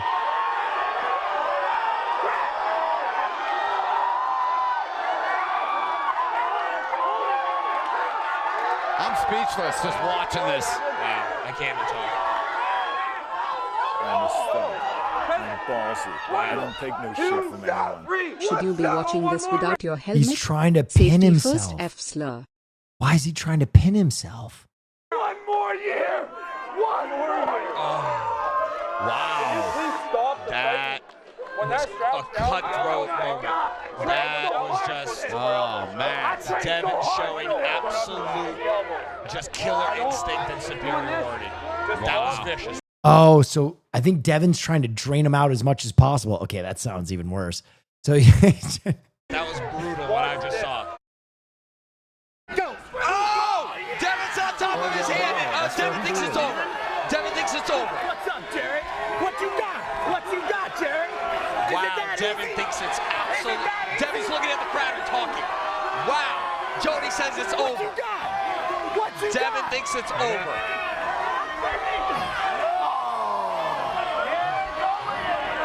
Wow, this is absolutely impressing me. My goodness, Devin Lorat, you are on another level. Just toying with him. Toying with Jerry in a hug. Are you guys seeing this? The match is inside and Jerry can't do anything. This is absurd. Wow. Way too strong, Devin said. Yeah, wow. he is. Way too strong, Jerry. Wow. Way too strong. This is so impressive. 1-0, Devin Larry. That is a bad man. My goodness. God damn.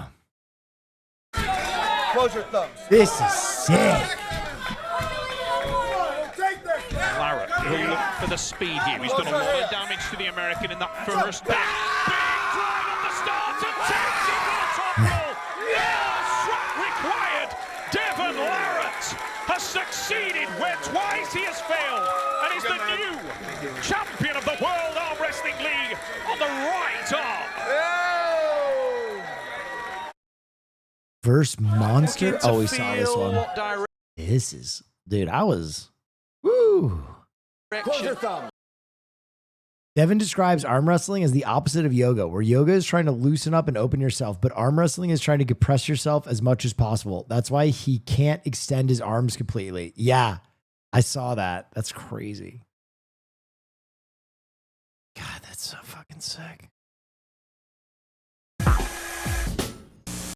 When men were men, am I right? Good. Keep the constant pressure. Backwards. Yes, yes, yes. Not too much sideways. Careful. Make sure you're breathing. Good.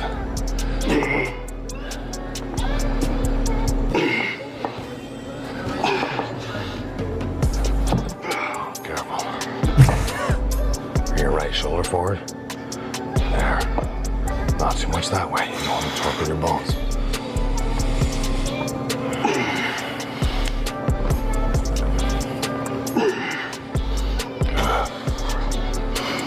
Burn it out.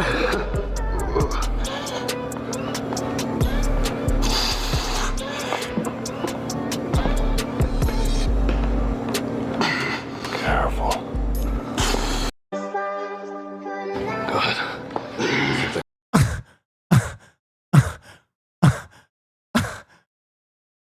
Jesus Christ, bro. Okay, arm wrestling might be my sport. This shit is sick.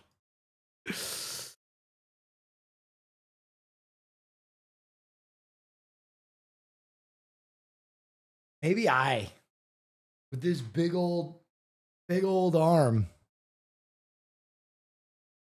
Tartakovsky hated 2001: A Space Odyssey. I mean, well, he'd never make a movie as good.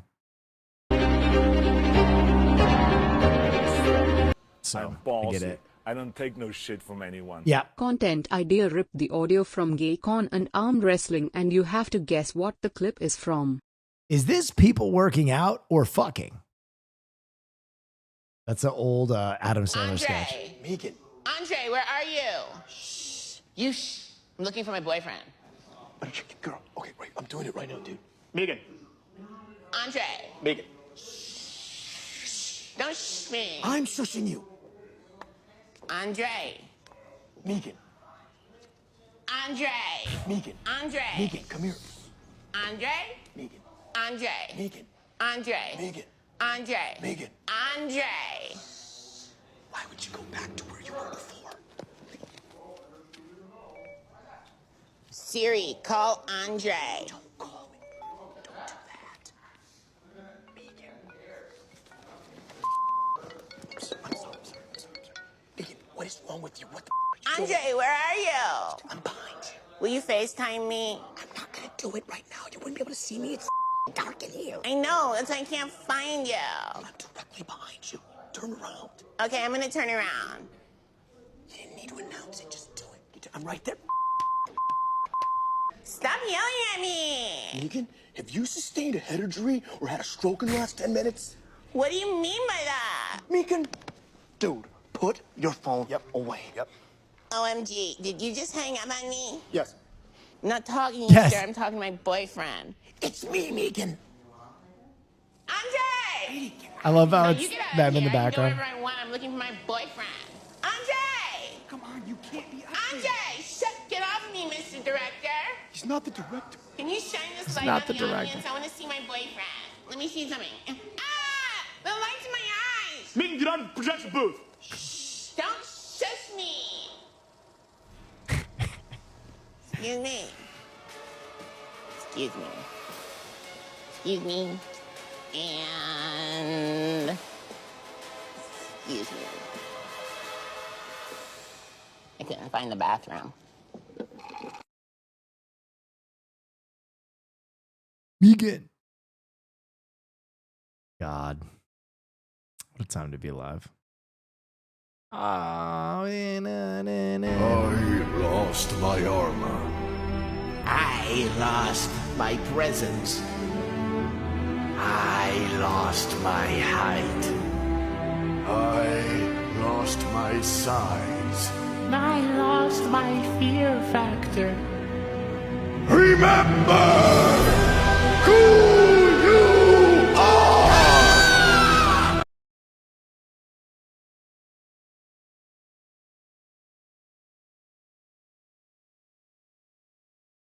I lost my armor.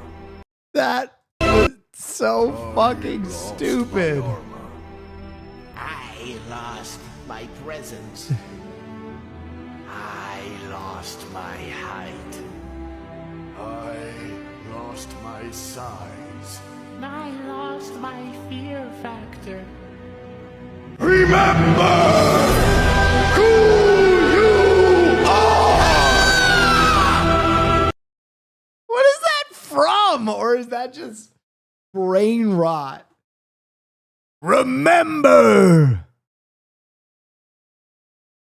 Lion King? I do not remember that in Lion King. Oh, his dad saying, remember who you are? Jay Dilla, thank you for the raid. Yuna, thank you for the subscripciones. that's cool. Por grazie. Por favor. Remember.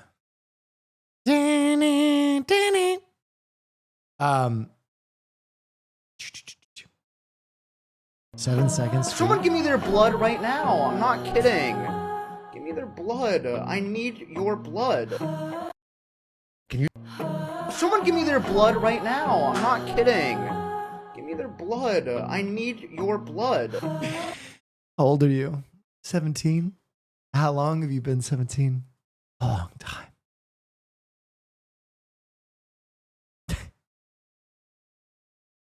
Jay Dilla asked a question. What'd you ask? Yo, I went through my old Pokemon cards and got some bangers. Like, I gotta ask you some things about grading, dude. I saw your photo you posted. You got some valuable cards there. The one thing that sucks right now is getting graded takes forever. Forever. It's like 3 months right now.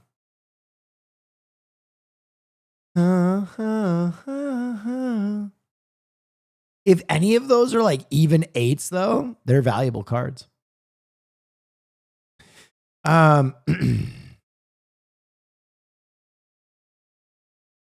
PSA minimum is 65 days as of yesterday. That's crazy. Oh, take it to GameStop. Right. That is the hack because they have the agreement.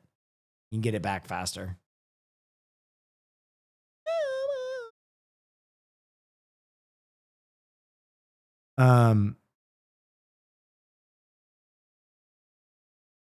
$30 Salt Bay burger. Salt Bay does a burger for a lunch? That's $30. It's a pretty simple looking burger. It looks like meat, bacon, and cheese. There's some caramelized onions in this too. It's actually really good. I should call her. The meat quality on the inside is supreme. Cheese is good. The onions are good. The only thing I'd say is definitely missing from this is some sort of sauce. And I feel like if it a $30 burger is insane. A $30 burger is not that better. You better suck me for $30. Oh my God, we're almost 5 hours in. Look at me putting the hours in, entertaining you guys, making you laugh. This has been a banger stream, Will. It really has. This has been kind of pinnacle Will Neff stream right here. 5,000 people hanging out at fucking midnight West Coast. No raid, no host, other than Jay Dilla, my guy.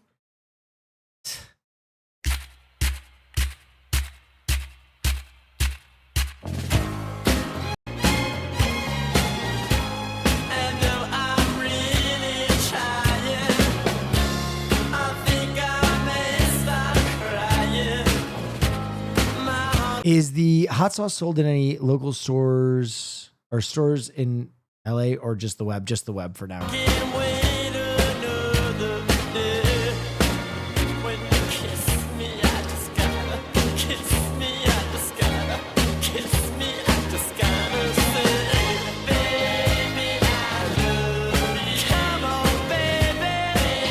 Lazarus is out. Yeah, the first episode of Lazarus is out. All right.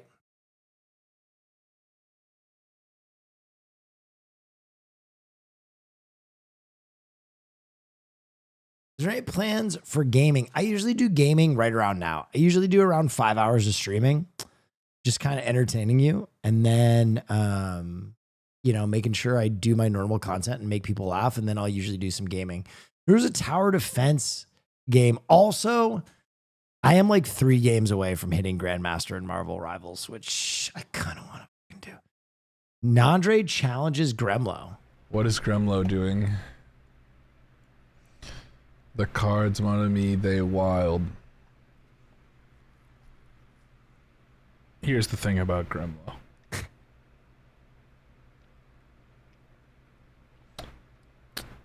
Gremlo is not a true Louisiana native until I see him house 6 Popeyes biscuits on stream, no water.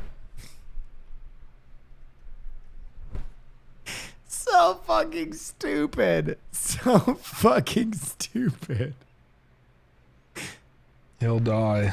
Oh yeah, wow, that's very cool. Raw. Yeah, as a fucking legend. It's so fucking dumb. God. 6 Popeyes biscuits. That's crazy. Easy clear? No. No, I can do 20. Come on. Who are you, Austin Jawbreaker show? Coming in, be like, yeah, my penis is so big it breaks men's jaws. Get the fuck out of here. 20 biscuits, no water? Hubris. Hubris. Listen, I know you can eat with the best of them, but that's insanity. Your mouth would be as dry as the Sahara. Golly.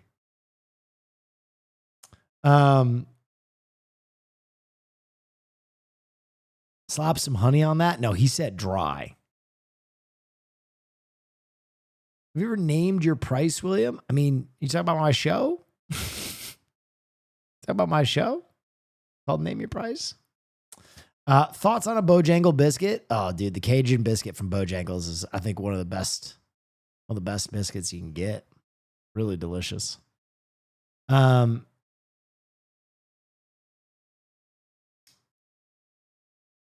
kind of want to play that new tower defense game.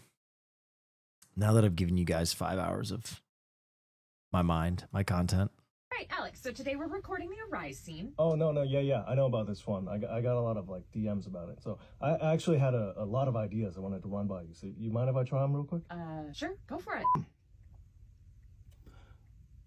Wakey. We are not doing that. What do we wise? What?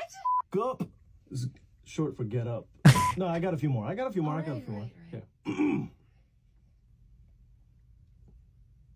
Erect. Give me a second. Did you just change shirts? No. Okay, whatever. Just say the word. Rise! Not so loud. I said smaller. You said to say the word. I hate you so much. Wait, you said smaller. Oh, rise! What? It's like an echo You effect. changed your shirt again. No, I didn't. Arse. What? Yeah, I forgot the I. Ciara. What the hell? Arise. Yes. Bitch. No. Egress! Get out! Get out! Arise and go to the Crunchyroll online store to type in Alex15 for 15% off on solo leveling merch for anime. Wait, did you just plug your promo code? I'm trying to get my bag, Caitlin. Stop yelling at me. Please. Arise. Yes. Yes. Oh, we got it. Finally. Oh yeah, nice. All right, great work, everybody. Thanks. Man. Yeah, voice acting's not easy, huh? I got one more. I got one. Wait. I got one more. I liked Arise, bitch. Oh, God. Arise, bitch is pretty fucking funny. #1 rated bakery This is in the New York line City? for the #1 rated bakery in New York City, even in 20-degree weather. The wait is worth it because once you're inside, you're met with endless trays of delicious sandwiches and pastries. You can see an army of workers in the back constantly baking and refilling trays of food. Almost all items they make require 3 days of prep, and most pastries don't make it past noon before selling out. There's a bunch of sweet and savory options like this maple sausage and pistachio croissant. We love their triple chocolate croissant. The chocolate wasn't overpowering at all. And don't skip classics like this burrata and prosciutto focaccia sandwich, which is a must get, or this turkey sandwich with basil, pesto, and kale. Radio Bakery is for sure worth visiting. Go check them out in Greenpoint, Brooklyn. Jesus Christ. That was sexual experience. Bro is full on Wolverine. The darkness holds dominion. Black as death.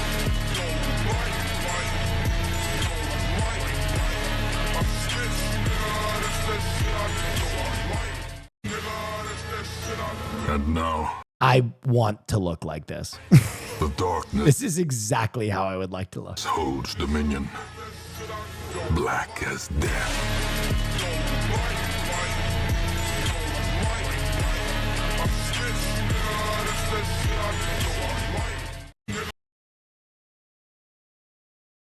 Natty. God. Gotta get that thick. Gotta get that thick. Solo leveling voice actor helps with certain Everybody, scenes for the this dub. is Alex Lee, English voice actor of Sung Jin-woo in the solo leveling English dub. Let's talk about the reunion scene. I actually had a dub? lot more to do with this scene than you would think, but let me show it to you first.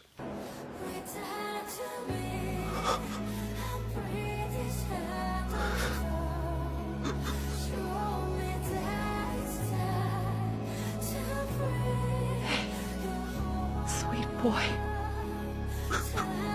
If you could, would you be in Spartacus? How long Yeah. have I been asleep? Are you casting? 4 years. And Gina. Spoilers, any real anime head is watching Solo Leveling. She's doing really well. Then you're both okay. Thank you for keeping your promise. What is this video? That I really like from Aunt May and Peter in the Amazing Spider-Man movies. Sweetheart. Something. It's So Caitlin had directed Colleen, who's actually the English voice of Luffy, by the way, who plays Juno's mom in this scene, to sound a lot more soft and wary. And I think that gave her this overall warmer and sweeter tone, and I like that a lot. We have an amazing writer on the show, Jessica Slice, but for this scene in particular, I'd asked if I could actually write the dialogue between Juno and his mom, because it's a moment that hits really close to home to me, and I had a lot of ideas, and I knew what words were going to emotionally. Why is bro doing an Instagram fuckboy voice? I'm gonna tell you something right now. Every voice actor just bases it up a little bit because their voice is what they're selling. So in all their social media, they're gonna put on that good voice all the time. They're just gonna clean it up, make it sound as sexy as possible. I don't do that. But I can. Kill me and destroy me inside. So I had the honor of writing the dialogue for this scene, and of course everything is going to be accurate and within the translation of the Japanese. You want to know and how I Korean learned to text, do but that? It also had First of all, I have a much deeper voice than I put on. This is actually my register. It's funny. I started doing higher and higher voices when I got into doing comedy. So this is like my actual register. And I always think that like the Charlie Kelly, like, wow, it's just naturally funnier. So I started doing it more and more, and I kind of just gravitate towards it. But the person that I learned to talk to when I was when I was really young is Steve Blum. I always wanted to sound like Steve Blum when he does Spike. So I'd be like, bell peppers and beef. Jet, how can you call this bell peppers and beef when there's no beef? Like I learned how to click into that, like, and I love the kind of woman who will actually kill me. Love that shit. A lot of little touches that I wanted to put in there. Small things like when Jinu's mom calls him sweet boy. Sweet boy. Or baby. To bigger moments, and this part is maybe kind of telling on myself a little bit too much, but there are dialogue in here that I had always wished and wanted to hear. So I feel like a lot of people who maybe grew up without a positive parental figure could relate, or maybe those who are pursuing a career or living a lifestyle that their parents don't necessarily agree or support, or maybe even those who had a great relationship with their parents, but things have changed since. These words of affirmation, you've worked so hard. You must have been through so much this whole time. I am so proud of you. I am so proud of you. They really, really cut deep. I just knew that when I heard it for the first time, it was going to hit me like a truck. So I had asked Caitlin to not show me anything until the day that we were recording the scene. Sure enough. Rhino 3D says, I fart. Sorry. Thank you. Colleen's voice in that scene saying those words for the very first time, I genuinely started bawling and breaking down in tears. Colleen and Caitlin even added their own touches too. When Jinu's mother says, hey, hey, as she's holding his face. Hey, hey. This is kind of the emotional climax of Jinu's entire arc about getting stronger. And this is what he's been doing it for. So, God, dude. Yeah. I mean, it's always. Solo leveling fucks. Solo leveling fucks. It's good.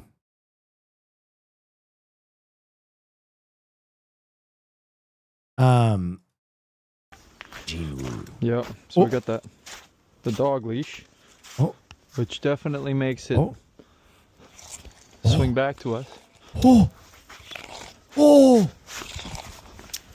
Get over here! Yeah, that's crazy. Get over here. Oh, get over here. Bang. So dangerous. There's a child near you? No, I can see the child's shadow. Get him away. Yeah, so we got the dog leash, which definitely makes it swing back to us. Get over here.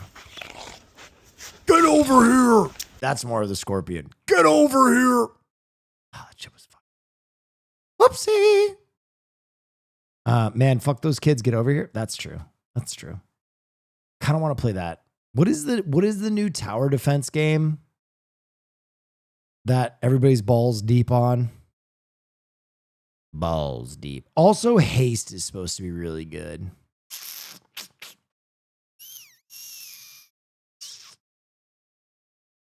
Nordhold.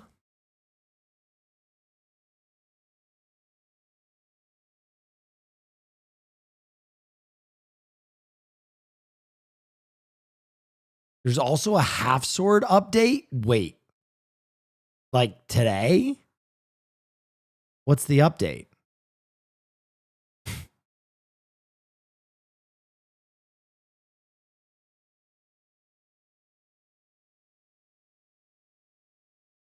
It's good?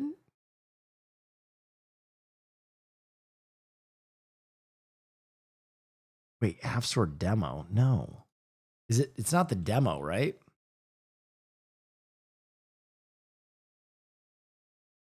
Is it the demo? It's the demo now.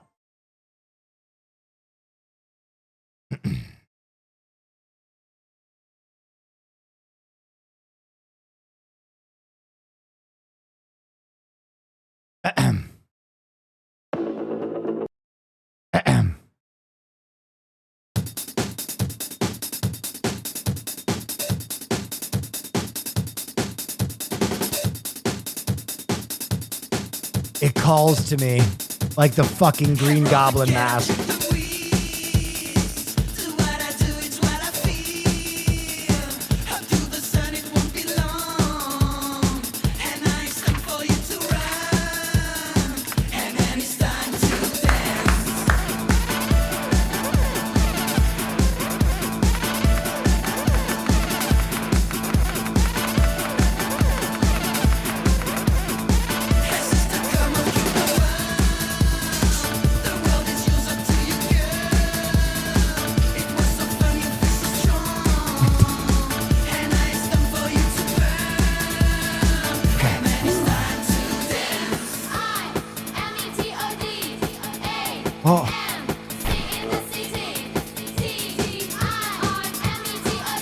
Oh, we're fighting? Shake my hand. Shake my, you bitch. Shake my hand. Oh, no. Defense. Defense. Oh, God. Get up.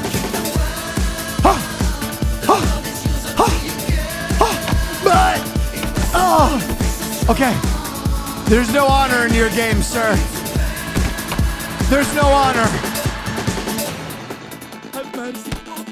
Yeah. Oh, you thought you were gonna win? I'm the champ. I'm the greatest. Yeah!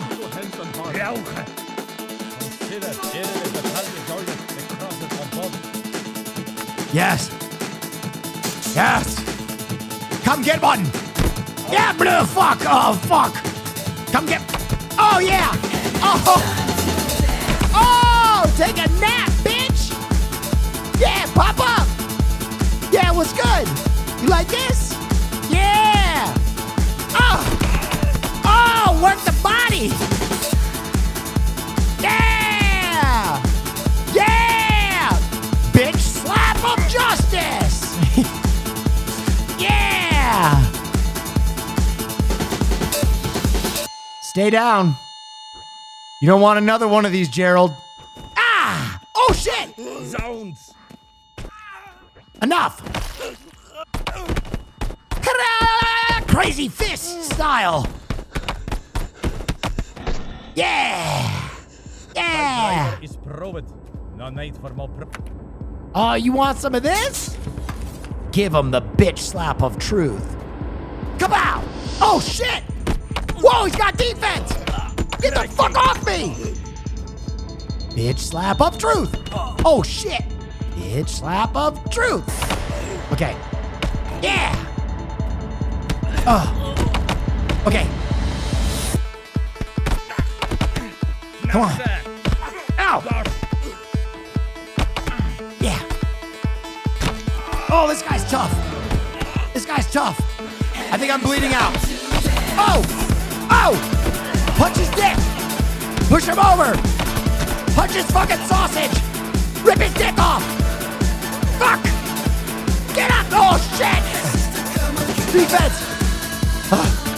Please. Please, Gerald. Gerald, I'm sorry. Please. Oh. Get up. Yeah, you fucking piece of shit.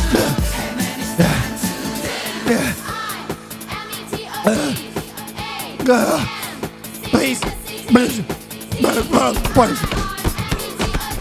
Caroline. Please. Gerald. Gerald. Gerald. Please. I'm back. Run. Please. Please. Yeah. I'm the greatest. I'm the greatest fighter of all time. You should have never showed me mercy. You should have never shown me mercy, you fucking pig! Oh, fuck. Oh, fuck. Oh, fuck. Oh.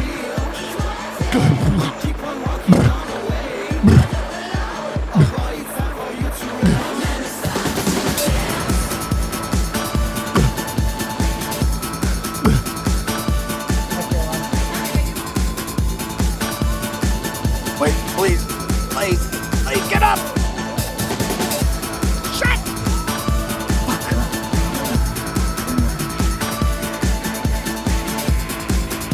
Hello, Caroline. No, it's okay. Been boozing? Everyone else. I smell that booze on you. Everyone else boozing. You been boozing? I'm almost done. Boozing. Do a few more runs of this.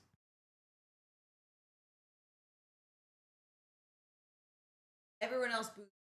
Yeah, I mean, scratch. Hard Come on. boozing. I need to come eat some dinner in a little bit. Okay. I'll see you in a little bit. You. Good. Really good. Yeah, I mean, this is kind of my game. This is half sword. I'm a half sword guy. Yeah. Okay. All right. Revenge. Revenge! You piece of shit. Oh, yeah. Oh, cocked him.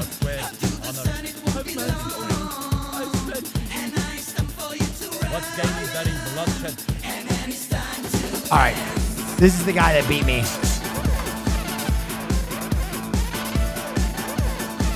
Right hook. Yeah. Get up. Get the fuck up. I'm gonna have some fun with you. Ooh, sting style. Yeah, punch him in the back of the head. Woohoo. Oh, oh.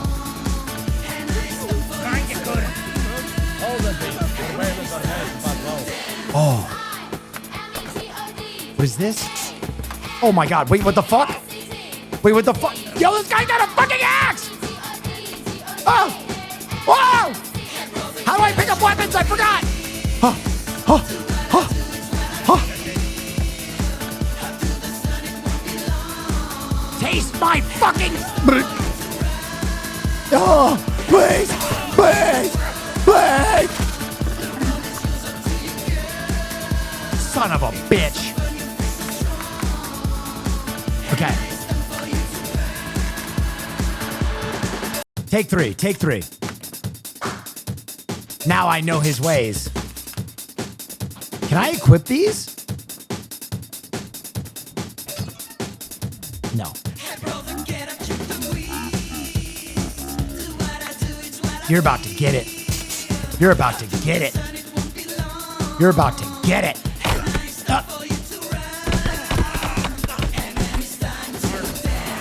I'm gonna punch your ass. Punch that booty. Yeah, punch his dick. Yeah, punch his fucking ass. Yeah. Press space to kick? Oh. Oh. Come here. Come here. Oh, I shouldn't have kicked. I shouldn't have kicked. I'm sorry. I'm sorry. I'm sorry I broke the rules. Please, please, please, please. Please, please. Just let me get up. Please. Oh. Oh. Run. Run. Huh. Huh. Huh. Huh. Huh. Huh. Huh. Yeah, you like that? Yeah. I don't feel bad about kicking you. Come on. Come and get this. Come and get this dick meat. Wing Chun! Oh! Yeah! Yeah, tight booty hole. Yeah, give me your subs. Yeah, give me a hype train right now, because I'm the greatest. All right, champion. Okay, I need to get a weapon. I gotta have a weapon. Fuck. Oh, shit. Oh, shit. Please pick it up. Oh, fuck. Please. Ow, ow, ow, ow, ow, ow, ow, ow, ow. How do I pick? How do I pick? I forget. Oh, please. I ran into a fence post. No, no.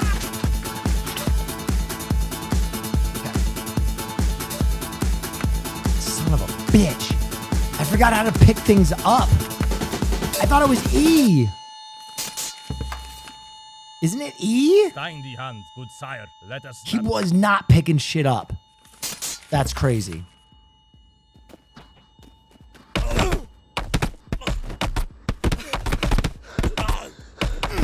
Gosh. You kick him. Kick his shins. Ow. Ow. Please. Please. Ow, he kicked me. Don't punch my butt. Don't punch my butt. Okay, fuck it. Restart. Bad run.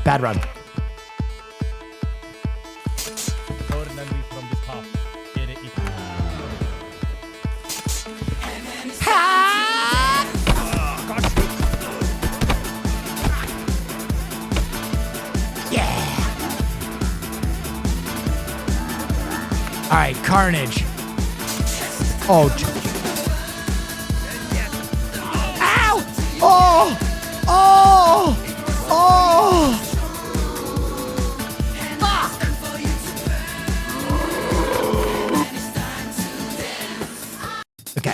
For real this time. I've forgotten all my training. Much has been lost, while lost and more. All right. Now I will remember. You're dead. You're fucking dead. You're dead. You're fucking dead. Hey, you're gonna bleed out. Yeah! Let us parley rather than perish. Come here. Wait, I don't have a knife. I don't have a knife. Oh! Stool! What are you doing, man?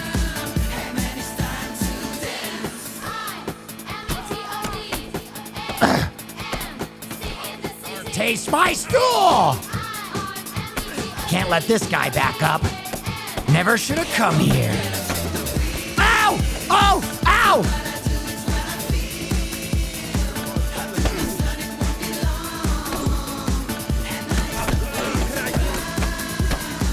Yeah! I am the stool master!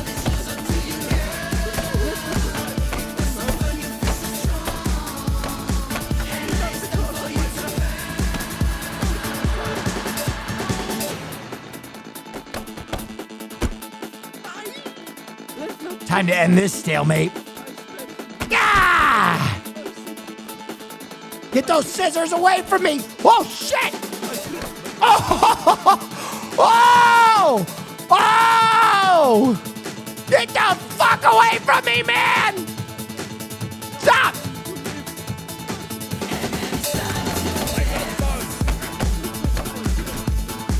Yeah!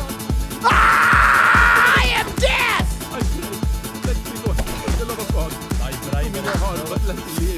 All right, you piece of shit. Gloves! That's not a weapon! That's not a weapon! Please, please, please. You dumb motherfucker! You dumb motherfucker! Pick up anything. What the? A candle? Darn! Please, use the candle to defend yourself. Use the gloves. Fuck! Dude, they do not have the same kind of swing speed as it used to have. Speaking, we are proud for our people's sake. Okay. Put the helmet on. Big. Grab the hammer. Let go of his hand. Hammer. Have mercy on me. Please thank God my feet. Let your hand be heavy upon me. Let your hands on high. Right in your fucking neck. Stop praying.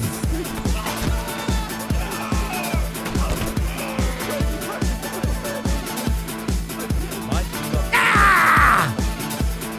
All right, let's do this. I'm the greatest boxer in history!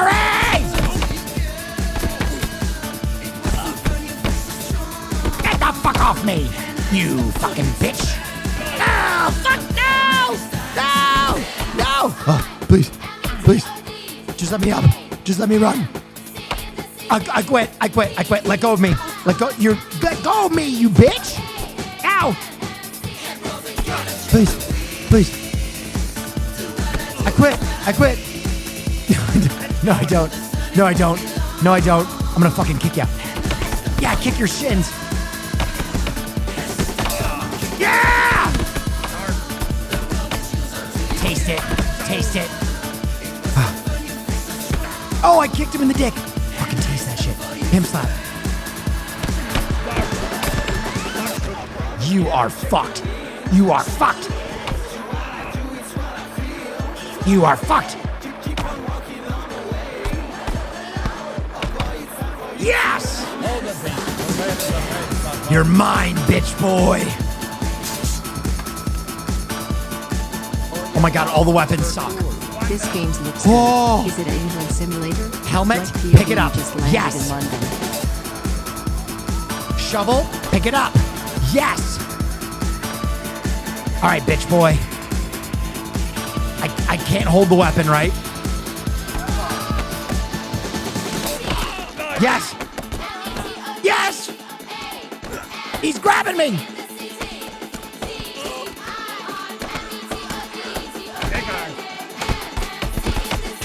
No. No. Bro, give me a weapon.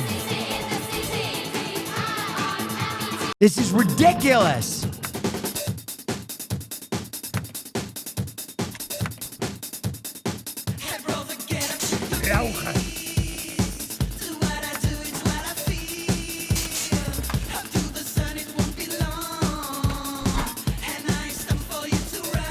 Take the weapon out. What? What have you done?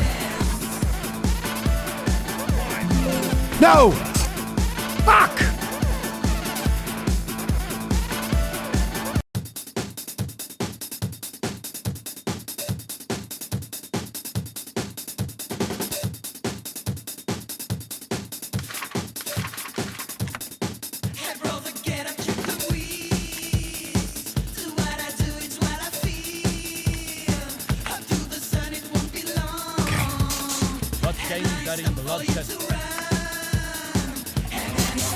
Yes, Nodders, smoke time. Give me the gifteds.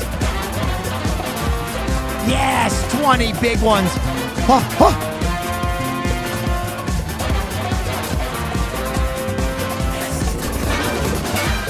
How did he do that?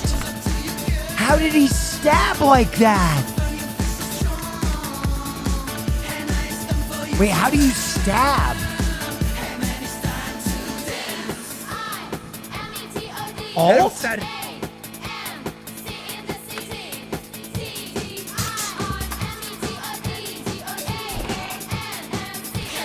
You're done.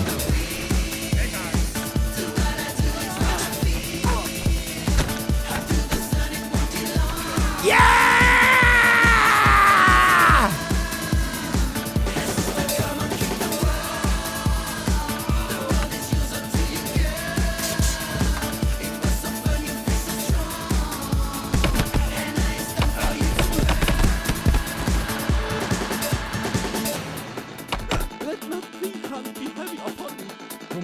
Come on.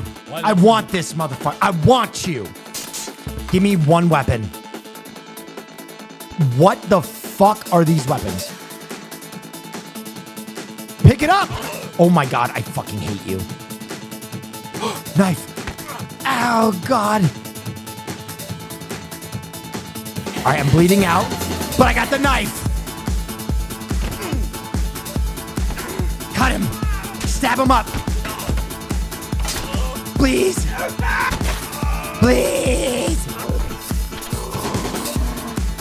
This guy is invincible. He's fucking invincible. No matter how many times I fucking hit him or stab him. Schathen our swords in honor.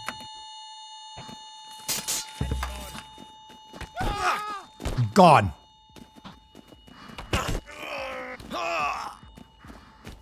Gotcha. Gone. Gone. Oh, back from the dead, huh? That's for cool. An anonymous user gifted a tier 1 sub to Gavin Newsom. You need to chill. Yeah! Yeah!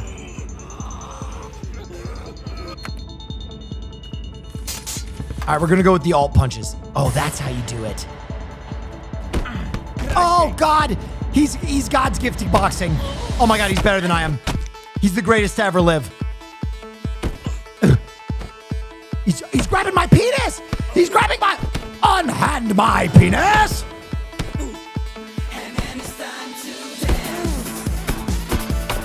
Oh, please,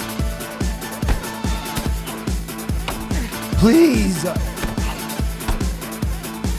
get up. Why did I lose? Oh, I didn't die. Okay, good.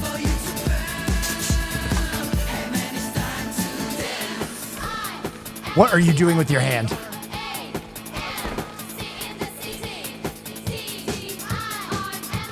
need a weapon. No! I grabbed his dick! Huh. Huh.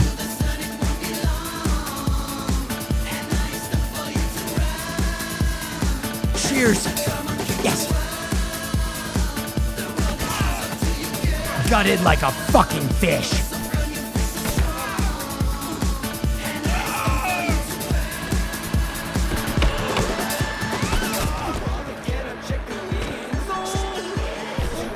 Yes! All right, you piece of shit.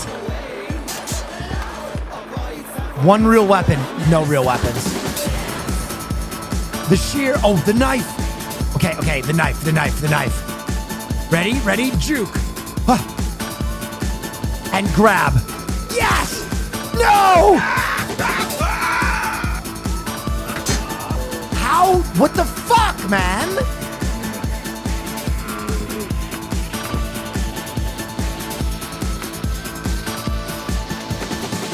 Greedy, I need a weapon! Hold it, Pete. Surveillance are nice about both. So stupid.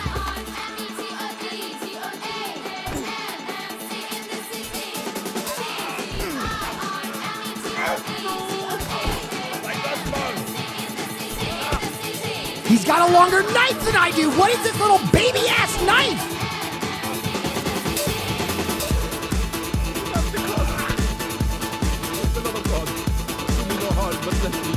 Give me your knife!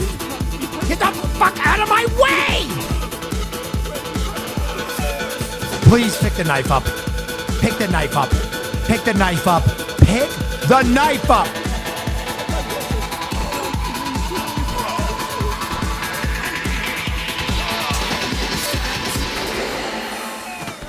Welcome to London, bitch. Let us parley then rather than Parisian. Here we go. Blast!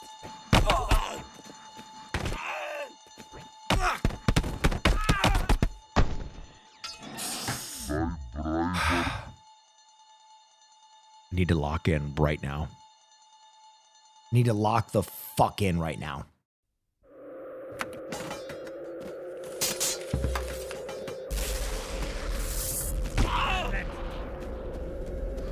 Okay, survey the battlefield. Jesus Christ. No knife. Wait, there's a knife right there.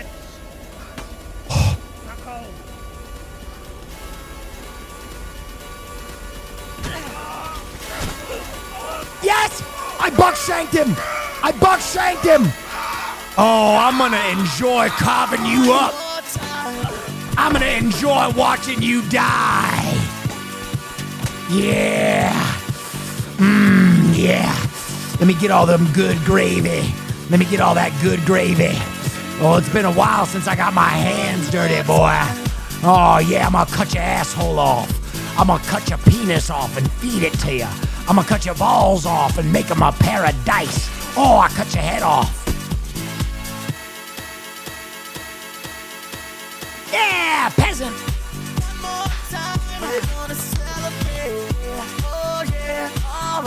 Wait, what does that mean? That was the boss?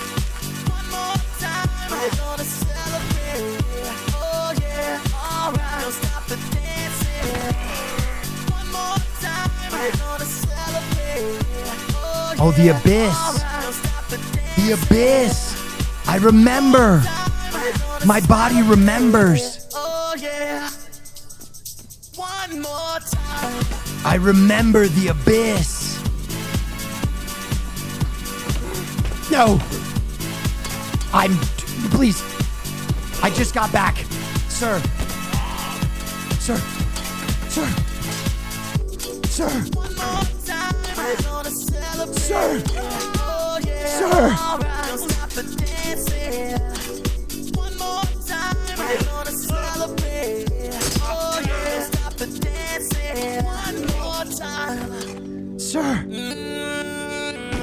Sir. I'm just feeling celebration tonight. Celebrate. Don't wait too late. Okay. No, we don't stop. Wait, there's a new rank? You can't stop. How do I do the new rank? We're gonna celebrate. Oh, peasant. Oh, shit. One more time. One more time. Celebration. You know we're gonna do it right tonight. Hey, just feel it. Music's got me feeling. Can you pick the helmet up, you absolute fucking Moraine? I'm gonna kill you. Come on. All right, we're gonna celebrate one more time. Celebrate and dance so free. Gosh. Music's got me feeling so free. Celebrate and dance so free. One more time. Music's got me feeling so free. We're gonna celebrate, celebrate and dance so free. Carnage. Music's got me feeling so free. We're Oh, gonna shit. celebrate, Oh, celebrate shit. and dance so free. One more time. Music's got me feeling There we go, so long free. boy We're style. gonna celebrate, celebrate and dance so free. One more time. Music's got me Long boy. free. We're gonna celebrate, celebrate and dance so Yes, free. we need that stabbing motion. Please, please. I want to live. I want to dance. Oh, right in the guts.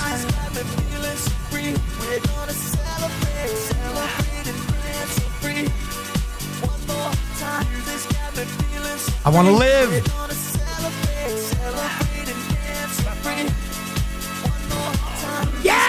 Yeah! Woo! All right, let's see what you. Oh, he's got the fucking Reaper Scythe. That's the most OP weapon in the game.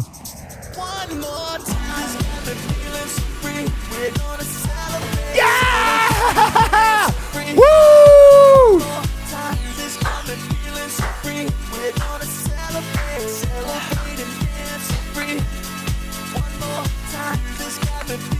Oh. I'm moving up in the world. Carnage. You don't want it. You don't want it, bitch. You don't want it, bitch. Yeah, fight each other. Fight each other. I'm gonna sweep in like the Reaper, like the night, when they least expect it. I sweep in.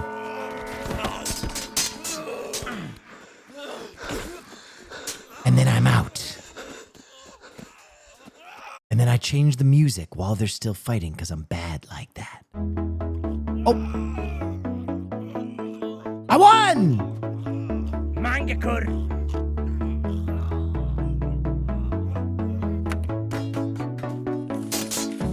Oh my god. Oh my god. Daddy needs a weapon. Oh, oh. Oh. Oh, fuck! Why did you do that? Please. Sir, sir, sir, sir, sir, sir, sir.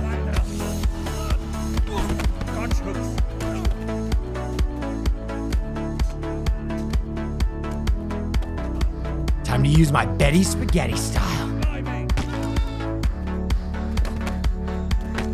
I perfected this style. No! Sir. Sir. Sir.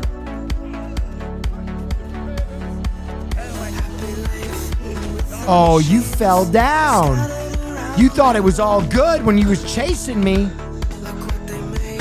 Yeah. Yeah.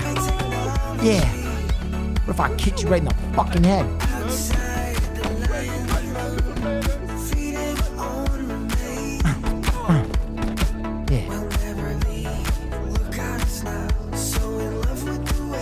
All I know is war.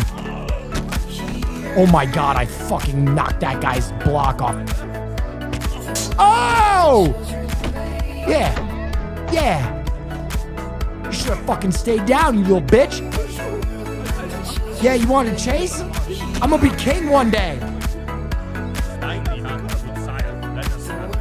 I only need 1 point. Single combat. I'm gonna. No! No! No!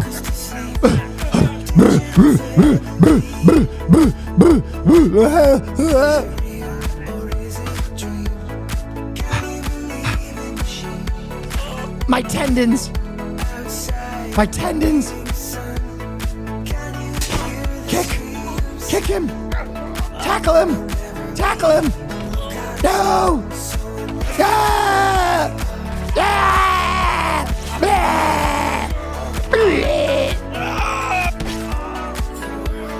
Fuck.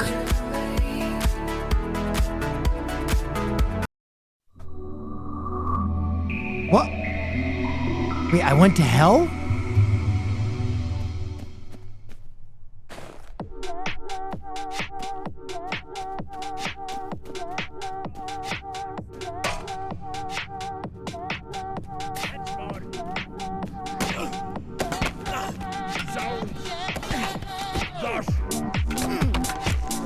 You shouldn't have fallen over, little baby boy.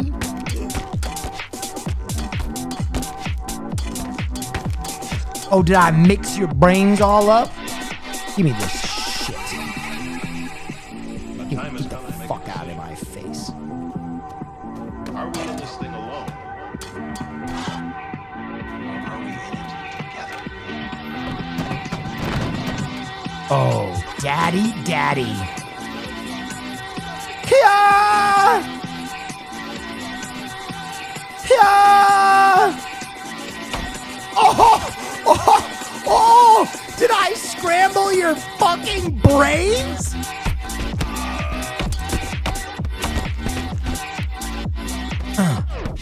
Fucking bitch. I scramble your brains up?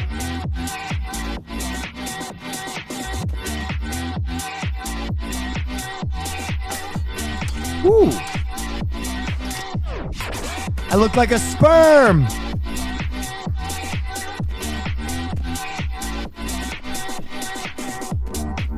Oh, fuck. You came out of... Welcome to Stabtober. The first stab is always free.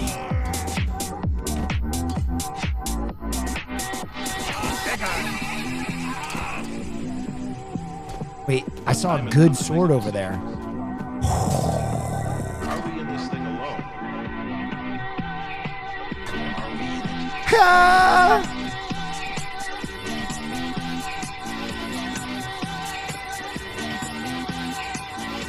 The Reaper Scythe! The Reaper Scythe!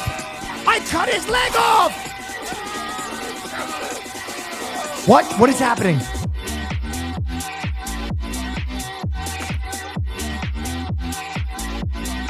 Wait, it ends there?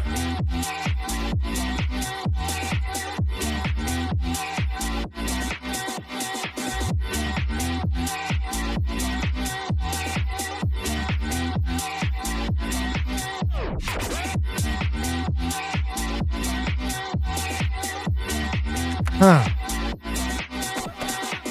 Oh yeah, wow, that's very cool.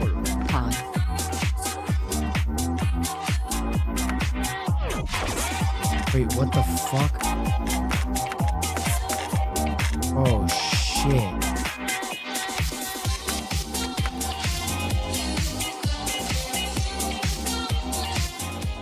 Here we go. You gotta win, Commoner.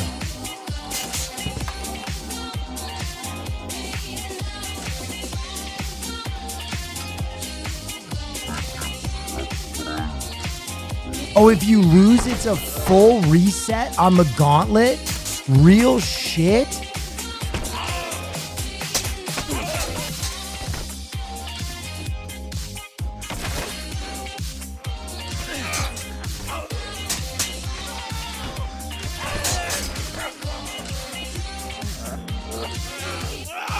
Gag! Okay, we gotta grab the best weapon. I'm frozen for some reason. My guy's legs fucking just... Oh, there are no weapons left. Okay. Oh.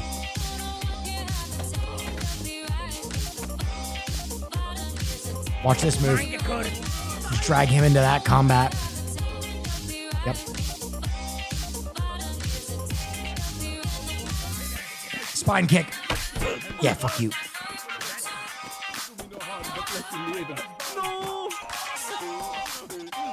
You gotta pick up the weapon, kid. You've gotta pick up the weapon, kid. Pick off the straggler.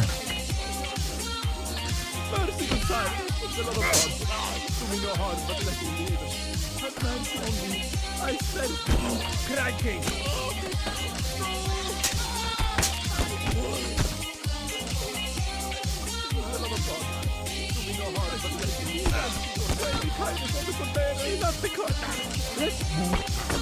Ah! I only need 1 point. Single combat. I'm gonna carve you up real sexy. No. No, you don't do that twice. You don't get a tendon cut twice, you little fucking rat. Why aren't you dead? Why aren't you fucking dead? What the fuck? Brother. He's the Terminator. I've hit him 13, 14, 15.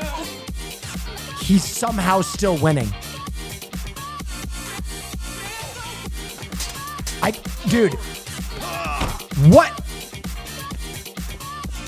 Brother, what do you have to live for? There's no way. Wait, it let me live. It let me live. That was crazy.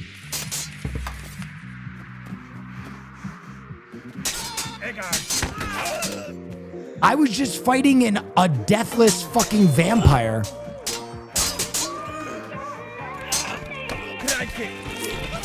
Jesus Christ.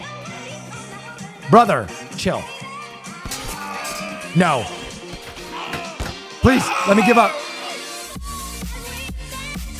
Fuck. So now I have to clear this again, or I have to go back to the beginning?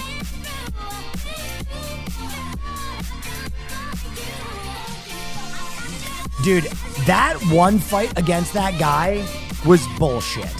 Like actual fucking horse shit. Please just go down. Thank you. I've come too far.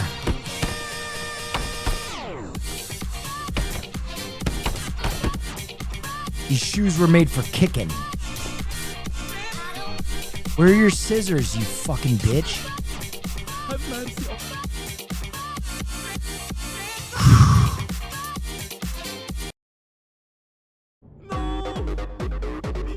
I have become death.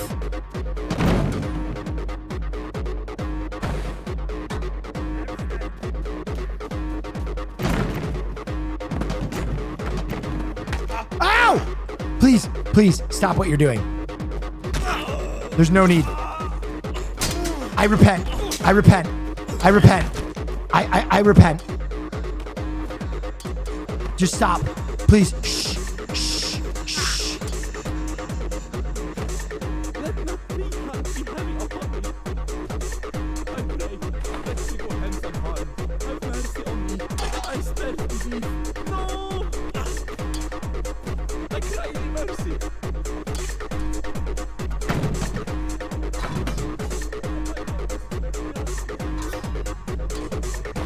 They call me Danny Dinner Plates.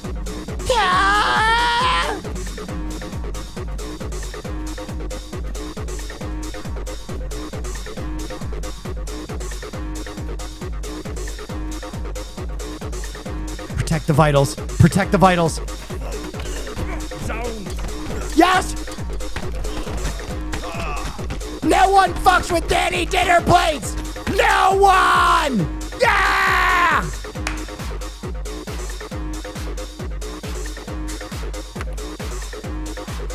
We are not going back down. We are not. We climb. All we know is winning. All we fucking know is winning.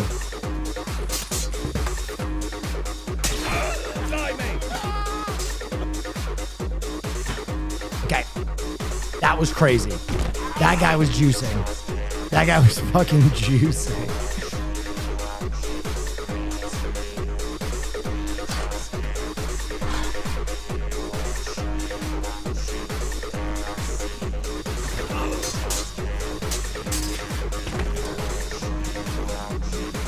We need items, and we need them now.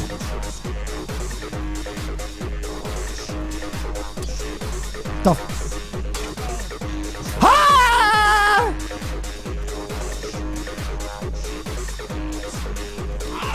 Stop. Stop. All I...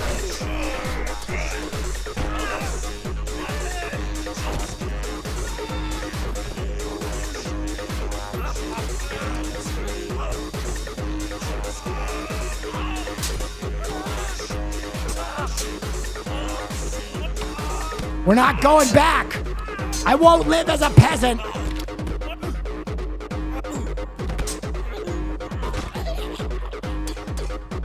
Oh my God. I killed him so hard he disappeared from reality.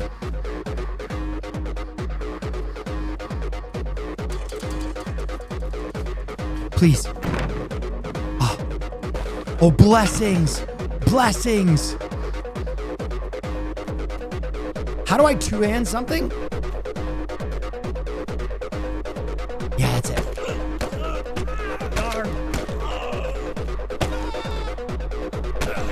Brother, I've crushed every vital organ in your fucking life.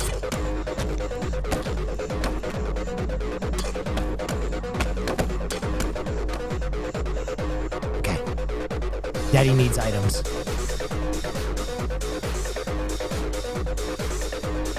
Fuck. Oh. All right. Okay. I know your game. No.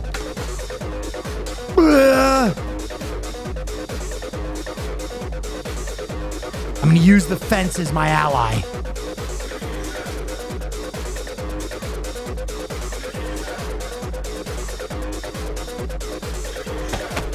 Bang! Bang! Bang! Oh, you thought I was going back to being a peasant. Well, guess what? I came here to whoop your dick. Now give me your scythe.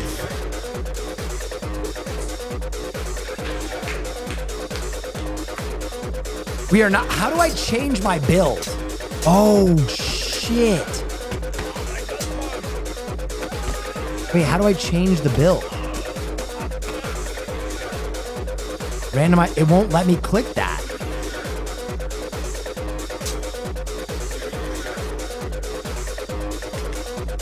All right.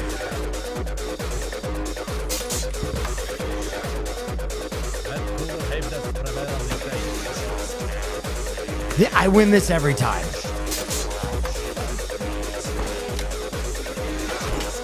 Oh, fuck. Come with me. Come with me, bitch. Come over here. Take a look at this. Get your ass kicked. Woo-hoo-hoo-hoo.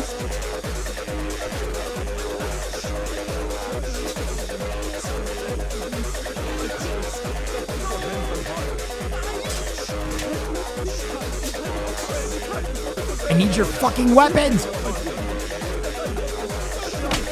No! I quit. I quit. I quit.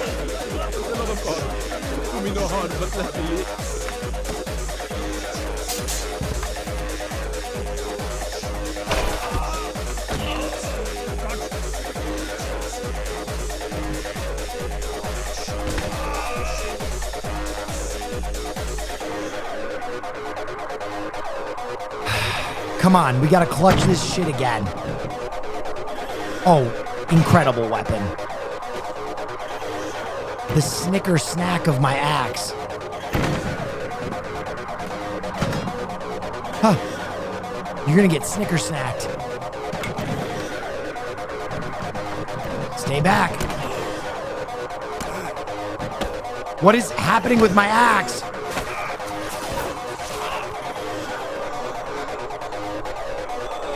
Oh, I cut off both your arms and your leg. That's what happens. Okay, the axe is not what it used to be. Come on.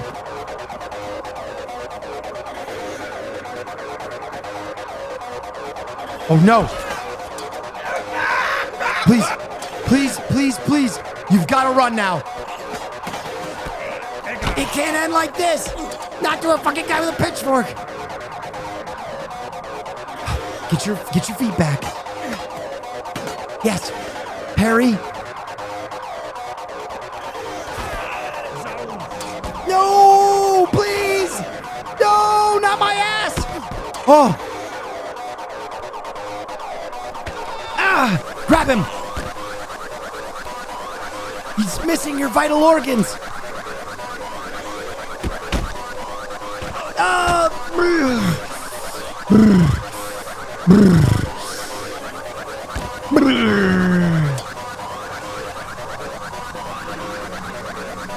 So fucking dumb.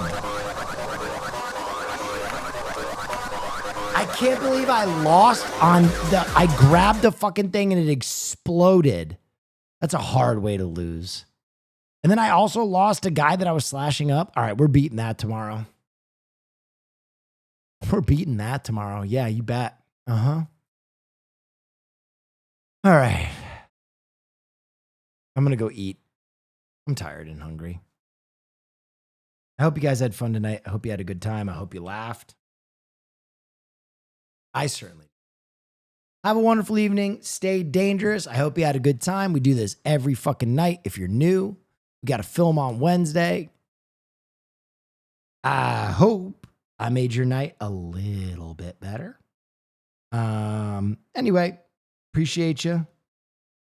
You're the best. Stay dangerous.